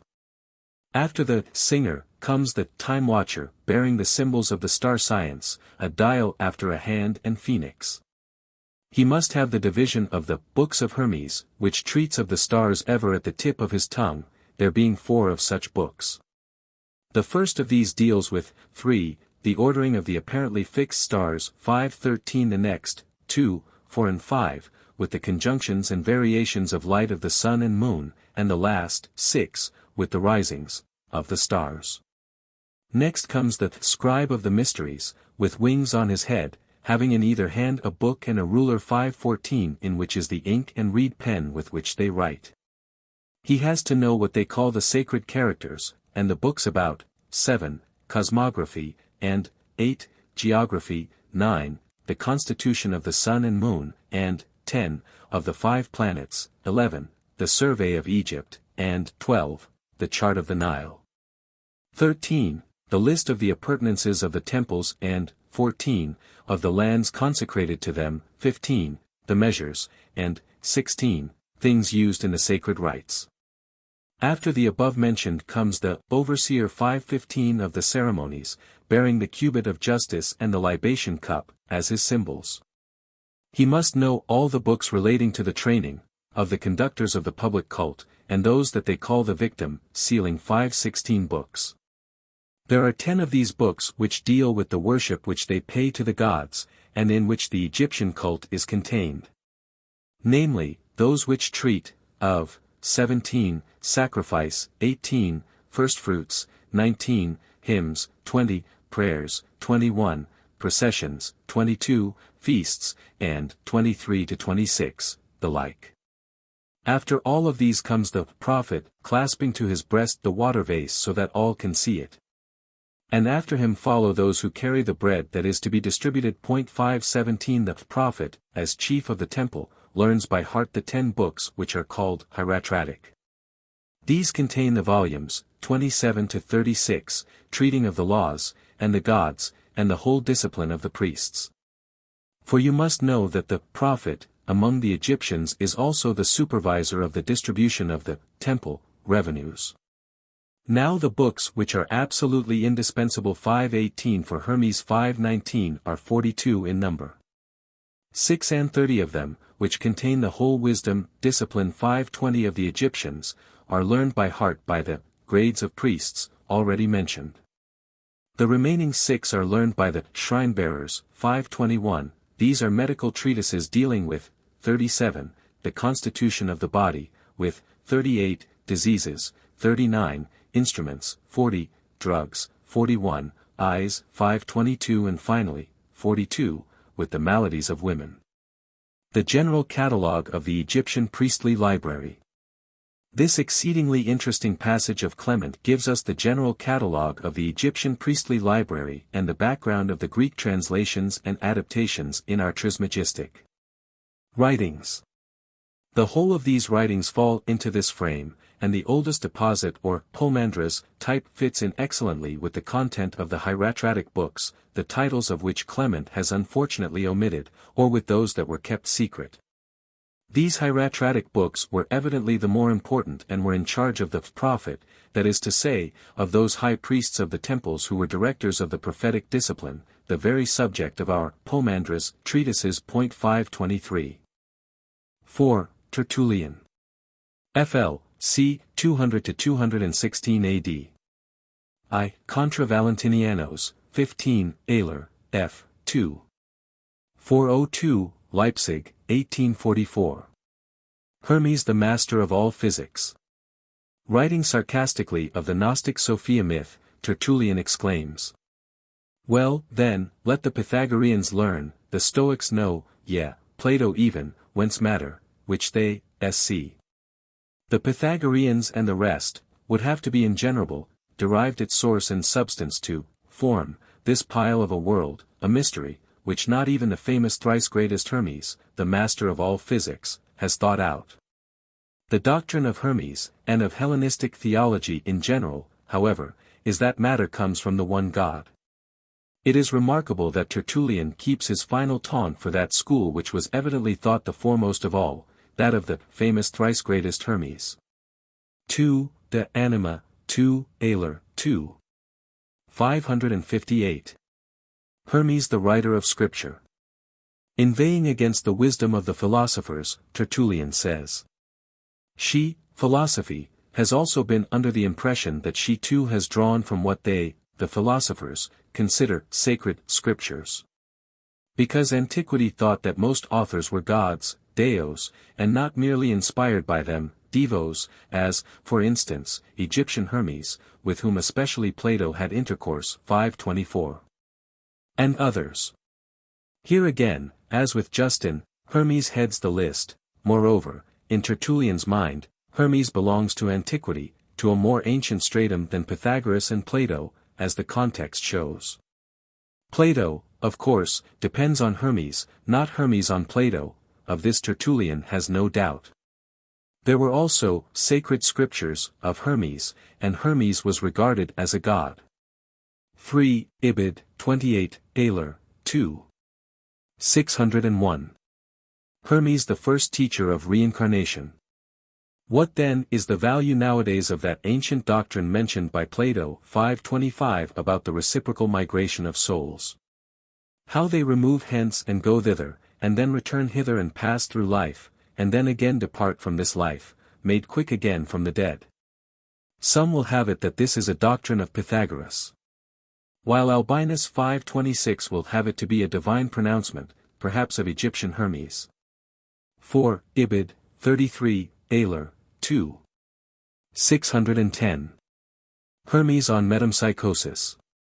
Arguing ironically against the belief in metempsychosis, Tertullian writes, "Even if they, souls, should continue, unchanged, until judgment, is pronounced upon them." A point which was known to Egyptian Hermes, when he says that the soul on leaving the body is not poured back into the soul of the universe, but remains individualized 527. Fragment I. That it may give account unto the Father of those things which it hath done in body. This exact quotation 528 is to be found nowhere in the existing remains of the Trismegistic literature, but it has every appearance of being genuine. Euler, note C, refers to ch. x. 11. 7. But this passage of the key is only a general statement of the main idea of metempsychosis. A more appropriate parallel is to be found in P.S.A. 28. 1. When, then, the soul's departure from the body shall take place, then shall the judgment and the weighing of its merit pass into its highest daemon's power, a passage, however, which retains far stronger traces of the Egyptian prototype of the idea than does that quoted by Tertullian. 5. Cyprian. About 200 to 258 AD. I. De Idolorum Vanitate, 6, Beluz, page 220, Paris, 1726. God is beyond all understanding. Thrice Greatest Hermes speaks of the one God, and confesses him beyond all understanding and all appraisement. This is evidently a reference to the most quoted sentence of Hermes. See Justin Martyri below, and other references. Chambers, p. 140, after this notice in Cyprian, inserts a passage from Eusebius, c. 325 AD, which he says is a clear quotation from the Pomandras of Hermes, whom, however, he, Eusebius, probably confounds with the shepherd of Hermes. Eusebius, Hist. ECC, v. 8, however, quotes Irenaeus, 4. 22, who quotes literally the shepherd of Hermes, Mand, I. Indeed, it is the most famous sentence in that early document. See the list of its quotations by the Fathers in the note to Gebhardt in Harnack's text, Leipzig, 1897. Page 70. Such verbal exactitude is not to be found in the remaining Trismegistic literature. The idea, however, is the basis of the whole Trismegistic theology. 6. Arnobius. He was a converted philosopher, and the teacher of Lactantius, flourished about 304 AD. I. Adversus Nations, 2. 13, Hildebrand, G.F., page 136, Halle, 1844. The School of Hermes. Arnobius complains that the followers of the philosophic schools laugh at the Christians, and selects especially the adherents of a certain tradition as follows. You I single out, who belong to the school of Hermes. Or of Plato and Pythagoras, and the rest of you who are of one mind and walk in union in the same paths of doctrine. 529. 7. Lactantius. A pupil of Arnobius, flourished at the beginning of the 4th century.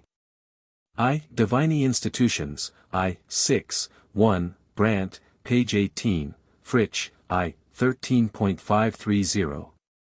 Thoith Hermes and his books on the Gnosis. Let us now pass to divine testimonies.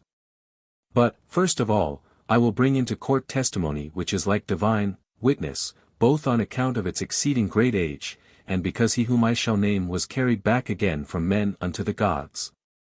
In Cicero, 531 Caius Cotta, 532 the Pontifex, arguing against the Stoics about faiths and the diversity of opinions which obtained concerning the gods, in order that, as was the way of the academics, 533 he might bring all things into doubt.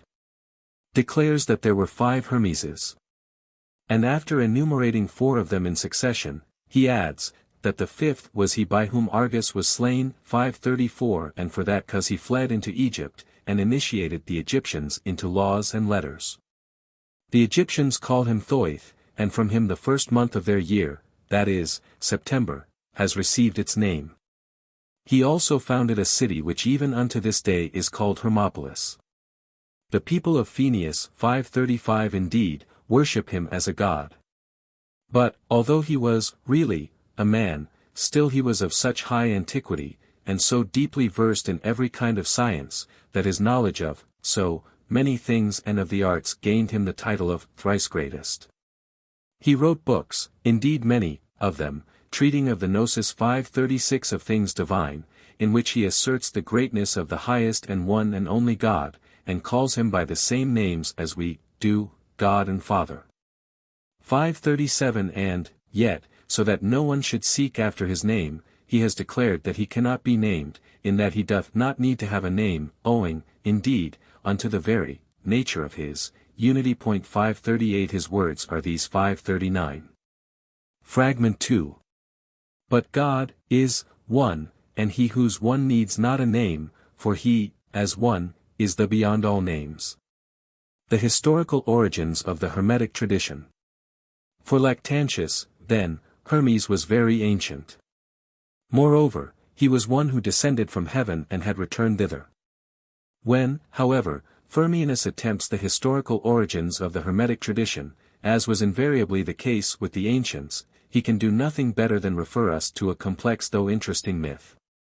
And to a legend of it devised to flatter the self-esteem of its Hellenic creators, a Greek god, whose cult, moreover, was known to be intimately connected with an ancient mystery tradition, was the originator of the wisdom of Egypt. Of course, and so with all nations who had any ancient learning, their special tradition was oldest and best and originator of all others. For the rest, Lactantius knows nothing historically of the tradition which he esteemed so highly, and the mention of the Latinized name Thoith 540 and of Hermopolis 541 does but throw the paucity of his knowledge into deeper relief. What Lactantius does know is a large literature in Greek and its general tendency. The sentence he quotes is not found textually in any of the extant Trismegistic literature. 542. 2. Ibid, I. 11, 61, Brandt, page 47, Fritsch, I. 29, 30. Uranus, Cronus and Hermes, adepts of the perfect science. And so it appears that he, Cronus, was not born from heaven, which is impossible, but from that man who was called Uranus. And that this is so, Trismegistus bears witness, when, in stating that there have been very few in whom the perfect science has been found, he mentioned in their number Uranus, Cronus and Hermes, his own kinsfolk. 543. 3. Ibid, 2. 8, 48. Brandt, page 138, Fritsch, I. 89. Divine Providence. For the world was made by divine providence, not to mention Thrice Greatest, who preaches this. 544. 4. Ibid, 2. 8, 68, Brandt, page 141, Fritsch, I. 91. On mortal and immortal sight. His, God's, works are seen by the eyes, but how he made them, is not seen even by the mind, in that, as Hermes says. Fragment 3. Mortal cannot draw nigh. 545 to the immortal, nor temporal to the eternal, nor the corruptible to that which knoweth no corruption. 546. And, therefore, hath the earthly animal not yet capacity to see celestial things, in that it is kept shut within the body as in a prison house, lest with freed sense, emancipate, it should see all. The first part of this citation, which Lactantius gives in Latin, is identical in idea with a sentence in Frag. For that favorite source of quotation, which Stobaeus, x2. Flor. 80, 78. 9, excerpted from the Sermon to Tat. 547. It might, then, be thought that this was simply a paraphrase of Lactantius, or that he was quoting from memory, and that the second sentence was not quotation but his own writing. But the second sentence is so thoroughly Trismegistic that it has every appearance of being genuine. 548. V. Ibid, 2.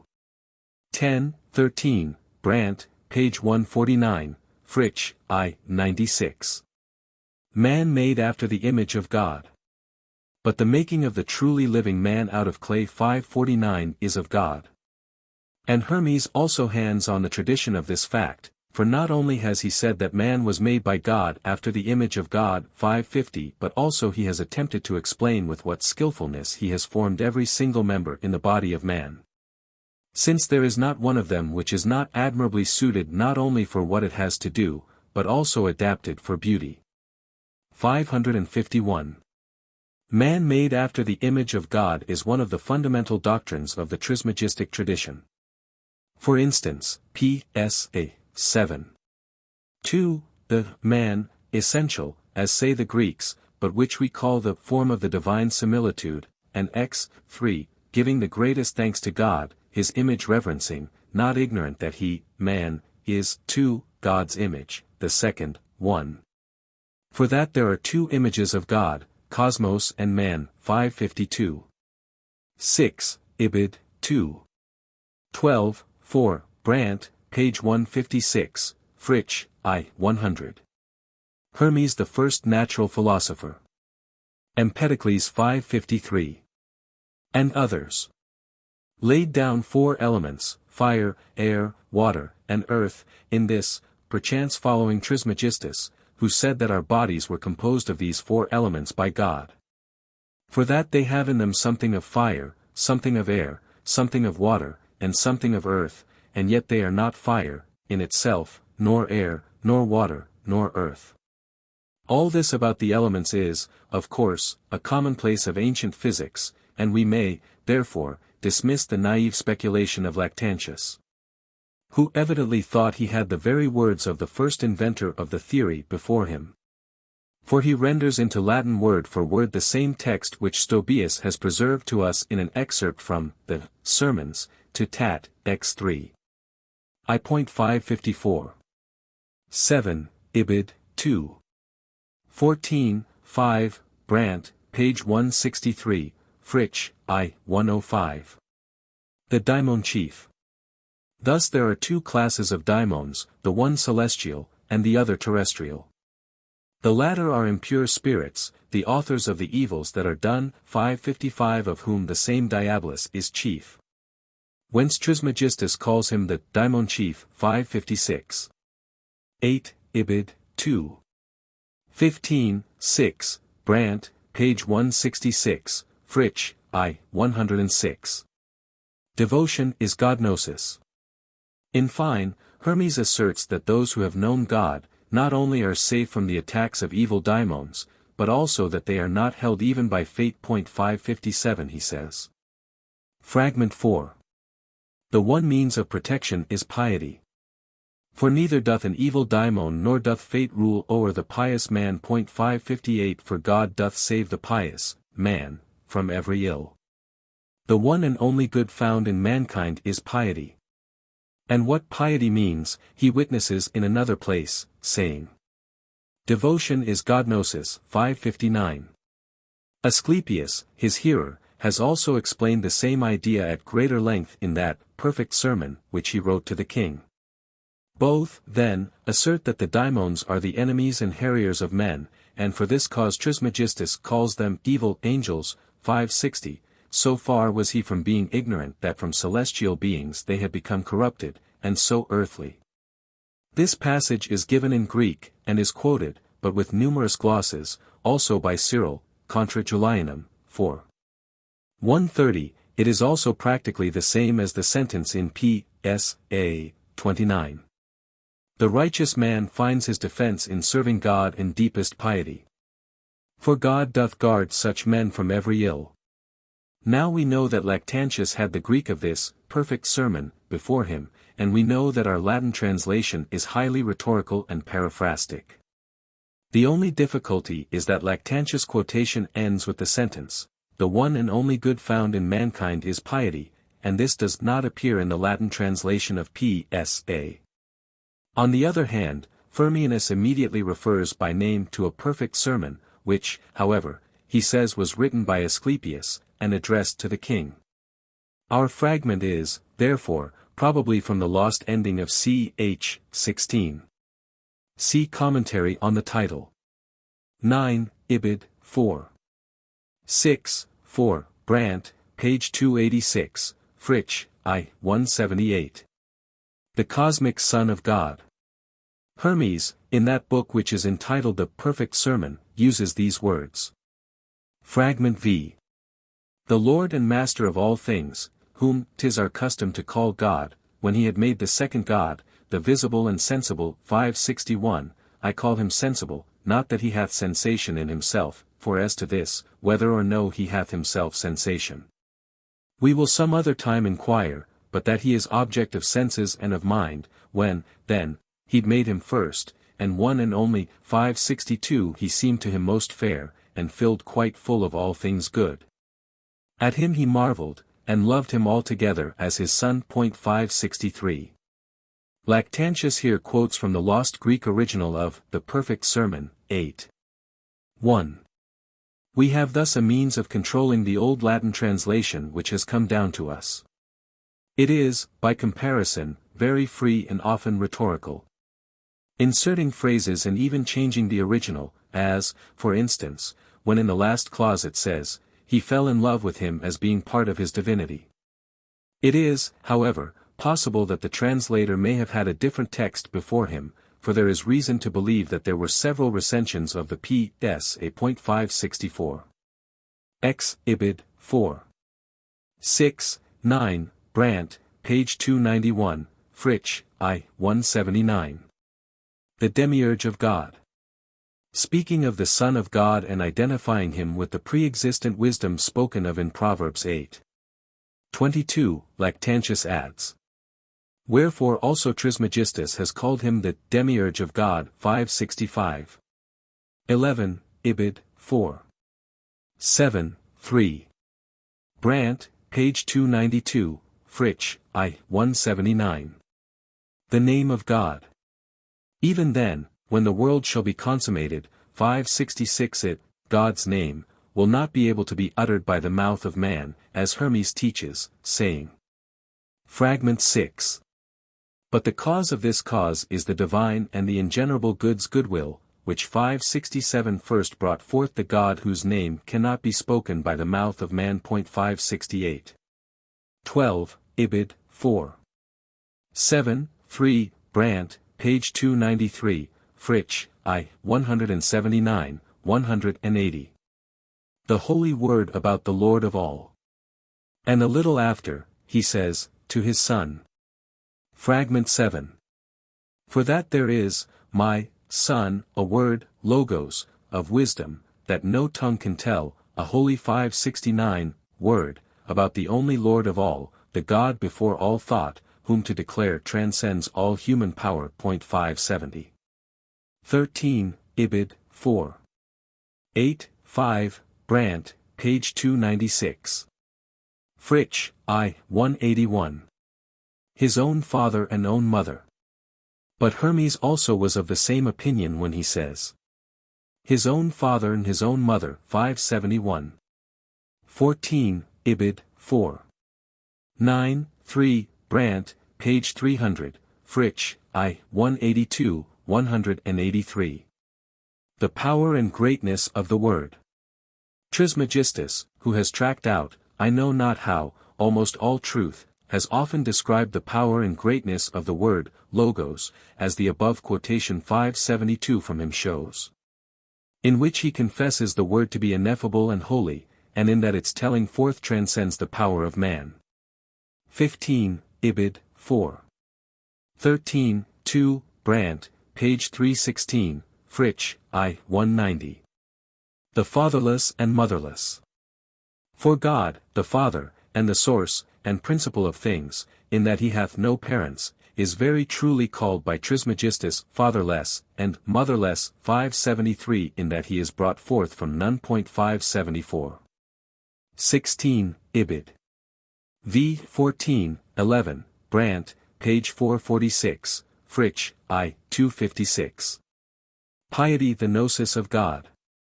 But piety is nothing else than gnosis of God, 575 as Trismegistus has most truly laid down, as we have said in another place. 576.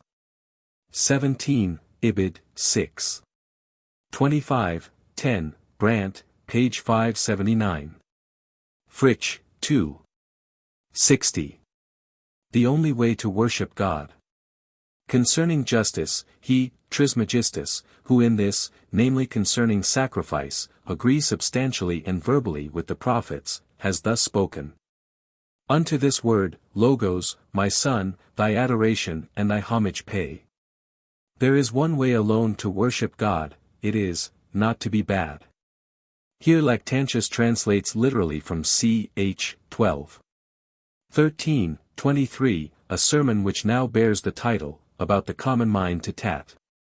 Hermes, however, in the context of the quoted passage, is not writing about justice, and much less could the whole sermon be so entitled, if indeed Lactantius intended us so to understand it. But see the commentary, ch. 12. 13, 6, and x. 11, on justice. 18, Ibid, v. 25, 11, Brandt, page 579, Fritsch, 2. 60. The worthiest sacrifice to God. Also in that perfect sermon, when he heard Asclepius inquiring of his son, 577, whether it would be pleasing to his 578 father, that incense and other perfumes should be offered in their holy right to God. Hermes exclaimed. Fragment 8. Nay, nay, speak more propitiously, O, my, Asclepius. For very great impiety is it to let come in the mind any such thought about that one and only good. These things, and things like these, are not appropriate to him. For he is full of all things that exist, and least of all stands he in need of aught. But let us worship pouring forth our thanks. The worthiest sacrifice to him is blessing, and blessing only. With this compare the passage in P.S.A. Zli. 2, page 61, 16, Golb. Here again we have the means of controlling the old Latin translator, but not with such exactitude as before, for Lactantius has also turned the Greek text into Latin. But not only from the other specimens of Lactantius Hermes translations, but also from his present close reproduction of the ordinary wording of the Trismegistic treatises, we may be further confident that the old Latin translation is free, periphrastic, and rhetorical, as we have already remarked. 19, Ibid, 7. 4, 3, Brandt, page 593, Fritsch, 2. 69. Man made in the image of God. But Hermes was not ignorant that man was made by God and in the image of God. 579. XX, Ibid, 7. 9, 11, Brandt, page 612, Fritsch, 2. 82. Contemplation. Speaking of man being the only animal that has his body upright, and face raised to heaven, looking towards his Maker, Lactantius says. And this looking Hermes has most rightly named contemplation. 580. 21, Ibid, 7. 13, 3. Brandt, page 624, Fritsch, 2. 90. The dual nature of man. Hermes, in describing the nature of man, in order that he might teach how he was made by God, brings forward the following. Fragment 9. From the two natures, the deathless and mortal, he made one nature, that of man, one and the selfsame thing. And having made the selfsame, man, both somehow deathless and somehow mortal, he brought him forth, and set him up betwixt 581 the godlike and immortal nature and the mortal, that seeing all he might wonder at all. Wonder the beginning of philosophy. This idea of wondering was, doubtless, a commonplace in Hellenistic philosophical circles, and looked back to the Platonic saying, there is no other beginning of philosophy than wondering. Compare also one of the newest found logoi of Jesus, from the rubbish heaps of Oxyrhynchus, which runs, let not him that seeketh cease until he find, and when he finds he shall wonder, wondering he shall reign, and reigning he shall rest. 582. Wondering is the beginning of gnosis. This makes a man king of himself, and thus master of gods and men, and so he has peace. The translation of beta alpha sigma iota lambda epsilon sigma epsilon iota by Grenfell and Hunt as reach the kingdom seems to me to have no justification. Lactantius here quotes the Greek text of P.S.A. 8. 3, and so once again we can control the old Latin version. The Church Father is plainly the more reliable, reproducing as he does familiar Hermetic phrasing in style. And we thus again have an insight into the methods of our rhetorical, truncated, and interpolated Latin version. 22, Ibid, 7. 18, 3, Brandt, page 640, Fritsch, 2. 99. The cosmic restoration. And Hermes states this, the destruction of the world, 583 plainly. For in that book which bears the title of The Perfect Sermon, after an enumeration of the evils of which we have spoken, he adds. Fragment X. Now when these things shall be, as I have said, Asclepius, then will, our Lord and Sire, the God and Maker of the first and the one God, 584 look down on what is done, and, making firm his will, that is the good, against disorder, recalling error. And purging out the bad, either by washing it away with water flood, or burning it away with swiftest fire, or forcibly expelling it with war and famine, he, then, will bring again his cosmos to its former state, and so achieve its restoration. 585. 23, Ibid, Epitome, 4, Brandt, page 679, Fritsch, 2. 117. Of Hermes and his doctrine concerning God. Hermes, who, on account of his virtue and knowledge of many arts, gained the title of thrice greatest, who also in the antiquity of his doctrine preceded the philosophers. And who is worshipped as God among the Egyptians, declaring the greatness of the one and only God with unending praises, calls him God and Father, and says, he has no name, for that he has no need for a distinctive name, 586 inasmuch as he alone is. Nor has he any parents, in that he is both from himself and by himself. 587. In writing to his son, Tat, he begins as follows. To comprehend God is difficult, to speak of him, impossible, even for one who can comprehend, for the perfect cannot be comprehended by the imperfect, nor the invisible by the visible. 588. 24, Ibid, EP, 14, Brandt, page 685, Fritsch, 2. 121. A repetition. Lactantius repeats in almost identical words what he has written in I-11. 25, Ibid, EP, 37, 42, 2, Brandt, page 712, Fritsch, 2. 140. Plato as prophet follows Trismegistus. By means of him, the Logos, as Demiurge 589 as Hermes says, he, God the Father, hath devised the beautiful and wondrous creation of the world. Finally Plato has spoken concerning the first and second God, not plainly as a philosopher, but as a prophet, perchance in this following Trismegistus, whose words I have added in translation from the Greek. Lactantius then translates verbally from the Greek text he has quoted in 4. 6, 4, omitting, however, the last clause and the parenthesis in the middle. 8, Augustine. I. De Civitate Dei, 23, Hoffmann, E. I. 392, Vienna, 1899–1900. 590. 3 quotations from the Old Latin version of the Perfect Sermon. Augustine is arguing against the views of Apuleius, first half of the 2nd century, on the cult of the daimons. And in so doing introduces a long disquisition on the doctrine of Egyptian Hermes, whom they call thrice greatest, concerning image worship, or the consecrated and ensouled, or animated, statues of the gods. In the course of his remarks the Bishop of Hippo quotes at length from a current Latin version 591 of the Perfect Sermon, or Asclepius, though without himself giving any title. Which we see at once must have been the very same text that has come down to us in its entirety. It is precisely the same text, word for word, with ours, the variance being practically of the most minute character. First of all Augustine quotes from P.S.A. 23. 3, 24. 2. This prophecy of the downfall of the Egyptian religion Augustine naturally takes as referring to the triumph of Christianity, and so he ridicules Hermes, ca, tam impudenter dolbat, quam imprudenter sibat. 2, Ibid, 24, Hoffmann, I. 396. The Bishop of Hippo begins his next chapter with a quotation from P.S.A. 37.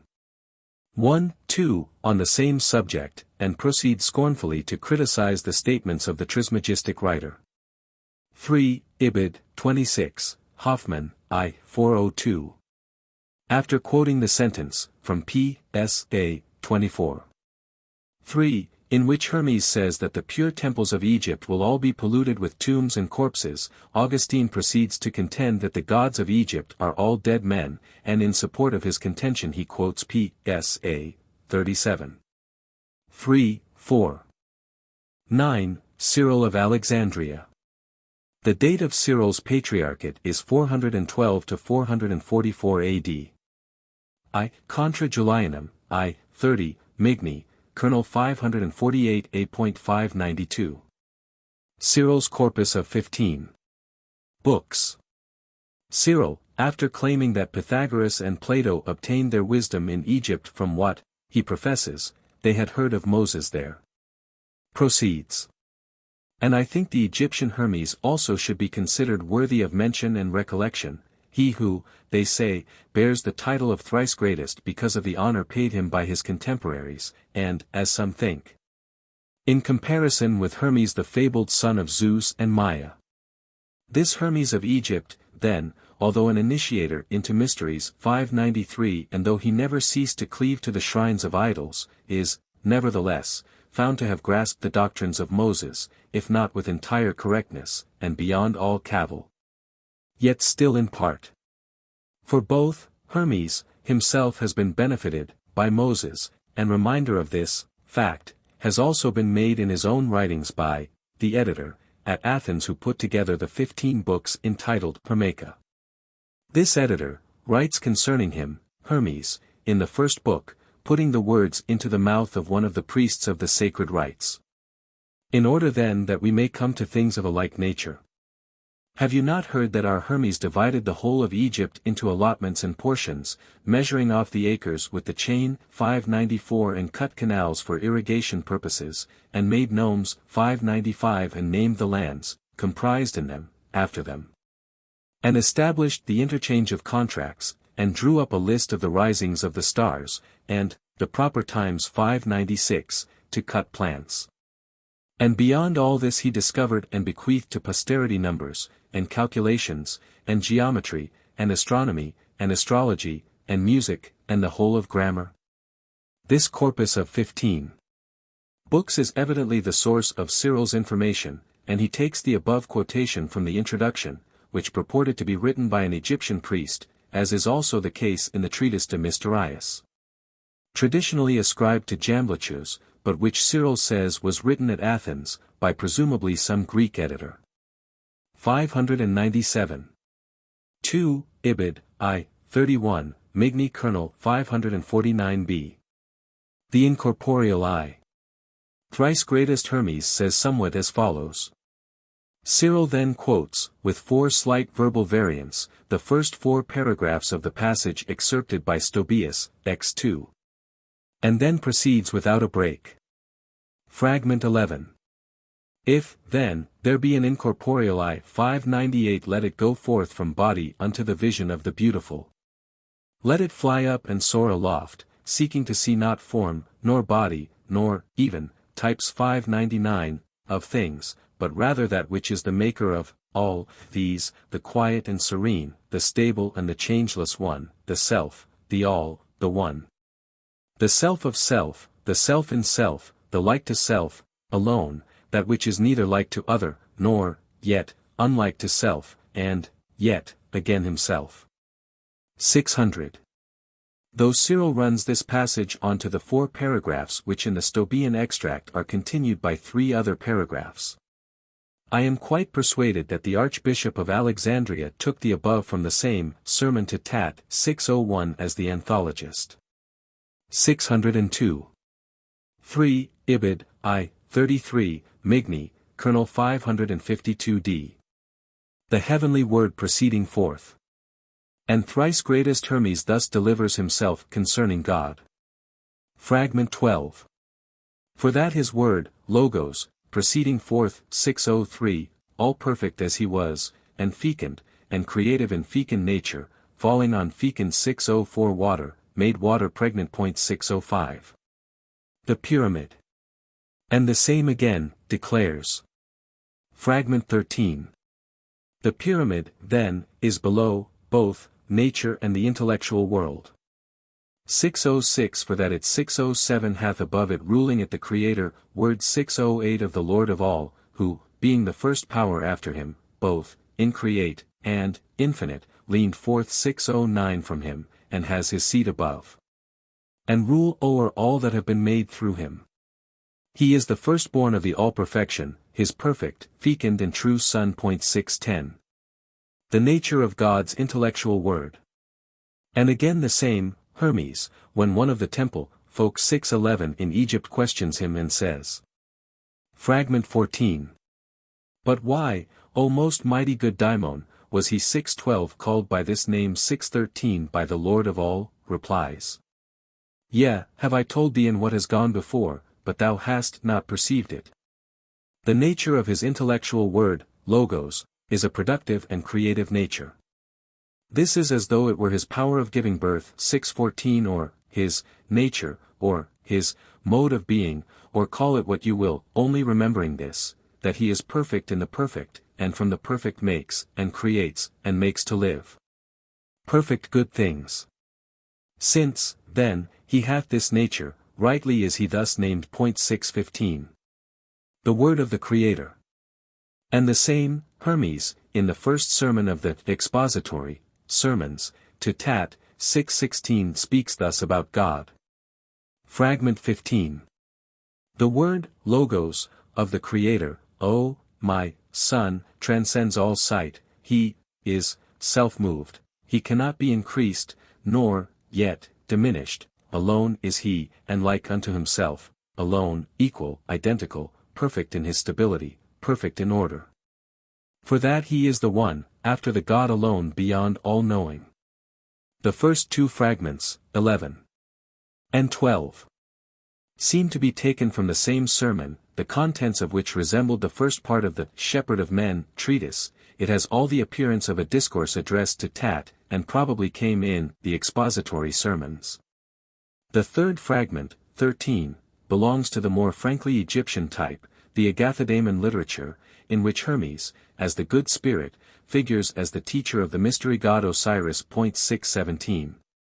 The last fragment, 15, is so similar in its phrasing to fragment 11, already given by Cyril, I. 31, that I am strongly inclined to think the Archbishop took both from the same source. If so, we can reconstruct part of the first sermon of the expository sermons, to Tat, the beginning of which, see Lact, EP, 4, is also given by Stobaeus, X2. With the heading from the book, to Tat, while he heads other extracts from the PL, to Tat, 618. V. Ibid, 2. 35, Migny, Kernel 556a. Mind of Mind.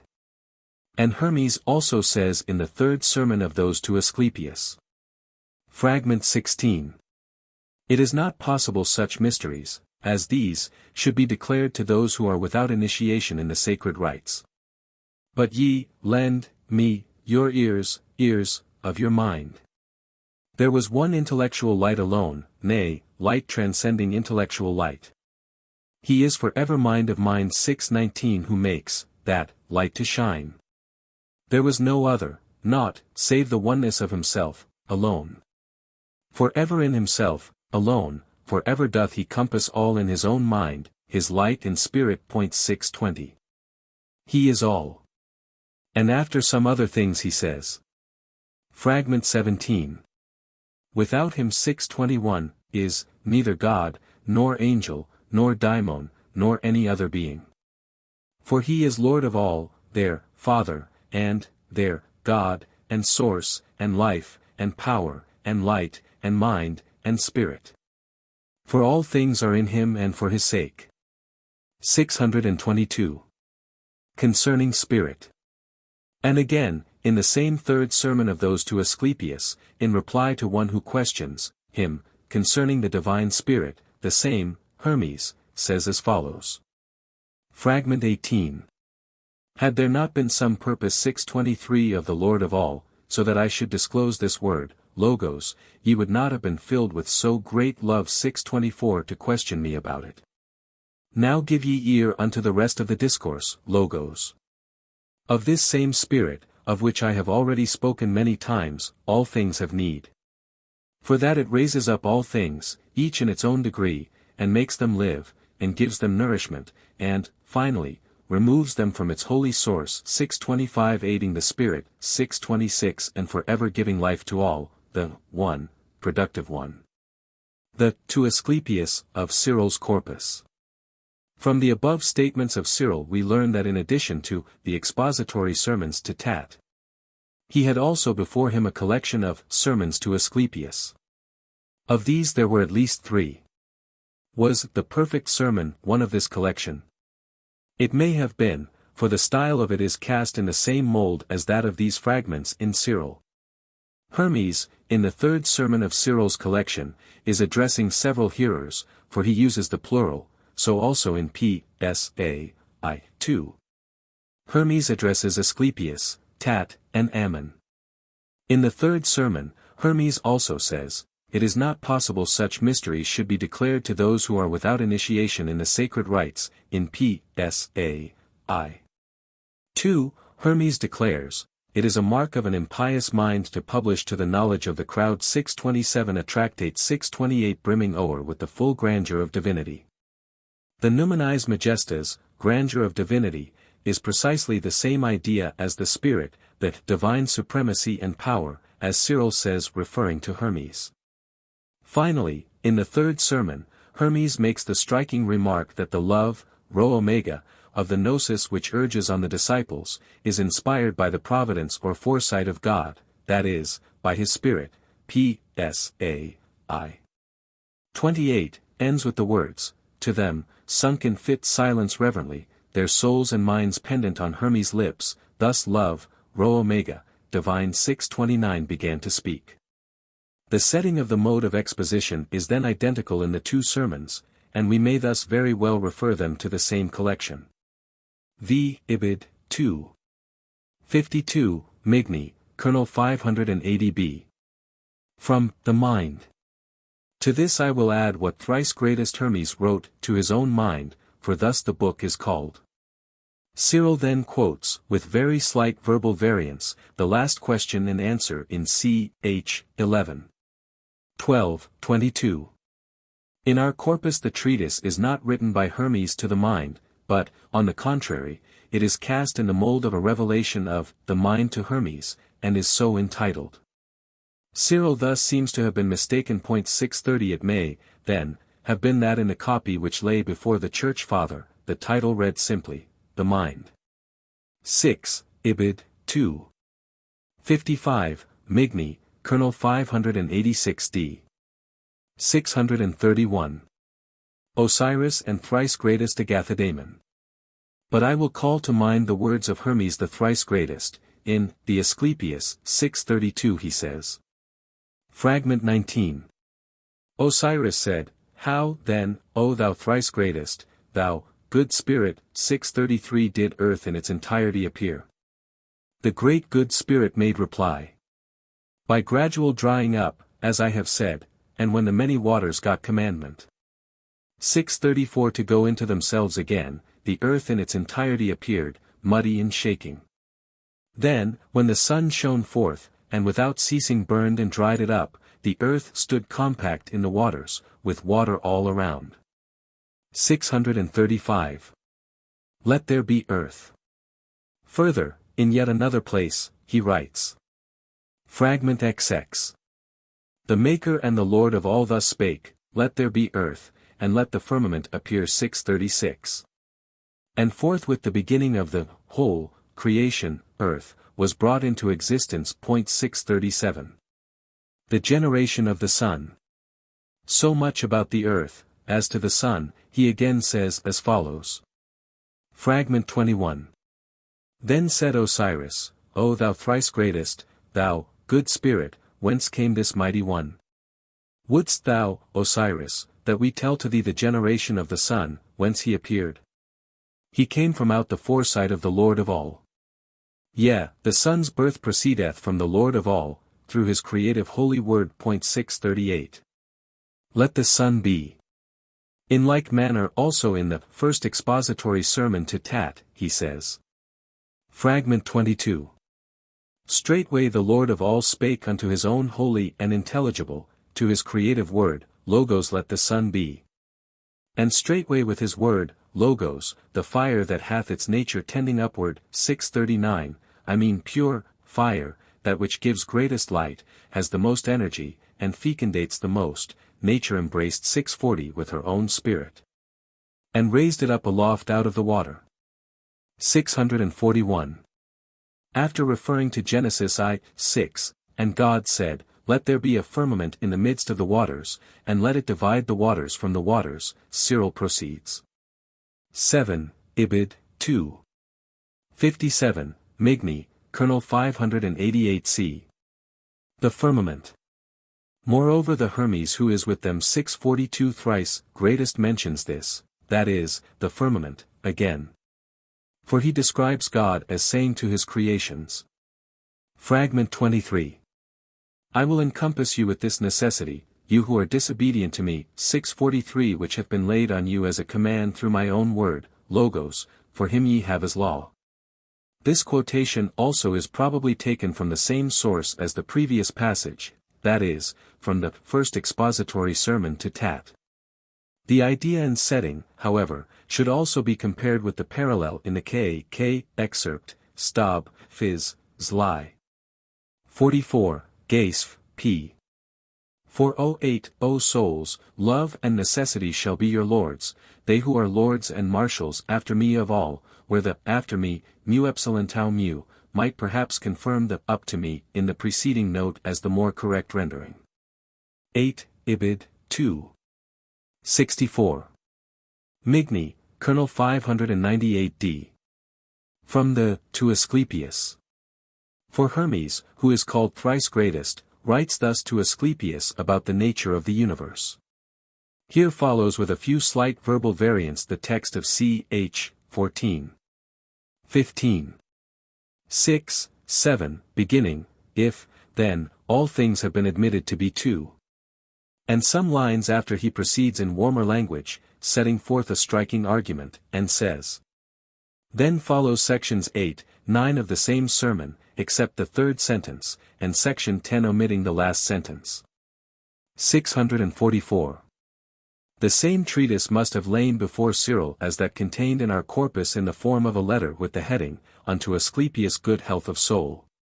For the Archbishop says that Hermes writes thus to Asclepius, 645. 9, Ibid, 4.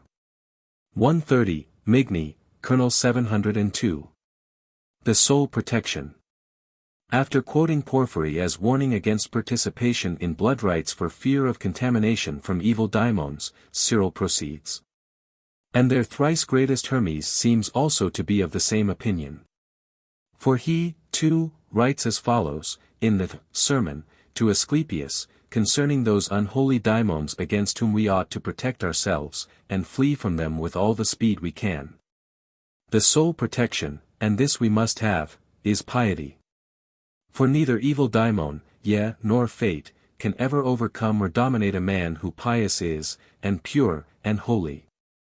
For God doth save the truly pious man from every ill, 646. Ex, Ibid, 8. 274, Migni, Kernel 920d. The Supreme Artist. Moreover, their thrice greatest Hermes has said somewhere about God, the Supreme Artist 647 of all things. Fragment 24. Moreover, as perfectly wise he established order and its opposite 648. In order that things intellectual, as being older and better, might have the government of things and the chief place, and that things sensible, as being second, might be subject to these. Accordingly that which tends downward, and is heavier than the intellectual, has in itself the wise creative word, Logos, point 649. 11, Ibid. An unreferenced quotation. Chambers, page 154, gives the following, Cyril. Contra Julian. Citing Hermes, but without any reference, and I can find it nowhere in the text. Fragment 25. If thou understandest that one and sole God, thou wilt find nothing impossible, for it is all virtue. Think not that it may be in some one. Say not that it is out of some one, It is without termination, it is the termination of all. Nothing contains it, for it contains all in itself. What difference is there then between the body and the incorporeal, the created and the uncreated? That which is subject to necessity, and what is free, between the things terrestrial and things celestial, the things corruptible and things eternal? Is it not that the one exists freely and that the others are subject to necessity? 10. Stobaeus. Date uncertain, some indications point to as late as the 12th century, if these, however, are due to later redaction, others point to the 10th century. Lexicon, SV Rho mu tau rho iota sigma mu gamma iota sigma tau omicron, Im. Becker, Berlin 1854. Hermes speaks of the Trinity. Hermes the thrice greatest. He was an Egyptian sage, and flourished before Pharaoh. He was called thrice greatest because he spoke of the Trinity, declaring that in the Trinity there is one Godhead, as follows. Before intellectual light was light intellectual, mind of mind, too, was there eternally, light-giving. There was naught else except the oneness of this, mind, and spirit all-embracing. Without this is nor God, nor angel, nor any other being. For he is Lord and Father, and the God of all, and all things are beneath him, all things are, in him. 650. The source of Stobaeus, or of his editor, is manifestly Cyril, c. J. I. 35, frag. 16, 17, of which a very garbled edition is reproduced. The same statement and passage is also quoted by Cedrenus, John Malalas, and the author of the Chronicum Alexandrinum. See Bernhardi's edition of Stobaeus, Halley, 1853, I. 527, notes. Stobaeus then continues without a break. His word, logos, all perfect as he was, and fecund, and creative, falling in fecund nature, yea in fecund water, made water pregnant. 651. After saying this he has the following prayer. An Orphic hymn.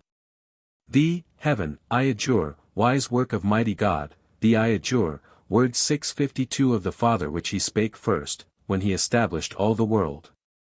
Thee I adjure, O heaven, by the alone begotten Word, Logos, himself, and by the Father of the Word alone begotten, yea, by the Father who surroundeth all, be gracious, be gracious. This is not a prayer from Hermes, but 3 verses, the last somewhat altered, of an Orphic hymn excerpted from Cyril, Ibid, I. 33, Migny, Col. 552 c. Lines also attributed to Orpheus by Justin Martyr. The last half of the prayer seems to be a pure invention of Stobaeus, or of his editor, based partially on Cyril's comments. 11. Anonymous. And here we may conveniently append a reference to the dialogue of an ancient Christian writer on astrology, a blend of Platonism, astrology, and Christianity, entitled Hermippus de Astrologia Dialogus. 653 from the name of the chief speaker. This writer was undoubtedly acquainted with our corpus, for he quotes, page 9, 3, from C.H. I. 5, page 21, 5, from C.H. X. 11. 12, page 70, 17, from C.H. X. 11. 6, in a general fashion, page 24, 25, from C.H. 16, and phrases, p. 12, 21 and page 14, 13, from C.H. 18. 3. References and fragments in the philosophers. 1. Zosimus. On the Anthropos doctrine. Zosimus flourished somewhere at the end of the 3rd and beginning of the 4th century A.D. He was a member of what Reitzenstein, p. 9, calls the Poimandres Germained, and, in writing to a certain Theosebia, a fellow believer in the wisdom tradition, though not as yet initiated into its spiritual mysteries, he urges her to hasten to Poimandres and baptize herself in the cup. 654. The following quotation is of first importance for the understanding of the Anthropos doctrine or myth of man in the mysteries. In one of the books of his great work distinguished by the letter Omega, and dedicated to Oceanus as the Genesis and seed of all the gods, speaking of the uninitiated, those still beneath the sway of the Hymarmene or Fate. Who cannot understand his revelations, he writes 655. The Processions of Fate. 1. Such men, our Hermes, in his Concerning Nature, hath called mindless, naught but processions 656 of fate, in that they have no notion 657 of aught of things incorporeal, or even of fate herself who justly leads them. But they blaspheme her corporal schoolings, and have no notion of aught else but of her favors. The Inner Door. 2. But Hermes and Zoroaster have said the race of wisdom lovers is superior to fate, by their neither rejoicing in her favors, for they have mastered pleasures, not by their being struck down by her ills, for ever living at the inner door. 658 and not receiving 659 from her fair gift, in that they look unto the termination of her ills. 660. 3. On which account, too, Hesiod doth introduce Prometheus counselling Epimetheus, and doth tell him 661 not to take the gift 662 from Zeus who rules Olympus, but send it back again. Thus, teaching his own brother through philosophy 663 to return the gifts of Zeus, that is, of fate. 4. But Zoroaster, boasting in knowledge of all things above, and in the magic of embodied speech 664 professes that all ills of fate, both special, ills, and general, ones, are, thus, averted. Against magic. 5. Hermes, however, in his About the Inner Door, doth deprecate this magic even, declaring that the spiritual man, the man, who knows himself, 665 should not accomplish any thing by means of magic, e'en though he think it a good thing. Nor should he force necessity, but suffer her to take her course, according to her nature and decree 666. He should progress by seeking only, through the knowledge of himself and God, to gain the Trinity 667 that none can name, and let fate do whatever she will to her own clay, that is, the body. Fragment 26. 6. And being so minded, he says, and so ordering his life, he shall behold the Son of God becoming all things for holy souls, that he may draw her 668 forth from out the region of the fate into the incorporeal, man. 7. For having power in all, he becometh all things, whatsoever he will, 669 and, in obedience to the Father, nod, through the whole body doth he penetrate, and, pouring forth his light into the mind of every soul. He starts at 670 back unto the blessed region, 671 where it was before it had become corporal, following after him, yearning and led by him unto the light. Thoth the first man. 8. And, there, shall it see the picture 672 that both Bedos hath described, and thrice great Plato, and 10,000 times great Hermes, for Thoithos translated 673 it into the first sacred 674 tongue, Thoth the first man. The interpreter of all things which exist, and the name, maker 675 for all embodied things. 676. The Libraries of the Ptolemies. 9. The Chaldeans and Parthians and Medes and Hebrews call him 677 Adam, which is by interpretation virgin earth, and blood, red 678 earth, and fiery 679 earth, and fleshly earth. 10. And these indications were found in the book, collection 680 of the Ptolemies, which they stored away in every temple, and especially in the Serapeum, when they invited Asenas, the chief priest of Jerusalem, to send a Hermes. 681 who translated the whole of the Hebrew into Greek and Egyptian. 682. 11. So the first man is called by us Thoith and by them Adam, not giving his true name in the language of the angels, but naming him symbolically according to his body by the 4 elements, or letters, out of his whole sphere. 683 whereas his inner man, the spiritual, has, also, both an authentic name and one for common use. 684. Nikotheos. 12. His authentic name, however, I know not, owing to the so long lapse of time 685, for Nikotheos 686 who is not to be found alone doth know these things. But that for common use is man, Phos, 687 from which it follows that men are called Photas. From the Book of the Chaldeans. 13. 688, when Lightman, Phos, was in paradise, expiring 689 under the presence of fate, they 690 persuaded him to clothe himself in the atom they had made, the atom of fate, him of the four elements. As though, they said, being free from her 691 ills and free from their 692 activities. And he, on account of this freedom from ills, did not refuse, but they boasted as though he had been brought into servitude, to them, 693. 14. For Hesiod said that the outer man was the bond 694 by which Zeus bound Prometheus. Subsequently, in addition to this bond, he sends him another, Pandora, 695, whom the Hebrews call Eve. For Prometheus and Epimetheus 696 are one man, according to the system of allegory, that is, soul and body. Man the mind. And at one time he 697 bears the likeness of soul, at another of mind, at another of flesh, owing to the imperfect attention which Epimetheus paid to the counsel of Prometheus, his own mind. 698. 15. For our mind 699 saith. Fragment 27. For that the Son of God having power in all things, becoming all things that he willeth, appeareth as he willeth to each. 700. 16. Yea, unto the consummation of the cosmos will he come secretly, nay, openly associating with his own, counselling them secretly, yea through their minds, to settle their account with their Adam, the blind accuser. 701 in rivalry with the spiritual man of light. 702. The counterfeit daimon. 17. And these things come to pass until the counterfeit daimon 703 come, in rivalry with themselves, and wishing to lead them into error, declaring that he is Son of God, being formless in both soul and body. But they, becoming wiser from contemplation of him who is truly Son of God, give unto him 704 his own Adam for death, 705 rescuing their own light spirits for, return to, their own regions where they were even before the cosmos existed.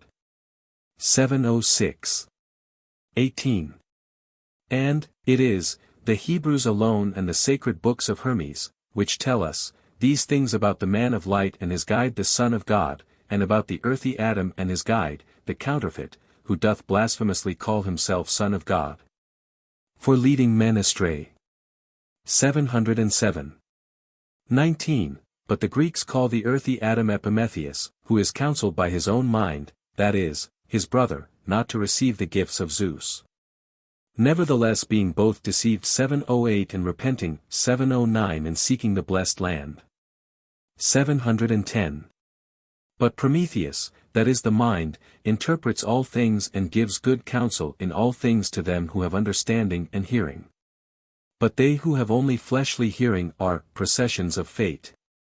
His advice to Theosobia. To the foregoing we may append a version of Zosimus' advice 711 to the Lady Theosobia, to which we have already referred, as offering an instructive counterpart to ch. 13. 14. After a sally against the false prophets, through whom the daimons energize, not only requiring their offerings but also ruining their souls, Zosimus continues.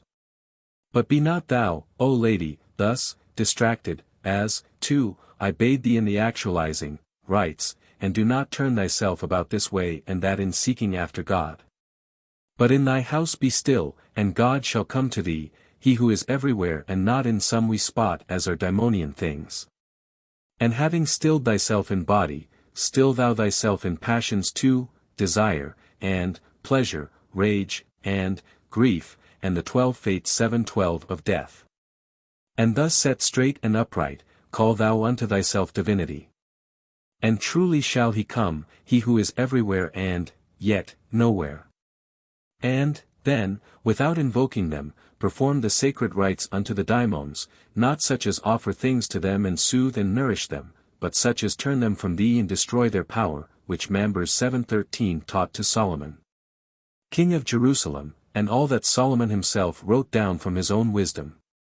And if thou shalt effectively perform these rites, thou shalt obtain the physical conditions of pure birth. And so continue till thou perfect thy soul completely.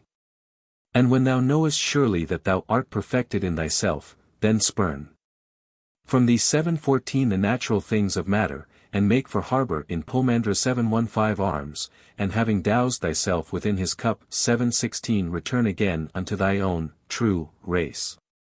717.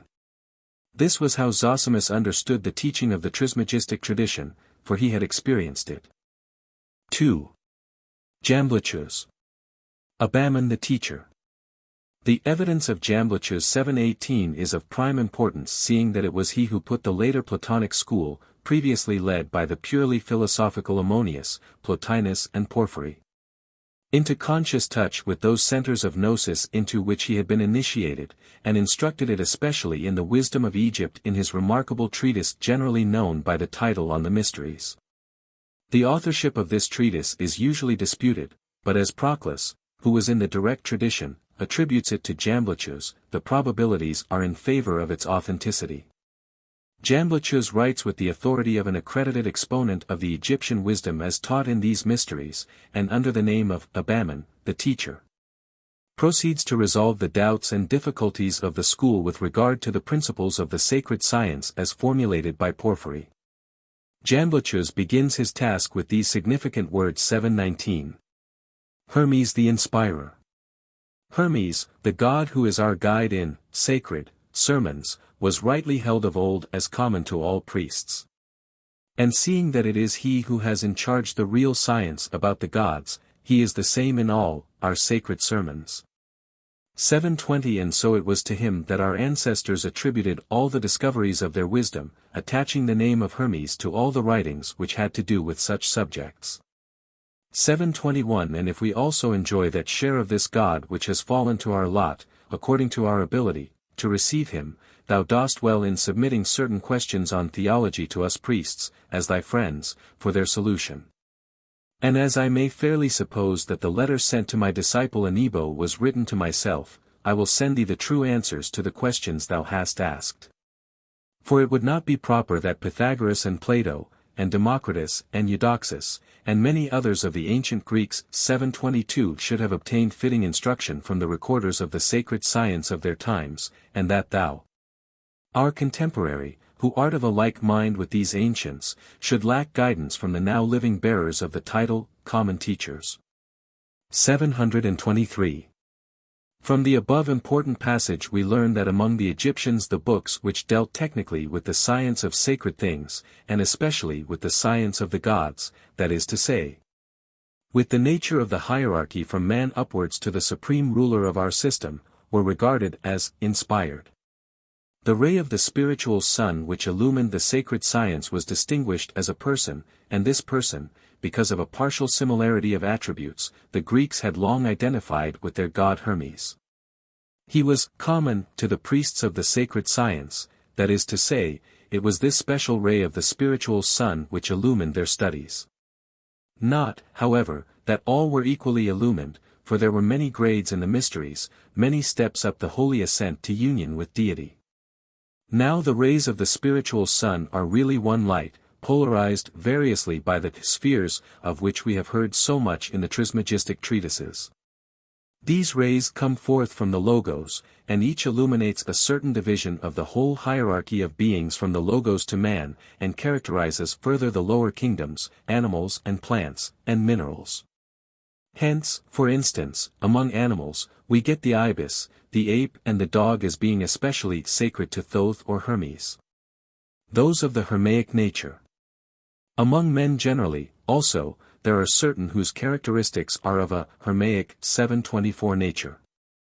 The more evolved of these are adapted to certain lines of study and research, while again among those few of these who are beginning to be really conscious of the science of sacred things, that is to say, among the initiated students or priests, the direct influence of this ray or person begins to be consciously felt, by each, as Jamblichus says, according to his ability, for there are still many grades.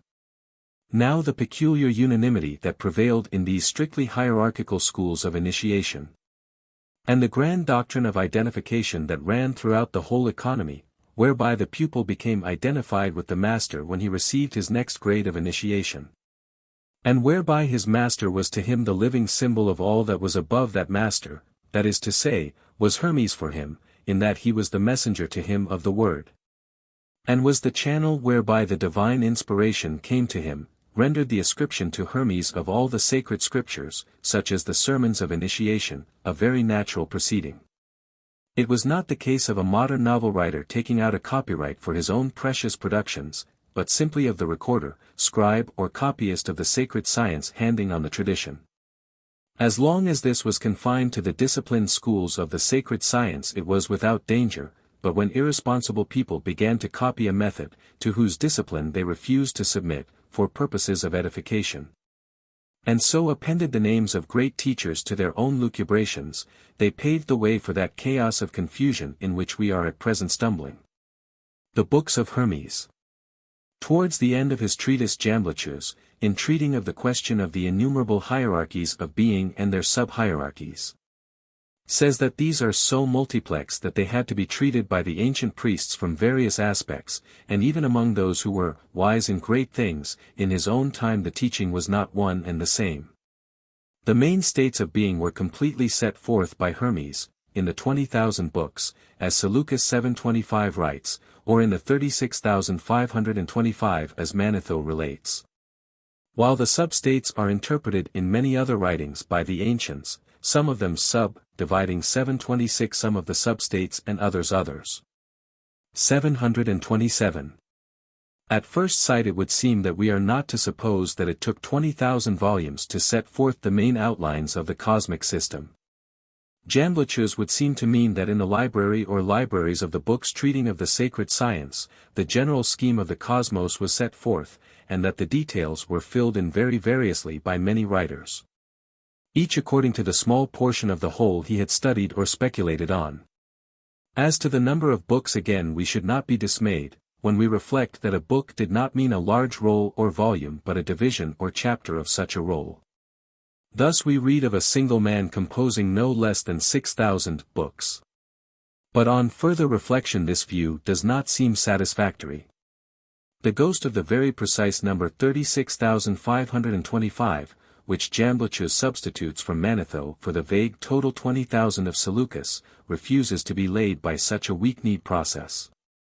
We see at once that 36525 days is a very close approximation to the length of the solar year. We know further that 36,525 years was the sum of 25 zodiac cycles, 1,461 times 25 is equal to 36,525, 728 that most sacred time period of the Egyptian secret astronomy, which was assigned to the revolution of the zodiac or the great year.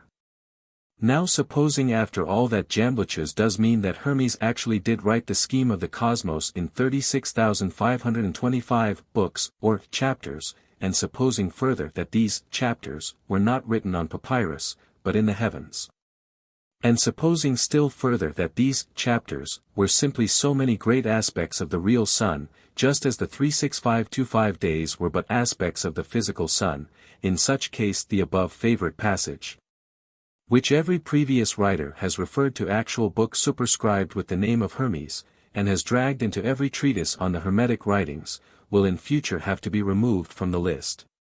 And one of the functions of the real Hermes, the initiator and recorder, will become apparent to those who are wise in greater things. The monad from the one.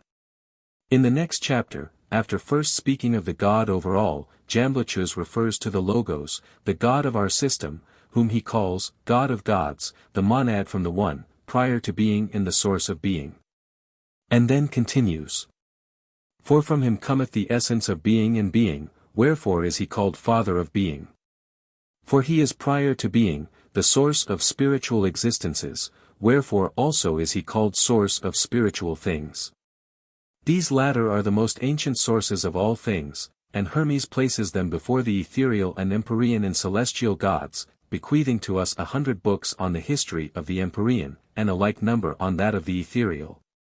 But 1,000 of them concerning the celestial. 729. I am inclined to think that there is a mistake in the numbers of these books, and that we should have 10 assigned to the first class, 100 to the second, and 1,000 to the third. In any case we see that all are multiples of the perfect number 10. And that thus my theory is still supported by the further information that Jamblichus gives us. The tradition of the Trismegistic literature. We next come to a passage which deals directly with our Trismegistic literature. Jamblichus tells Porphyry that with the explanations he has already given him, he will be able to find his way in the Hermetic writings which have come into his hands. For the books in circulation bearing the name of Hermes contain Hermaic doctrines, although they often use the language of the philosophers, seeing that they were translated from the Egyptian by men well skilled in philosophy. 730.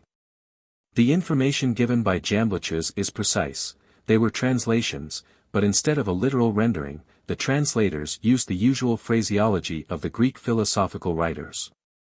Jamblichus then goes on to say that physical astronomy and physical research generally were but a very small part of the Hermaic science, by no means the most important. For the Egyptians deny that physics are everything. On the contrary, they distinguish both the life of the soul and the life of the mind from nature. 731 Not only in the case of the cosmos but also in man. They first posit mind and reason, logos, as having a being peculiar to themselves, and then they tell us that the world of becoming, or generation, is created. As forefather of all beings in generation they place the Creator, and are acquainted with the life-giving power which is prior to the celestial spaces and permeates them. Above the universe they place pure mind. This for the universe as a whole is one and undivided, but it is variously manifested in the several spheres. 732 And they do not speculate about these things with the unassisted reason, but they announce that by the divine art of their priestly science. 733 They reach higher and more universal states, of consciousness, above the 7 spheres of destiny. Ascending to God the Creator. 734 And that too without using any material means, or any other, material, assistance than the observation of a suitable opportunity. It was Hermes who first taught this path. 735 And Biddes, the prophet, translated his teachings concerning it, for King Ammon. 736 Discovering them in the inner temple. 737 In an inscription in the sacred characters at Sais in Egypt. From these writings it was that Biddes, handed on the tradition of the name of God, as that which pervadeth the whole universe. 738. As to the good itself, the Egyptians, regarded in its relation to the divine as the God that transcends all thought, and in its relation to man as the at-one-ment with him, a doctrine which Biddes translated from the Hermaic books. 739. From these two passages we learn that the ancient doctrine of Hermes concerning the path, which is the keynote of our Trismegistic tracts, was to be found either in inscriptions in the sacred script in the secret chambers of the temples, into which no uninitiated person was ever permitted to enter, or in books, also in the sacred script. That these had never been translated until the reign of King Ammon. 740 But what are we to understand by translated? Into Greek? Not necessarily, but more probably interpreted from the hieroglyphic symbols into the Egyptian vernacular and written in the demotic character. The term used, delta iota epsilon Romueta nu epsilon iota nu, clearly bears this sense. Whereas if translation from Egyptian into Greek had been intended, we should presumably have had the same word, mu epsilon tau alpha gamma rho phi epsilon iota nu, employed which Jamblichus uses when speaking of the Hermetic books that had been read by Porphyry. Reitzenstein, p.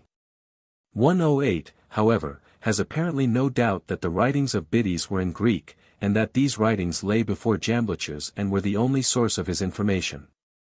But I cannot be certain that this is the meaning of the Greek. We have rather, according to my view, probably two strata of translation, from hieroglyphic into demotic, from demotic into Greek. As to Biddes, we know nothing more definite than Jamblichus tells us. Perhaps he was the first to translate from the sacred hieroglyphs into the vulgar tongue and script. And by that we mean the first to break the ancient rule and write down in the vulgar characters those holy sermons and treatises which previously had never before been inscribed in any but the most sacred characters. We are not, however, to suppose that Biddes was the only one to do this. Now in our Trismegistic literature we have a deposit addressed to a King Ammon. Is it then possible that this king, whoever he was the initiator of a change of policy in the immemorial practice of the priests. It may be so, but at present we have not sufficient data to decide the point. Biddies. A further scrap of information concerning biddies, however, may be gleaned from Zosimus, section 8, when, speaking of the Logos, the Son of God, pouring his light into the soul and starting it on its return above to the blessed region where it was before it had become corporeal, as described in the Trismegistic tractate, entitled Concerning the Inner Door, he writes. And there shall it see the picture, Pinu Alphazai, that both Bedos hath described. And thrice greatest Plato, and 10,000 times great Hermes, for Thoithos translated it into the first sacred tongue, Thoth the first man. 741. The identity of Biddies and Bedos is thus unquestionable. 742 Reitzenstein, however, asserts that neither of these name forms is Egyptian, and therefore approves of the identification of our Biddies with Pitys the Thessalian of the Papyri 743 as Dietrich has suggested. The headings of the fragments of the writings of Pitys in the Papyri run, the way, or method, of Pitys, Pitys to King Ostane's greeting, the way of Pitys the king, of Pitys the Thessalian. From this Reitzenstein, N. 2, concludes that already in the 2nd and 3rd centuries A.D. Pitys is included among the prophetical theologi and Magians. What the precise date of these papyri may be it is not easy to determine, but, whether or not they belong to the 2nd and 3rd centuries, it is evident that Pitys was regarded as ancient and a contemporary of the Magian sage Ostanes. King, 744 referring to a passage of the elder Pliny, Nat. History, XXX. 4, which remarks on the similarity of the Magian gnosis with the druidical gnosis of Gaul and Britain, says, Pliny by his Magica understands the rites instituted by Zoroaster, and first promulgated by Osthanes to the outer world. This Osthanes having been military chaplain to Xerxes during his expedition to Greece. This date, if we can rely upon it, would take us back to the Persian conquest of Egypt, but what has a Thessalian Pitys to do with that? Curiously enough also Pliny in his Exviath book makes use of the writings of a certain Bythus of Dyrrachium, a city on the coast of Illyricum in the Ionic Gulf, known in Grecian history as Epidamnus. All of this is puzzling enough. But whatever conclusions may be drawn from the evidence, the clearest indication is that Biddies was ancient, and therefore that whatever translating or rather, interpreting, there may have been, it was probably from hieroglyphic into Demotic. And the latter was subsequently further, interpreted, into Greek. Ostanes Asclepius. But is Ostanes the Magian sage of tradition, or may we adopt the brilliant conclusion of Maspero, and equate Ostanes with Asclepius, and so place him in the same circle with Biddies, or rather see in Biddies and Asclepius? At any rate the following interesting paragraph of Granger 745 deserves our closest attention in this connection, when he writes. Maspero, following Goodwin, has shown that Ostanes is the name of a deity who belongs to the cycle of Thoth. 746 His name, Ysdnw, was derived by the Egyptians themselves from a verb meaning to distinguish, and he was a patron of intellectual perception. As time went on, he gained in importance. Under the Ptolemies he was often represented upon the temple walls, lc. In Pliny he appears as an early writer upon medicine. 747 Some of the prescriptions quoted as from him are quite in the Egyptian style. 748 Philo Biblius, on whom, to be sure, not much reliance can be placed. 749 mentions a book of Ostanes, the Octituke. 750 It is tempting to identify this with some such collection as the 6 medical books which occupy the last place in Clement's list. 751 Now Pliny, as appears from his list of authorities, does not quote Ostanes directly. If we note that Democritus is mentioned by Pliny in the same context, and that Ostanes is the legendary teacher of Democritus upon his journey to Egypt, we shall consider it at least probable that Pliny depends upon Democritus for his mention of Ostanes. The philosopher, whose visit to Egypt may be regarded as a historical fact, would in that case be dealing with a medical collection which passes under the name of Ostanes. Asclepius, who appears in the Pomander, will be the Greek equivalent of Ostanes. Thus the collocation of Hermes and Asclepius is analogous to the kinship of the Egyptian deities, Thoth and Ysdnw. From the Hermaic writings. That these Biddy's books contain the same doctrines as our Trismegistic writings is evident from the whole treatise of Jamblichus. Jamblichus throughout bases himself upon the doctrines of Hermes 752 and clearly suggests that he does not owe his information to translations only, as was the case with Porphyry, but to records in Egyptian. But whether to the demotic treatises of the Biddy school or to the hieroglyphic records themselves he does not say. That these doctrines were identical with the teachings in our Trismegistic literature requires no proof to anyone who has read our treatises and the exposition of Jamblichus. For the benefit, however, of those who have not read Jamblichus 753 we append a passage to show the striking similarity of ideas. Treating of the question of free will and necessity raised by Porphyry, and replying to the objection that the Egyptians taught an astrological fatalism. Jamblichus writes, "We must explain to you how the question stands by some further conceptions drawn from the Hermaic writings. Man has two souls, as these writings say. The one is from the first mind, and partakes also of the power of the Creator 754 while the other, the soul under constraint, comes from the revolution of the celestial spheres 755. Into the latter the former, the soul that is the seer of God, insinuates itself at a later period. This then being so, the soul that descends into us from the world 756 keeps time with the circuits of these worlds, while the soul from the mind, existing in us in a spiritual fashion, is free from the whirl of generation. By this the bonds of destiny are burst asunder. By this the path up to the spiritual gods is brought to birth, by such a life as this is that great art divine, which leads us up to that beyond the spheres of Genesis 757 brought to its consummation. 758. The cosmic spheres. With regard to the nature of these spheres, Jamblichus shows very clearly that they are not the physical planets, as may be seen from the following passages of his De Mysteriis. With regard to partial existences, then. I mean in the case of the soul in partial manifestation 759 we must admit something of the kind we have above. For just such a life as the human soul emanated before it entered into a human body, and just such a type as it made ready for itself, just such a body, to use as an instrument, does it have attached to it. And just such a corresponding nature accompanies this body, and receives the more perfect life the soul pours into it.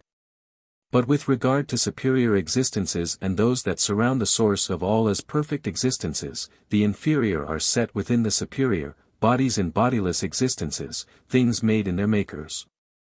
And the former are kept in position by the latter enclosing them in a sphere. The revolutions of the heavenly bodies 760 therefore, being from the first set in the celestial revolutions of the ethereal soul 761 forever continue in this relationship. While the souls of the invisible worlds 762 extending to their common mind are completely surrounded by it, and from the beginning have their birth in it. And mind in like manner, both partially and as a whole, is also contained in superior states of existence. 763. And again in another passage Jamblichus writes, "We say that, the spiritual sun and moon, and the rest, are so far from being contained within their bodies, that on the contrary, it is they who contain these bodies of theirs within the spheres of their own vitality and energy. And so far are they from tending towards their bodies, that the tendency of these very bodies is towards their divine cause.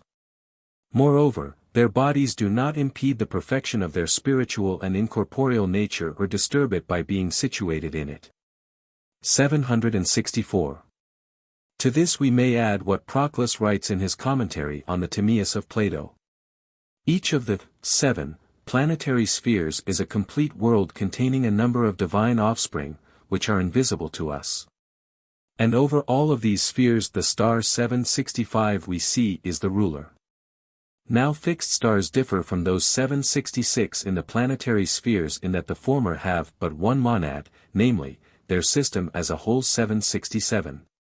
While the latter, namely the invisible globes in each of the planetary spheres, which globes have an orbit of their own determined by the revolution of their respective spheres, have a double monad, namely, their system as a whole. 768 And that dominant characteristic which has been evolved by selection in the several spheres of the system. For since globes are secondary to fixed stars, they require a double order of government, first subordination to their system as a whole, and then subordination to their respective spheres. 769 And that in each of these spheres there is a host 770 on the same level 771 with each, you may infer from the extremes. 772 For if the fixed sphere 773 has a host on the same level as itself, and earth has a host of earthy animals 774 just as the former a host of heavenly animals. 775 It is necessary that every whole 776 should have a number of animals on the same level with itself. Indeed it is because of the latter fact that they are called wholes. The intermediate levels, however, are outside the range of our senses, the extremes only being visible, the one through the transcendent brilliance of its nature, the other through its kinship with ourselves. 777. It is evident that we are here dealing with what are known to theosophical students as the planetary chains of our system, and that therefore these spheres are not the physical planets. The visible planets are but a very small portion of the globes of these chains, of some of which there are no globes at all visible. The ascription therefore of the influence of these spheres to the sun, moon, and 5 of the visible planets is at best a makeshift, a correspondence, or a symbolism. 3. Julian the Emperor. Julian the Emperor reigned 360 to 363 AD. It was during the last year of his reign that he wrote Contra Christianos. Text, A.P. Cyril, Contra Julianum, v. 176, Migny, Kernel 770a. See also Newman, c. I. Juliani Imperatoris Librorum Contra Christianos quae supersunt, Leipzig, 1880, p. 193.778. The Disciples of Wisdom. That God, however, has not cared for the Hebrews only, but rather, that in his love for all nations he hath bestowed on them, sc. the Hebrews, nothing worth very serious attention, whereas he has given us far greater and superior gifts, consider from what will follow. The Egyptians, counting up of their own race the names of not a few sages, can also say they have had many who have followed in the steps 779 of Hermes. I mean of the third Hermes who used to come down 780, to them, in Egypt. The Chaldeans, also can tell of, the disciples, of Oans and of Belus, and the Greeks of tens of thousands, who have the wisdom, from Cheiron.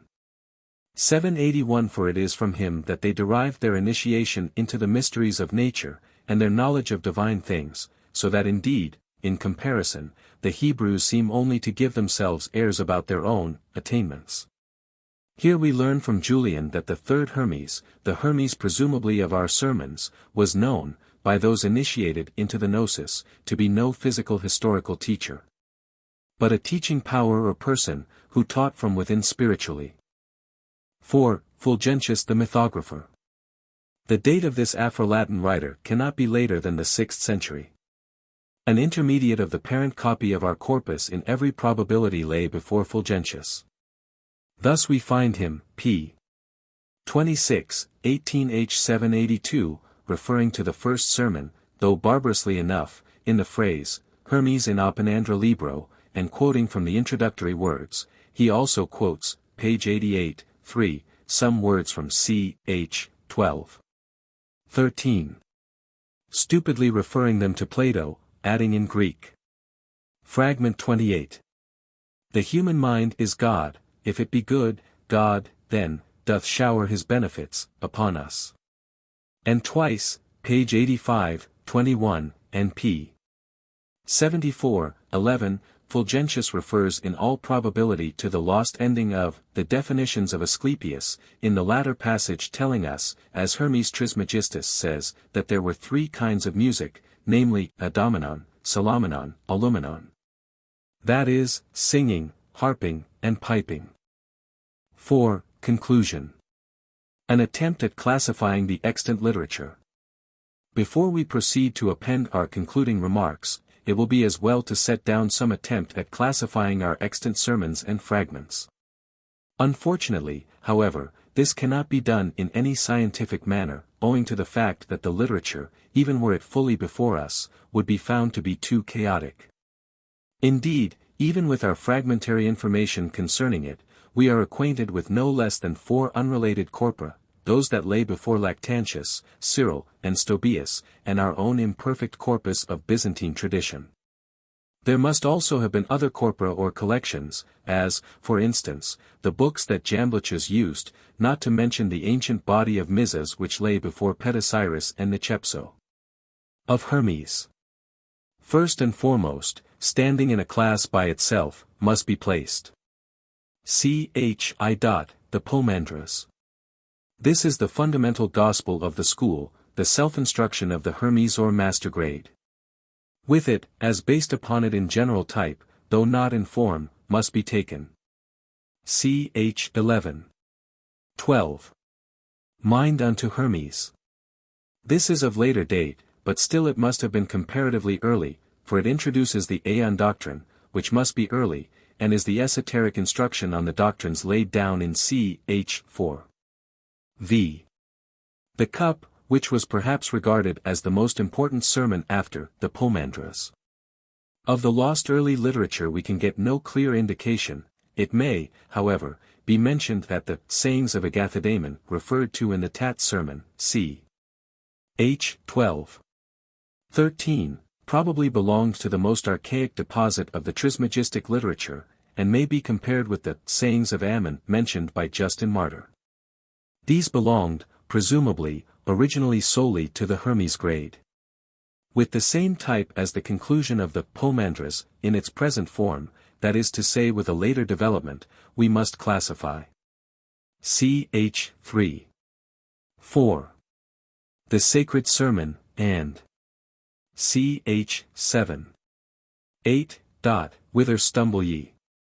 Here also, for lack of a more satisfactory heading, we must place X22. An Apophthegm of Hermes.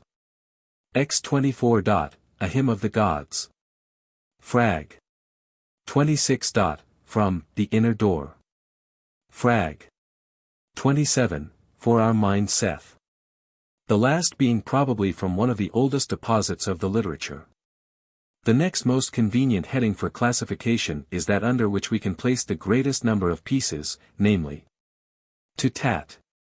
We know that the Tat instruction was divided into a. The general sermons, of which ch. 11. The key is said to be the epitome or rather summation, and b. The expository sermons, of which ch. 13. 14. The secret sermon on the mountain was the consummation.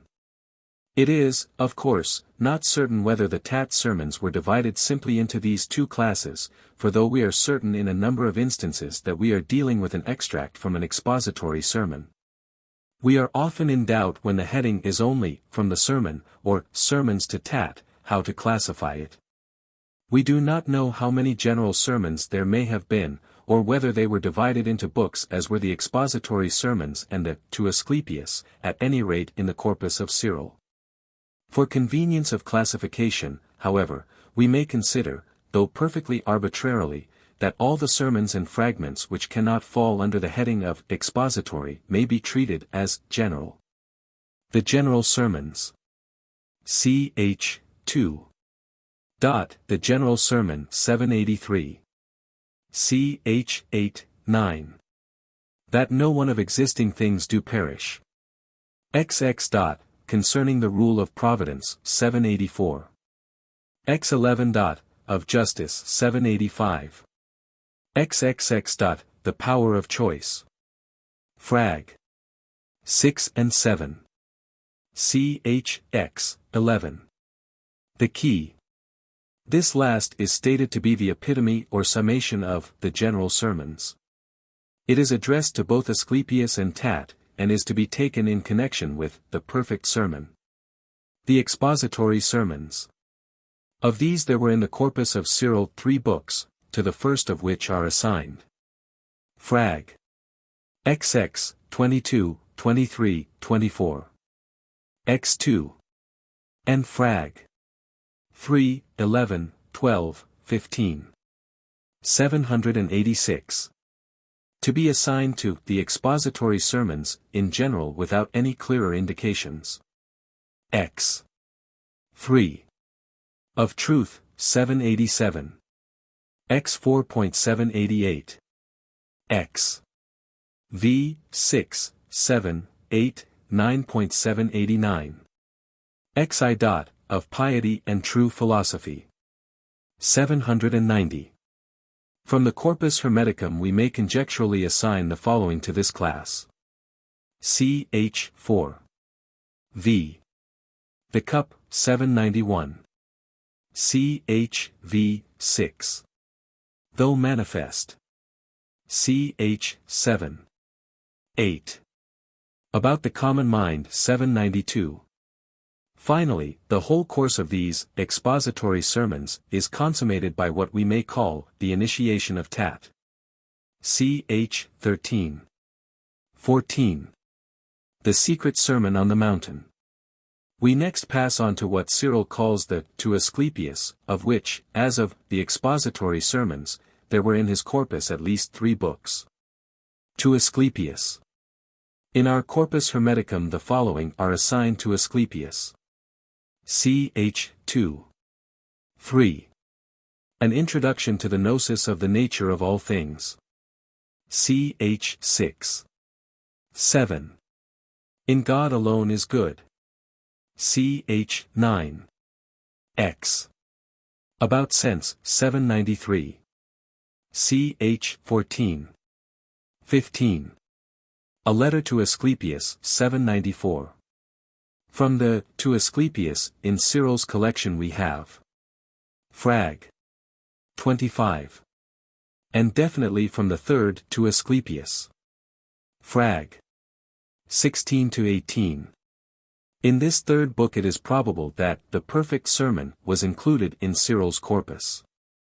This sermon, which is the longest we possess, was evidently originally addressed to Asclepius alone, for its alternative title is par excellence, the Asclepius, and my conjecture that the introduction of the Holy Three, Asclepius, Tat and Ammon, is due to a later editor, is amply borne out by all the evidence.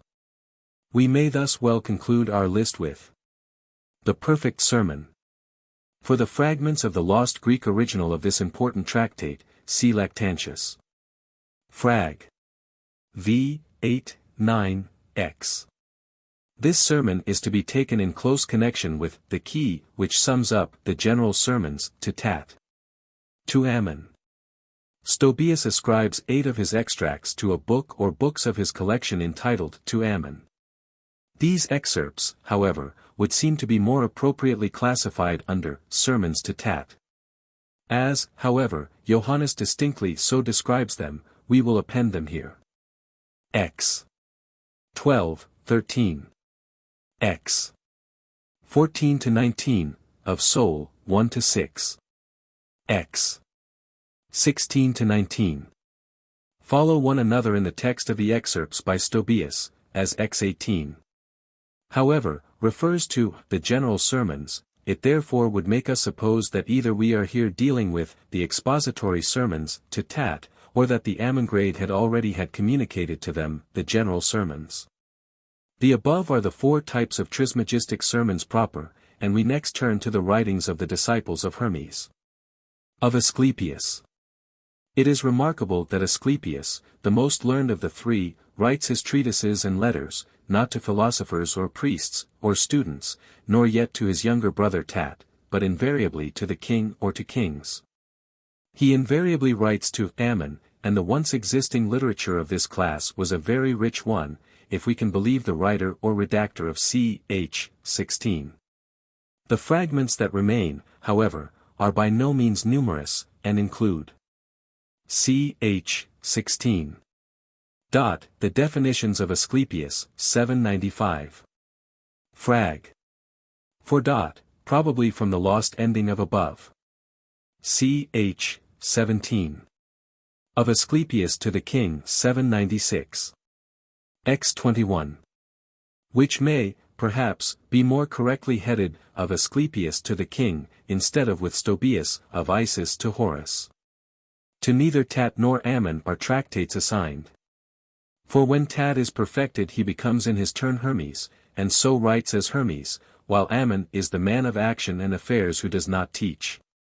May we further from these phenomena conclude that Asclepius was the man who was skilled in theory and intellectual grasp, but was not capable of direct illumination as was Tat. The next class of literature falls under the heading of Isis. Whether or not the forms of this literature which we possess are contemporaneous with or later than the Tat and Asclepius sermons, we cannot say. But in any case they are based on ancient types, the books of Isis to Horus. To this type we assign X21. Of Isis to Horus. Though, as we have suggested above, this is an error of Johannes, and should be rather, of Asclepius to the king. X23. From Aphrodite. Where Aphrodite probably equates with Isis. X. 25, 26. The Virgin of the World. X27. From the Sermon of Isis to Horus. The remaining class of literature is connected with the name of Osiris as the disciple of Apophthegm, the thrice greatest, and may be headed as from the Apophthegm literature. Our fragments are all taken from Cyril's corpus, and are referred to by him under the heading to Asclepius. We have, however, not included them under this heading in our tentative classification, because they are plainly not addressed to Asclepius, but belong to a quite different form of literature. Most probably throwing back to an ancient type of the same nature as the books of Isis. To this class are to be assigned Frag. 13, 14, 19, 21. This form may be perhaps more appropriately taken with the sayings of Apophthegm and the sayings of Ammon as Apophthegm, both of which pertain to the oldest types of the Trismegistic literature. Finally, we add the appendix to our corpus written by a poemandrist reader and apologist. Ch. 18. The Encomium of Kings. This may be taken with the quotation from the editor of Cyril's corpus of 15 books. And so we come to the end of our tentative classification. With the full conviction, however, that as no one at the time when the literature was extant in a number of corpora and collections of all sorts attempted to classify it. So now that we have only the flotsam and jetsam of this once abundantly rich cargo before us, no inventory can be made that is of the slightest scientific value.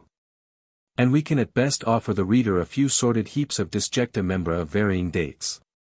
Of judgments of value. We now approach the conclusion of our task, but with the feeling that the whole matter should be put aside for years before any attempt be made to set down any judgments of value. We are as yet too much involved in a maze of details to be able to extricate ourselves into the clear space in which we can walk at ease round the labyrinth and view it from a general and detached point of view. Nevertheless, we will endeavor to set down some general impressions of our experiences in the labyrinth, of the many windings we have had to traverse, and the many places with no way out into which we have been led by following the paths of history and criticism, out of which there has been time and again no egress, even when holding fast to the thread of light woven out of the illuminating rays of the doctrines of the tradition. It is indeed a difficult task to stand with the feet of the mind set firm on the surface of objectivity, and with the head and heart of it in the heights and depths of the subjective and unmanifest. And yet this almost superhuman task is the great work set before every scholar of the Gnosis, the man who would think truly and judge justly, viewing the matter from all standpoints, and appraising it from without and within, from above and below. Endeavoring to unite center and circumference in a blended intuitional sense that transcends our divided senses and intellect. The Trismegistic literature is Scripture. And to its understanding we must bring all and every faculty that the best minds of today are bringing to bear upon the special Scripture which each one may believe to be the most precious legacy from the past to the present. Now the application of what is called criticism to Scripture is the wielding of a two-edged sword. This sword is not only two-edged, but it is fiery. If it is rightly used, it will disperse the hosts of error and hew a path into the paradise of truth. But if it is wrongly used, it will react on the daring soul that attempts to grasp it, and he will find in it the flaming brand in the hands of the angel warden that keeps him from the gate of heaven. Criticism, which is regarded with such fear and trembling by some, and is sneered at and despised by others, is the sword that the Christ has brought on earth in these latter days. There is now war in the members of the faithful, war within them, such war as they cannot escape, if God has given them a mind with which to reason. Every man of intelligence who loves his own special scripture, is keenly aware of the war within his members, head against heart and heart against head, form against substance and substance against form. This is keenly felt by those who love their own special Bible, but how few can enter into the feelings of another who loves with equal fervor some other Bible? Who can be really fair to any other man's religion? And by this we do not mean an absolutely lifeless indifference, in which the head alone is concerned, for there are not a few men of this type who deal with the comparative science of religion, but a lively sympathy that knows that the other man's religion is the highest thing on earth for him, and the light-giving revelation of God's wisdom. The sons of God. In treating of the religion of the mind, of the gnosis of Thrice Greatest Hermes, I have endeavored to enter into it as I conceive the disciples of that way entered into it, with love and reverence. I would do the same with any other of the great religions of humanity, and have done so in some cases, if I desired fervently, all prejudices and predilections apart, I will not say to understand it, for what mortal mind can grasp the divine revelation in any of its great forms? But to share, however imperfectly, in its illumination. Now, this attitude of mind and love of God and man is strongly deprecated by those who fear to stand accused of lack of loyalty to their own particular form of that great form of faith which God has given for their guidance. The one object of their inquiries into other great forms of faith is to prove that their own small form of the great form to which they give allegiance, is the end of all ends, and the highest of all heights. And that the other countless forms are of the enemy of their God. My God, or rather God, for he is the Father of all, has no enemies, he has many sons, all brethren, and loves them equally even though they refuse to believe him. There is but one religion, its great forms are many, the forms of these forms are innumerable, as many as are the individual minds and hearts of men, and the many hearts and minds of individual man. And here I would set forth my present all-insufficient notion of the great form of religion known as Christianity. For there will doubtless be some who read these volumes who will accuse me of I know not what attitude other than that of their own to that faith. My faith in the Master of Christendom is unbounded, I dare not limit it or qualify it, for that Master is for me the mind of all masterhood, Pomandros himself. For how can any small mind of man dare to limit the illimitable, the mystery of all mysteries, that enfolded Jesus the Christ, and Gautama the Buddha, and Zoroaster the mage, and Lao-tzu the sage, and Orpheus the bard, and Pythagoras the philosopher, and Hermes the Gnostic, and all and every master and master of masters? Do I detract from the transcendency of Jesus the Christ, when I mention his brethren, all sons of God? I do not, for the sons of God are not separate and apart, set over one against the other. They are all one sonship of the Father, and these apparent differences must be left to those who think themselves wise enough to judge between them, instructed enough to know the within of the matter as well as the without. Which in no case has come down to us in any but the most fragmentary and erroneous tradition. I do not know, I dare not judge those who are judges of the quick and dead. And so I leave this audacity to those who would forget the logos of their Savior, judge not. If, nevertheless, I am still judged as a calumniator by some, it is but natural injustice and quite understandable. There is, however, no real injustice in the universe, and he who would be justified and rise again with Osiris, must balance mortal seeming justice and injustice to reach the true equilibrium, and so be free of mortal opinion, and stand in the hall of truth. It is to the bar of this judgment hall that all men in the last resort appeal, whether they be born Christian or Mohammedan, Brahmin or Jew, Buddhist or Taoist, Zoroastrian or pagan, or whether they be born to a manner of faith that is none of these. or to an ideal of faith that includes them all. Christianity is the faith of the Western world, the faith most suited to it in nature and in form. He who gave that faith, gave in fullest abundance through many sources. And the greatest sign of his authority, of his authentia, was the throwing open of some part of the age-long secret mystery teaching to the many without distinction of age, sex, class, caste, color, or nation, or of instruction. The inner doors of the temple were thrown wide open to the Amihaarits, but the innermost door still remained closed, for it is a door that is not man-made, it opens into the within of things, and not into some inner court of formal instruction. That door still remained naturally closed to the unworthy and unknowing, but no scribe or Pharisee of the established order of things could any longer keep the key thereof in his selfish hands.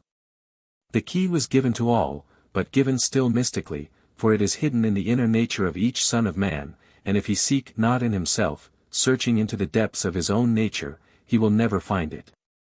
That key is the opener of the gate of the gnosis, the complement and syzygy and spouse of faith, the virile husband of the woman side of the Christ religion.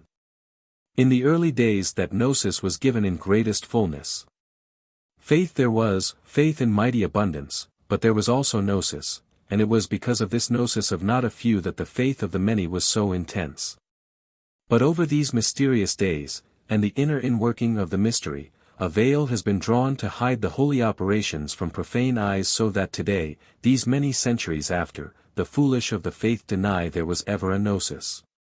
Just as their still more foolish predecessors persecuted the Gnostics of Christ and howled them down as antichrists and firstborn sons of Satan. The natural veil was thus drawn over the too bright light of the sacred marriage when heaven had kissed the earth once more. So great, then, is my faith in the authentia of the Master, so great my assurance of the wisdom of his gnosis. If this be thought, calumny, of his transcendency, then we are judged, calumniators, with Hermes, a knower of the mystery, and so complimented immeasurably beyond our deserts. Concerning dates. And now let us turn to the religion of the mind, which is also the religion of the heart, for is not Thoth Lord of the heart of man? In the first place we have endeavored faithfully to investigate every statement or suggestion that can be thought to be indicative of date, and we have not succeeded in any single instance in fixing a precise date for any sermon or fragment. What, however, we have been able to do, is to clear the ground of many false opinions, and to show the insecurity, if not the absurdity, of any attempt at precision. Every hypothesis of precision of date, when that hypothesis has favored a late date for any sermon, has broken down. Whenever there has been a clearer indication, as, for instance, in the case of the shepherd of Hermes, and the poemandras of Hermes, it has thrown the time period backwards and not forwards. What has been proved, and amply proved, however, is that our literature goes back in an unbroken tradition of type and form and content to the earliest Ptolemaic times. The earliest forms of this literature are lost, but clear records of its nature remain. Of the extant literature there are specimens of varying date, though how they should be ordered is by no means clear. What, however, is clear is that some of our documents are at least contemporaneous with the earliest writings of Christianity. In the Prolegomena, we have established an unbroken line of tradition in which gnosis and mystery teaching have been handed down through pre-Christian, pagan and Jewish, and through Christian hands. We have further shown that the gnosis of our Trismegistic documents is a simpler form than that of the great doctors of the Christianized gnosis, Basilides and Valentinus, who flourished in the first quarter of the 2nd century. The earlier of our sermons, therefore, represent one of the main streams, perhaps the main stream, of the unchristianized gnosis. We have further shown that, together with many other schools, both our poemandrists and the writers of the New Testament documents use a common theological or theosophical nomenclature, and have a common body of ideas. What is clear from all this is that there is no plagiarism, no deliberate copying, no logoclopia of other men's secrets, though there was the freest drawing on a common fund. The condition of affairs and the nature of the problems involved are such, that any theory of plagiarism at once becomes a two-edged sword. He who says that Trismegisticism copied from Christianity, can at once have his argument reversed into the form that Christianity copied from Trismegisticism. As to date, then, we are dealing with a period when there was as yet no divorcement between gnosis and faith even in Christianity itself. And therefore the canons of judgment erected in later times by ecclesiastical self-limitation cannot be made to apply. The blend of traditions. The view of general Christianity, gradually narrowed down by the Church Fathers into dogmatic Nicene Christianity, looked to one tradition only as the schoolmaster of the faith, the tradition of Israel as the God-favored folk.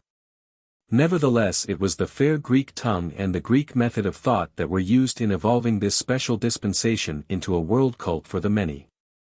The Trismegistic tradition labored under no such limitation. Its sympathies were more Catholic. It is true that its main source was in Egypt, but it embraced with wholehearted affection the wisdom of Hellas and the genius of Greece, which were developed under divine providence to teach the Western nations the glory and beauty of the mind. At the same time, its sympathies were not divorced from the tradition of the Hebrews, though it refused to set them apart from the rest of humanity, and looked rather to the great river of wisdom in the books of the Chaldeans, Persians, Medes, and Parthians, than to the single stream shut off in the books of Israel. The spirit of our Trismegistic writings is the same as that which inspired the pagan and Jewish and Christian Gnostic scribes of the Nicene document, all of whom believed that there was but one mystery which all the mystery institutions of the world attempted to adumbrate. If, then, we were to say for the sake of convenience that our Trismegistic writings enshrine the wisdom of Egypt in Greek tradition, we should not divorce that wisdom from the wisdom of the Chaldeans and the rest.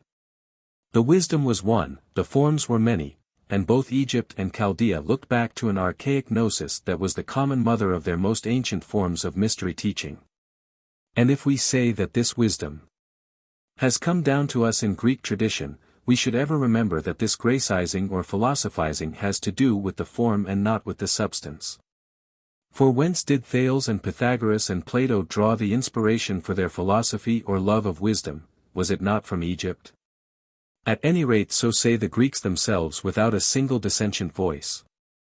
And can we think that the Greeks, who were always so proud of their own achievements and boasted their own genius so loudly, would have given the palm of wisdom to Egypt had they not been compelled by overwhelming evidence to do so? But this does not mean that we are to deprive Hellas of her just laurels.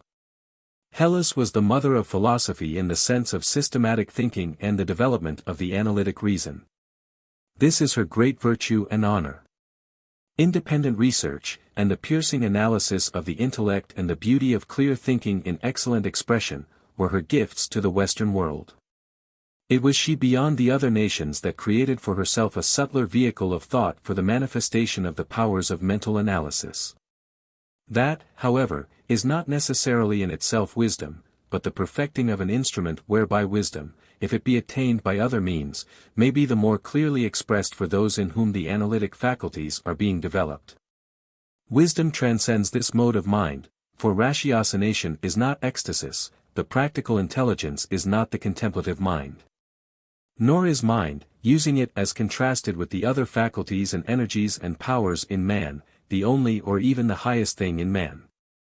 This secret of the Sphinx Egypt had possessed for millennia. So that her priests could say to Solon, "You Greeks are all children," for the intellect in Greece was young, though destined to grow into a giant. Whereas the hoary gnosis of the heart of man was prior to the eons, and will continue when the eons shall cease. That gnosis of man still awaits decipherment in Egypt, it is hidden in her glyphs and symbols and holy signs. But that gnosis will never yield its secret to those who persist in interpreting these symbols of the language of the gods into their lower forms, forms intended for children and not for men. And indeed our Trismegistic sermons, if they should teach us nothing else, can at least assure us of this, for their writers were still ear to mouth with the living voice of that once great church of wisdom. Our pomandrists knew what the mystery tradition inculcated, they knew, for they had been within the holy shrines. At any rate, for my part, one prefer to believe their view of the matter, than to listen to the contemptuous patronage of modern conceit bred of complete ignorance of the manifold natures and powers and energies in man. Of initiation. Indeed, the whole of this theosophy of Egypt, as indeed of the theosophy of all climes and times, was intended to lead a man up the stairway of perfectioning, to the portals of the first true natural initiation, whereby he becomes Superman, or, as Hermes would say, at last and in truth, man, and not a procession of fate. Beyond that stage are many others too sublime for us in any way to understand.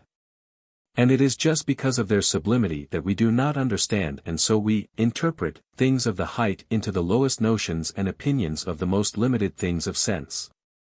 For beyond the Superman stage comes the Christ, and then, but who shall speak of that which transcends even perfected masterhood? And by initiation, in this sense, we do not mean probationary forms of drama and of instruction, of things said and done, but a natural thing in process. All that which the Christ of Christendom has labored to inculcate with so much wisdom even in the blurred record that has come down to us. To this initiation a man may come without a physical guide or the help of any tradition of formal ceremony. Nevertheless, he would indeed be foolish who should say that the greater mystery institutions which have been established by wise teachers and the providence of God, have been or are of no effect. On the contrary, the disciple of wisdom will study every record of such institutions accessible to him, and ponder on their marvelous multiplicity, and marvel at the infinite modes devised to play the pedagogue, that so man may be brought unto his God. Nevertheless, if he has not the love and wit to study such things, he should not despair, for is he not already in the outer court of the temple, if he would but lift up his eyes to see the mysteries of the universe that surround him on every side? We all are babes in the womb of the Great Mother. How long we continue as babes, as embryos, remains for each of us to decide. For in this birth the mother alone cannot bear all the pains of labor. We too must help and strive and struggle and dare to breathe within her holy womb, so as to accustom our dead lungs to expand, before the great birth can be accomplished. And we can at length walk forth into the inner world erect upon our feet and draw in at every pore and in every atom its pure air without fear. But this inner world is no thin shadow of the outer world, as it may appear to us in the dark night of our present ignorance. It is the inner cosmos, not the inner earth. Raps and visions may let us see some mysteries of the inner earth, but not the mysteries of earth, much less the divine mysteries of cosmos. Nor is there any need to label these things with precise terms, for now even the most experienced in such vision can know but in part, whereas then we shall know the fullness, face to face, without a parable. But knowing this, who shall tell the mystery, who can tell the mystery, for is not the whole of nature telling us this mystery now at every moment with infinite voices from infinite mouths, and yet we hear nothing? For is not the whole creation designed with this one purpose to tell every son of man that he is of light and life and only happens to be out of them, as Hermes says? A last word. But it is very possible that some who have done me the honor of reading to the end, will say, this man is a dreamer, an ecstatic. We have no use for such in the hard world of rigid facts that confront us in our everyday life. But indeed I have little time for dreams and ecstasies in the sense in which my supposed critics would use the words, as any one may see who can realize the labor that has been expended on these volumes.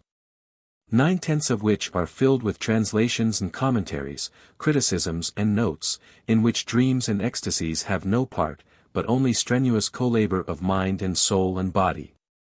And that is just the carrying out of what I hold to be the true doctrine of practical mysticism, or if objection be taken by the reader to that much ill-used word, of the great work of life. It is true that it is almost impossible to talk of these high or deep things except in language that in every expression and in every word is liable to misconstruction. For even when we call them high things, they are not high in space or place, but rather in the sense that they are of greater intensity than the shows and appearances of opinion that form the surfaces or superficialities of our world of normal conditioning. Spirit in itself is not superior to mind, or mind to soul, or soul to body. Each and all must work together according to their proper dignity, nature, and energy, in perfect equilibrium in the perfect man.